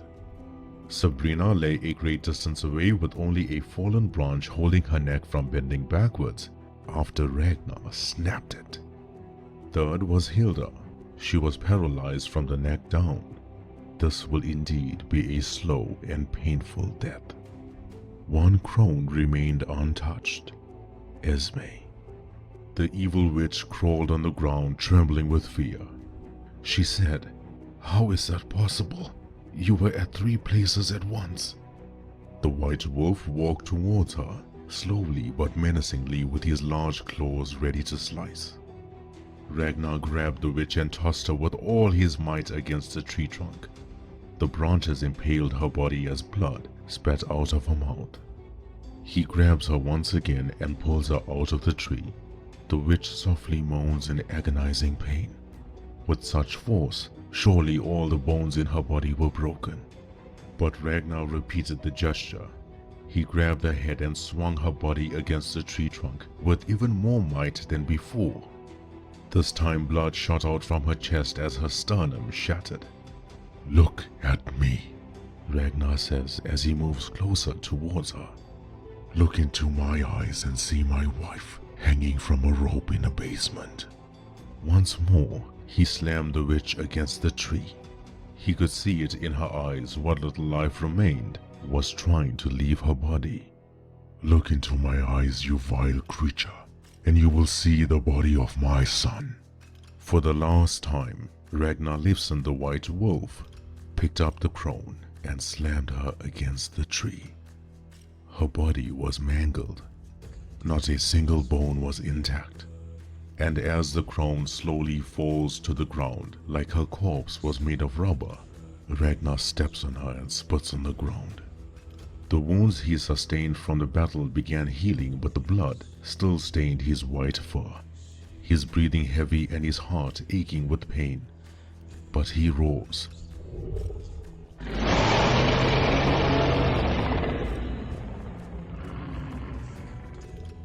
He roars for his Luna and Maximus. He roars as a father taking revenge for his wife and child. However, Ragnar could hear breathing. Hazel still fighting for her life. Her legs were broken as she dragged herself on the ground. Ragnar Lifson lifts his giant, monstrous foot up in the air, ready to stomp the crone's face. Then, just as Ragnar was going to deal the finishing blow, he hears footsteps behind him. Footsteps that he did not recognize. Dracula takes off his long grey coat as the winter wind blows through his long hair. The White Wolf. I expected you to be bigger.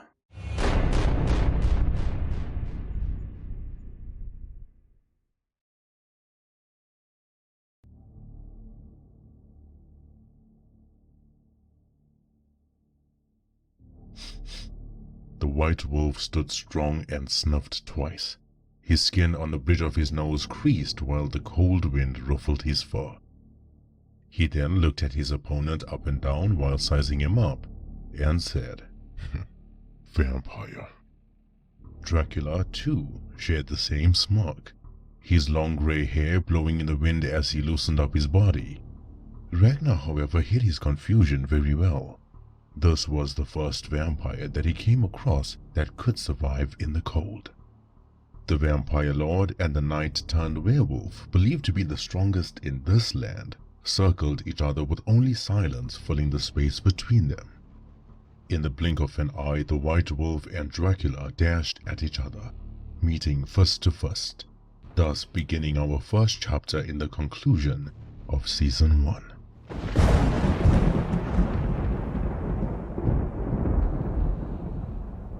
The collision caused a massive gush of snow and wind in the dark winter woods. The trees snapped at their center and fell to the ground. Hazel dragged herself in the cold snow. Her entire body felt like giving up with every effort that she used. Her nose bled, her jaw dangled, and there was no feeling in her legs. But once she crawled to the tree and leaned against it, she had an evil grin on her face. Ragnar and Dracula were pushed back by the impact. Both of them slid on their front legs, then took their battle stances ready to charge once more. Dracula then changed into the vampire monster, the same creature that flew over Fesliyan's village more than a century ago. The fight was somewhat equal at first. These two powerful beings had different fighting styles and approaches. Ragnar was more patient, studying his opponent's movements, anticipating their attacks, and then trying to deal the finishing blow, whereas Dracula was someone that wanted the fight to be done immediately.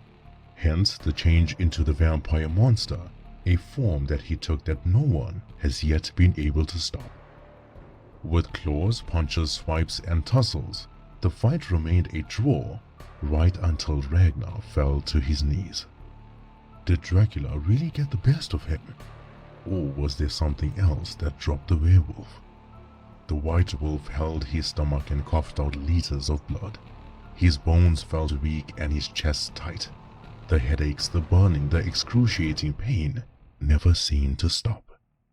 And as Dracula reverted to his human self, with his 7-inch razor-sharp nails at the ready to take the head off the werewolf, Hazel the crone laughed sadistically.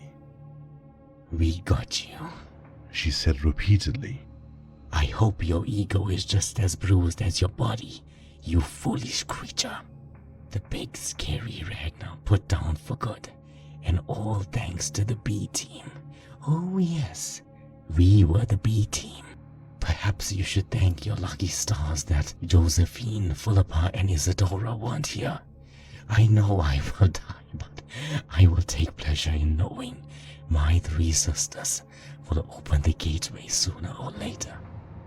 Seconds before Vlad Tepes could deal the finishing blow, the branches and the twigs on the ground behind them had begun snapping. A tall figure dressed in a dark black hooded cloak had approached with heavy yet slow footsteps. His voice was not deep like Ragnar's or an eerie whisper like Dracula, rather normal. Vlad Tepes was ready to charge at the mysterious cloaked being, but the crone began hyperventilating and yelled, His eyes! Don't look into his eyes! The mysterious cloaked being responded, the vampire best be leaving now. This wasn't a fair fight. However, I do say that out of all the souls that I have taken, yours, Count Dracula, is one that I patiently wait for. Now, while I cannot voluntarily kill you, I just may sneeze in the wrong direction and you all may cease to exist. Shall we try? Dracula, being the prideful beast that he was, still chose to attack the Reaper. Death winked his eye and the vampire monster was pushed back, flying all the way across the woods and breaking every tree in his flight. This wouldn't kill the vampire, but he would not be getting out for a very long time. The Reaper then turned to the White Wolf and saw him dying on his knees, then said, The crones cast a nasty spell on you. Every ailment they have temporarily healed from people has now been bestowed upon you. Stomach cancer, bronchial pneumonia, bone disease, you name it. Death used the handle of his scythe and pointed it at Ragnar. He whispered something in a foreign tongue and the White Wolf stopped coughing. His shivering, aches and pains were no more. Hazel began crawling away rapidly, fearful of what little remained of her life. Ragnar was going after her when Death stopped him. Ragnar expressed his frustration of how no one should hold him back, but then he finally stopped when he saw the cloaked being had no face. Deep and pitch black hollow eye sockets that had small fiery eyes peeking through. An eerie elongated skeleton face with a body so dark that it made darkness itself look like a bright summer's day. The White Wolf in all his battles against the foulest, most despicable and evil monsters felt fear for the very first time in his life. Then the Reaper said, We've met before in this very woods, an old soothsayer bestowing information onto you. Surely you can remember. You lied to me. No, I helped you. You were young, reckless and stubborn. You would have killed the grey werewolf if I didn't tell you how important he was. Ragnar Leifson hid his anger from the Reaper and walked towards Hazel. His life's mission of eradicating them was not going to be put on hold just because Death himself was standing in front of him. The Reaper said, Do you want to kill the crone because you want to get rid of evil, or do you want to kill them because you failed your wife and son? What did you say to me? You heard me. Ragnar growled at Death. You supernatural beings walk around calling the shots, making us humans as puppets and think you know what pain is. Death was angered by the statement made by the White Wolf as his eyes lit up the hollow eye sockets even more. Do not preach to me about pain, werewolf. Why don't you do my job for one day and see if you can stomach it? You try standing beside a hospital bed of a 6-year-old, witnessing the final stage of cancer take her life away. You try watching a mother have a miscarriage of a baby boy, and like a beggar, walk into the room and pick up the child's soul. You lost your wife and son. I sympathize with you, I really do. But seriously, my boy, do not tell me what pain is. I've always thought you were going after the crones just to get to Esme, but I was wrong. Why would you still continue this obsessive witch hunt after avenging your family? You know you cannot defeat Isadora, Josephine, or even Philippa for that matter, and yet you still pursue them. This wasn't a noble cause you were doing. You're a broken man, Ragnar Leifson, and you were looking to die. What do you want from me? Ragnar said. At that moment, Hazel drew symbols on the snow the same way Monrog opens his portals. The old witch with her broken legs crawled through and the portal vanished into thin air. However, the location that she landed at made her regret teleporting in the first place. Not too far away, Hazel heard Lancelot the Goblin speaking to Victor Humbridge. Ragnar the White Wolf roared at death in frustration. He used all his techniques, all the tricks up his sleeve, and yet could not land a single hit on the Grim Reaper. You let her escape? Why would you do that? Oh dear. Calm down, Ragnar, before you hurt yourself. Hazel is going to die a horrible death very soon, just not by your hand. Now, please, sir, I have a proposition for you, one that involves you being a human again.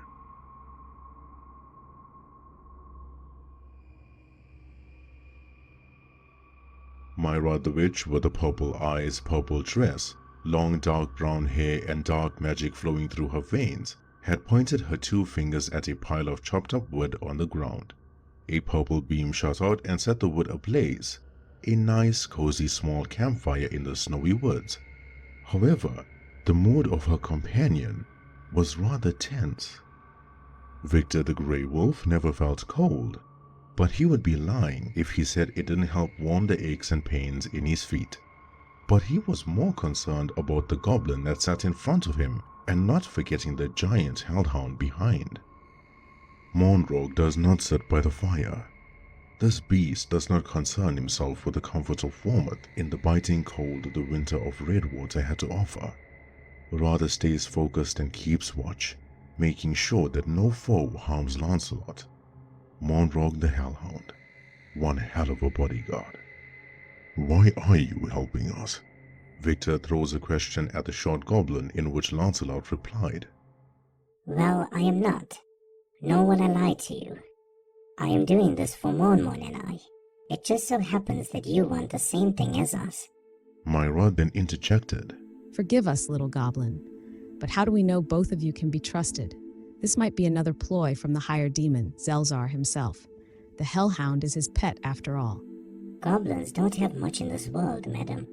Our bloodline was meant to serve everyone and anyone, from the nicest of humans to the most evil demons, except we never had nice people in hell. My life in the dungeon wasn't much of a life. I felt like I was existing, not living. Being spat on, being beaten, being cursed at, and everything in between. I gladly took it for my father. Monrog turned his head and raised his ears. He never knew Lancelot endured such torture in the dungeons. I never told Monmon about it because I knew that he would take it upon himself and try to kill all the demons in hell. But there are demons far stronger than Zelzar, and I would not want to lose my best friend. The higher demon always told me that my father was chained up in a dungeon, sentenced to a life of torture for disobeying his master.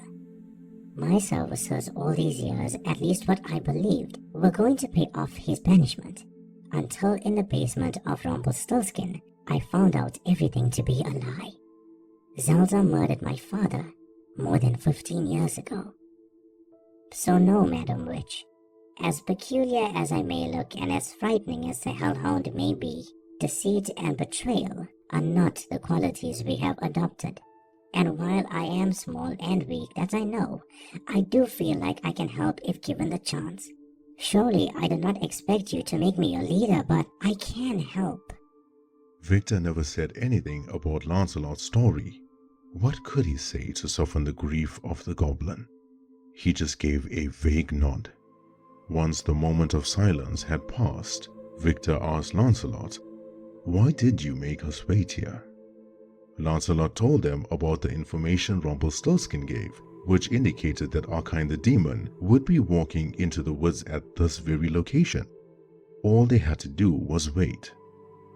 Furthermore, the goblin explained the sealing of the lesser demon and how Myra would need to use all the darkness within her to fulfill that task. Victor's eyes had lit up red. The goblin became startled. His small hands and legs trembled.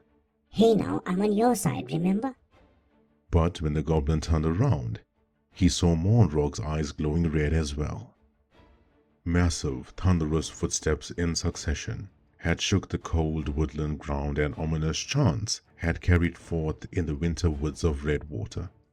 Victor then said, Looks like Rumpelstiltskin lied to you, little goblin. He wasn't feeding our kind to us. He was feeding us to him. An army of 1,000 marched towards their allies. An army of monsters, demons, and unknown creatures that have never been seen on this land. They walk possessed, like a puppet pulling the strings behind them. The puppet master was none other than Arkine, the lesser demon, himself. While Arkine giggles in his high-pitched sadistic voice, he claps his hands and jumps up and down. The demon always had two choices. One, he could offer his collection of souls to Zelza downstairs, thus granting him a passage back to hell. Or two, use the souls that he collected for an army of his own.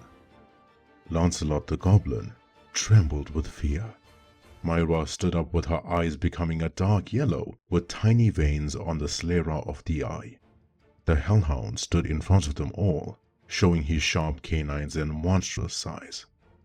Victor the Grey Wolf looked at how terrified the goblin was. His body was trembling with fear, almost like a seizure of anxiety. The werewolf remembered what Lancelot told them and then said, You there, Lancelot. You had a plan, yes? Yes. Well, I don't think I could. You shall lead the attack. The sweat droplets slid down the goblin's face. He was so nervous that his body shook uncontrollably. How could he, someone that was born into a bloodline of being a servant, lead this attack? The hellhound looked at Victor and gave a nod of respect. This was the only way that Lancelot could find his confidence. Monrog then put his giant paw ever so gently onto the goblin's shoulder and gave him the look of reassurance. Luckily, at that moment, the elf and dwarf joined them, their chests moving up and down from the heavy breathing of their travel. We came as soon as possible, the dwarf said. He coughed as if his lungs were trying to leave his ribcage. Oh boy, okay. From what I know, the elves are exceptional archers and have abnormally good eyesight. Therefore, the elf lord shall take her vantage point in the tallest tree. The dwarf shall fight alongside Mon with quick and brutal combat. Both of you will make a pathway for the werewolf and the witch. Victor and Myra, try not to engage in battle. Our job is to get you to Arkine in time. Remember, he knows what we are trying to do. He will not be so easily deceived. Just when Lancelot was going to continue, the goblin's eyes widened when he heard someone crawling on the snow behind them. Hazel began panicking when her presence became detected, and as she crawled away, faster than her usual pace, Lancelot jumped on her chest with his tiny feet and said, Not so fast, you evil wretch. You crones can bring back supernatural creatures from the dead, right? Well, you're going to bring back someone for me, or Mon is going to rip your body into 1,000,000 pieces. The monster army march and chant with purpose, controlled by the master, the lesser demon Arkine behind them. Marcia monstra delectami, lupinos interfice. A Latin tongue spoken by the demons saying, March, my beloved monsters, the werewolf must be killed.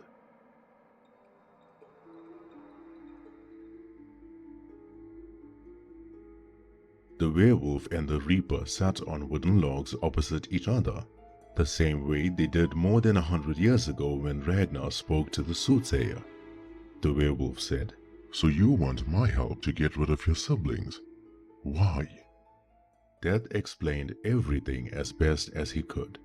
Ragnar and Victor felt that eradicating the crones and the demon army respectively will fix the world's problems, and while that may be true in this current timeline, it will not hold in others.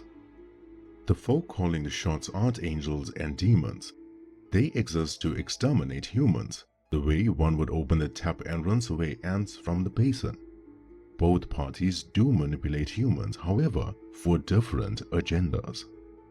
Conquest is a being that does not like getting his hands dirty. Instead, uses the gullibility and controllable nature displayed by human folk. Discrimination, prejudice, segregation, these are the seeds planted by conquest. Seeds that rapidly grow with how easily manipulated humans can be. Then they begin turning on each other. Conquest creates divide with status, religion, and ethnicity. He watches the humans feed off each other, figuratively of course, from a mere thought inflicted upon them, kind of like how doubt grows into suspicion. War was quite the obvious one, and the Reaper never felt the need to go into detail. Ragnar himself knows war very well from the countless of battles fought for kings and their foolish agendas of what right or wrong was. War would be the toughest fight that the White Wolf will have, if Ragnar accepted the mission. Femon's horse depicts her very well. Old, decaying, foul-smelling and evil to its core. Her power is instilling sickness into the world. Plagues, ailments, pandemics, epidemics. Her ruthlessness knows no bounds. Famine takes pride in watching humans suffer a slow, painful, and agonizing death. Speaking of death, his purpose in the universe is to retrieve the souls of the fallen. Consider him to be the janitor cleaning up the mess of his siblings. Contrary to popular belief again, the Grim Reaper does not cause death. Often misunderstood and mistaken to be an evil being, he is merely a messenger and retriever of souls. In the mind of the Reaper, he knows how and when everyone is going to die. Though, since the timelines of different worlds were altered, the timing and manner of one's demise becomes tricky. The Reaper was a child when this power was given to him, same like the rest of his siblings, and while they embraced it, he didn't. This power, this life, being an entity of this magnitude, was never what he wanted. When the Reaper tried walking away from this life, it had created chaos in the afterlife. Souls that were meant to be sent to heaven were sent to hell, and vice versa. There were innocents that were being tortured, whereas the most evil, despicable humans had an eternity of paradise. Ragnar asked, When your siblings are gone, then what happens to you? Death replied, Oh, I will perish into dust, something that I look forward to. There will be no heaven or hell when I am gone. There will be no souls wandering the veil or being trapped into purgatory. When a person dies, either cremated or buried, they will merge with the wind, air, water, fire, and space itself. I am the easy part, werewolf. Living. Now that's difficult. Why did you stop me from killing the crone? Like I said, she will die, just not by your hand. Leave the crones for the goblin and the hellhound. Their mission of living in this land is hindered by those witches. You fought Monrog. Do you really think that he will fail at taking them out? The White Wolf never answered Death's question, but said, Your offer of turning me into a human sounds too good to be true. Why would you want to do that? You, Ragnar Leifson, remind me a lot of a great warrior soul that I have taken from a different timeline. His name was Achilles, a brave and valiant warrior, the best of his kind. However, there is more to that. When I delivered your wife's soul to heaven, she told me about the letter. She wanted you to stop fighting and become a farmer, and provide food for the children stricken with poverty. Forgive me, werewolf, but I do not see any child willing to take any crop of yours with those massive red eyes staring into their soul. You shall fulfill your wife's dying wish, and at the end, I get what I want. Would you like a glimpse? The werewolf stood in front of Death, standing firm in the snow. What was the Reaper going to do? His heart began racing and the nerves crawled all over his fur. Death pointed his scythe at Ragnar, and gradually the fur began shedding. The long nails were short, his sharp long teeth reduced in size, the red eyes became smaller, turning human, and the White Wolf was now the warrior that he always was. His long blonde hair was in a ponytail, his muscles strong and large, and his skin rugged from all the battles that he fought in. Then a tear rolled down Ragnar's eye as he looked at both of his hands. However, the moment of pure bliss soon faded when he reverted to a werewolf again. That said, a glimpse, werewolf, only a glimpse. Listen well, Reaper. You are recruiting me because I am capable of doing this job. I graciously accept your offer. However, if I can take out famine, war, and conquest, then I can take you out as well. You deceive me in any way, shape, or form. I care not about the powers that you possess. I will find a way to kill you. Ragnar, with his blood-red werewolf eyes, looked at Death while Death smiled back. I shall make a note of that. Then, in the distance, the Reaper heard the neighing of 3 horses. Despite not having a human face, he showed an expression of fear with his eyes. We need to hurry, he said. We cannot face them now, and certainly not while they are united. This would be a fight that both of us will lose dismally. The Reaper grabbed his scythe and spun it in a motion that would mimic canoeing. Ragnar placed his hand on Death's shoulder, and both of them vanished into thin air, thus beginning my new spin-off series with Ragnar and Death.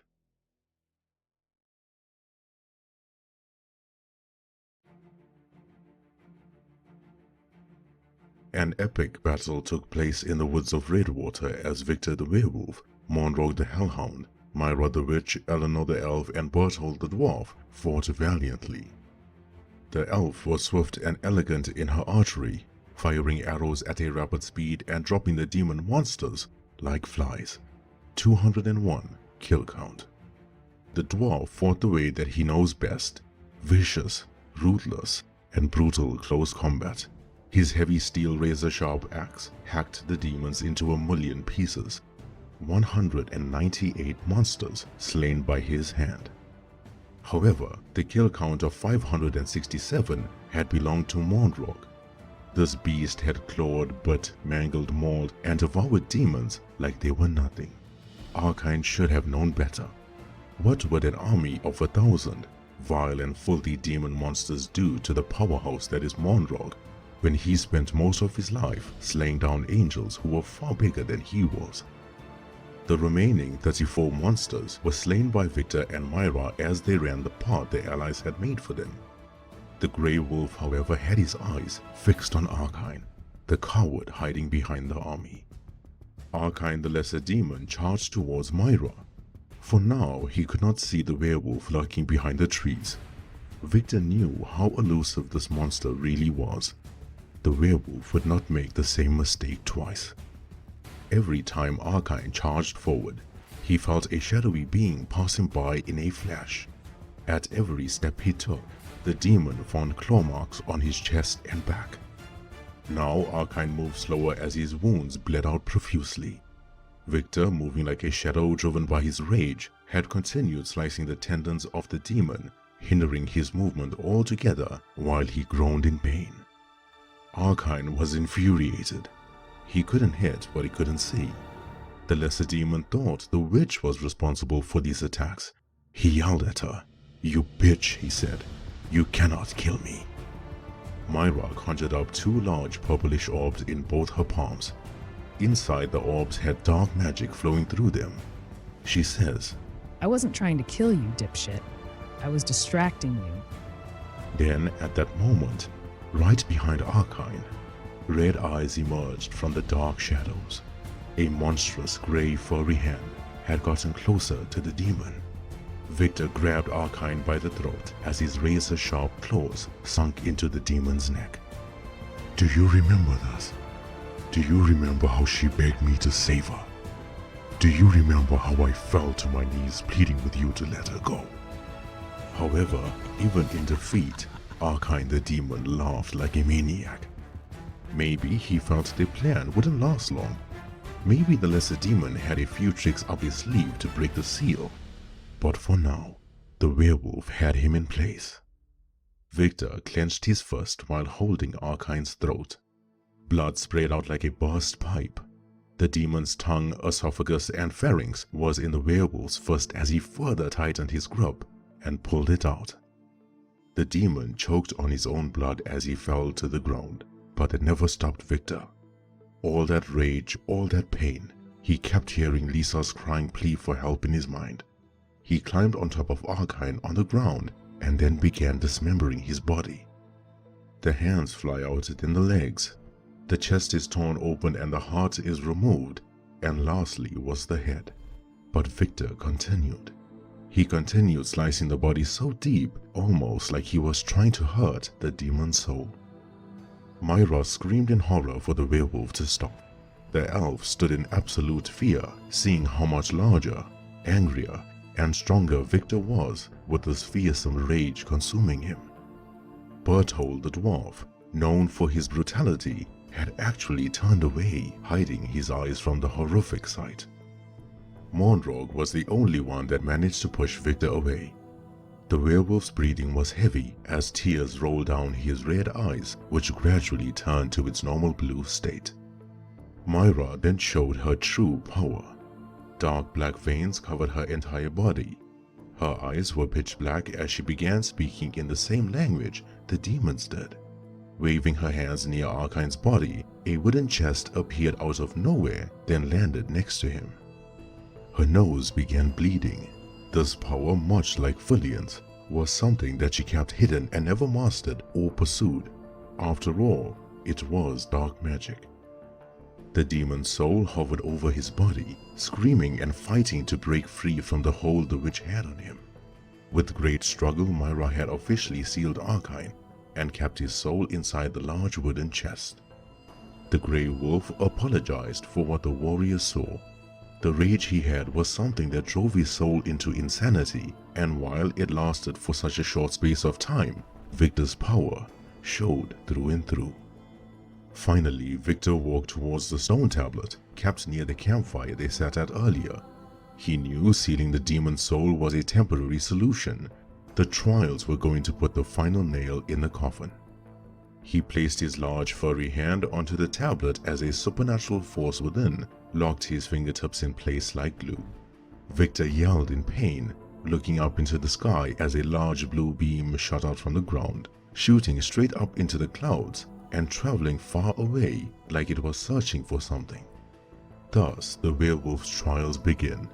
His mission of destroying the higher demons now takes its first step. The 4 monsters part of the trials will hunt him down. But if he's successful in defeating them, then how will he defeat Jorah, the 5th monster in hell? Hilnor, the humanoid insectoid creature, Lazario, the lizard monster, Memnon, the titan beast, and Victor's clone. No other supernatural creature among those shall interfere with Victor's journey. Those are the rules. But then again, when have these evil beings ever followed the rules? Monrog the Hellhound walked towards his best friend. He saw Lancelot interrogating Hazel. The goblin looked tired and frustrated, as if talking to the crone was going nowhere. He turned towards Monrog and said, Mon, she doesn't want to help us. Eat her now, eat her now. The crone cried in helplessness. She said, Why don't you understand? This task is impossible. It's not that I will not do it. I cannot do it. The Hellhound growled and walked towards her. Hazel tried crawling away, but her broken legs had now lost feeling altogether. Why isn't it possible? The crones are known for their necromancy and whatever other foul practices you old hags do. Then why can you not bring Belru back from the dead? The crone replied, How can I bring back someone that is already living? And now, my dear viewers and listeners, as the finale comes to an end, Monrog mauls the crone in a manner too graphic to describe, though her body was ripped apart in so many pieces that the warriors could do a treasure hunt trying to find her limbs. The large blue beam continues traveling through the air, moving quickly, bending with the wind, and reaches an island far away across the sea. The beam slows down its pace and covers a stone statue of a werewolf, then disperses. The statue begins shaking side to side, rumbling the ground as the tiny granules of stone begin crumbling. Then the entire statue explodes into hundreds of pieces. However, this was no ordinary werewolf statue. A tall, muscular brown werewolf falls to his knees. His eyes turn yellow as he looks up into the sky. Thousands of years being exiled turned into stone on this very island. Belru, the first werewolf that has ever been created in this land, has now been freed.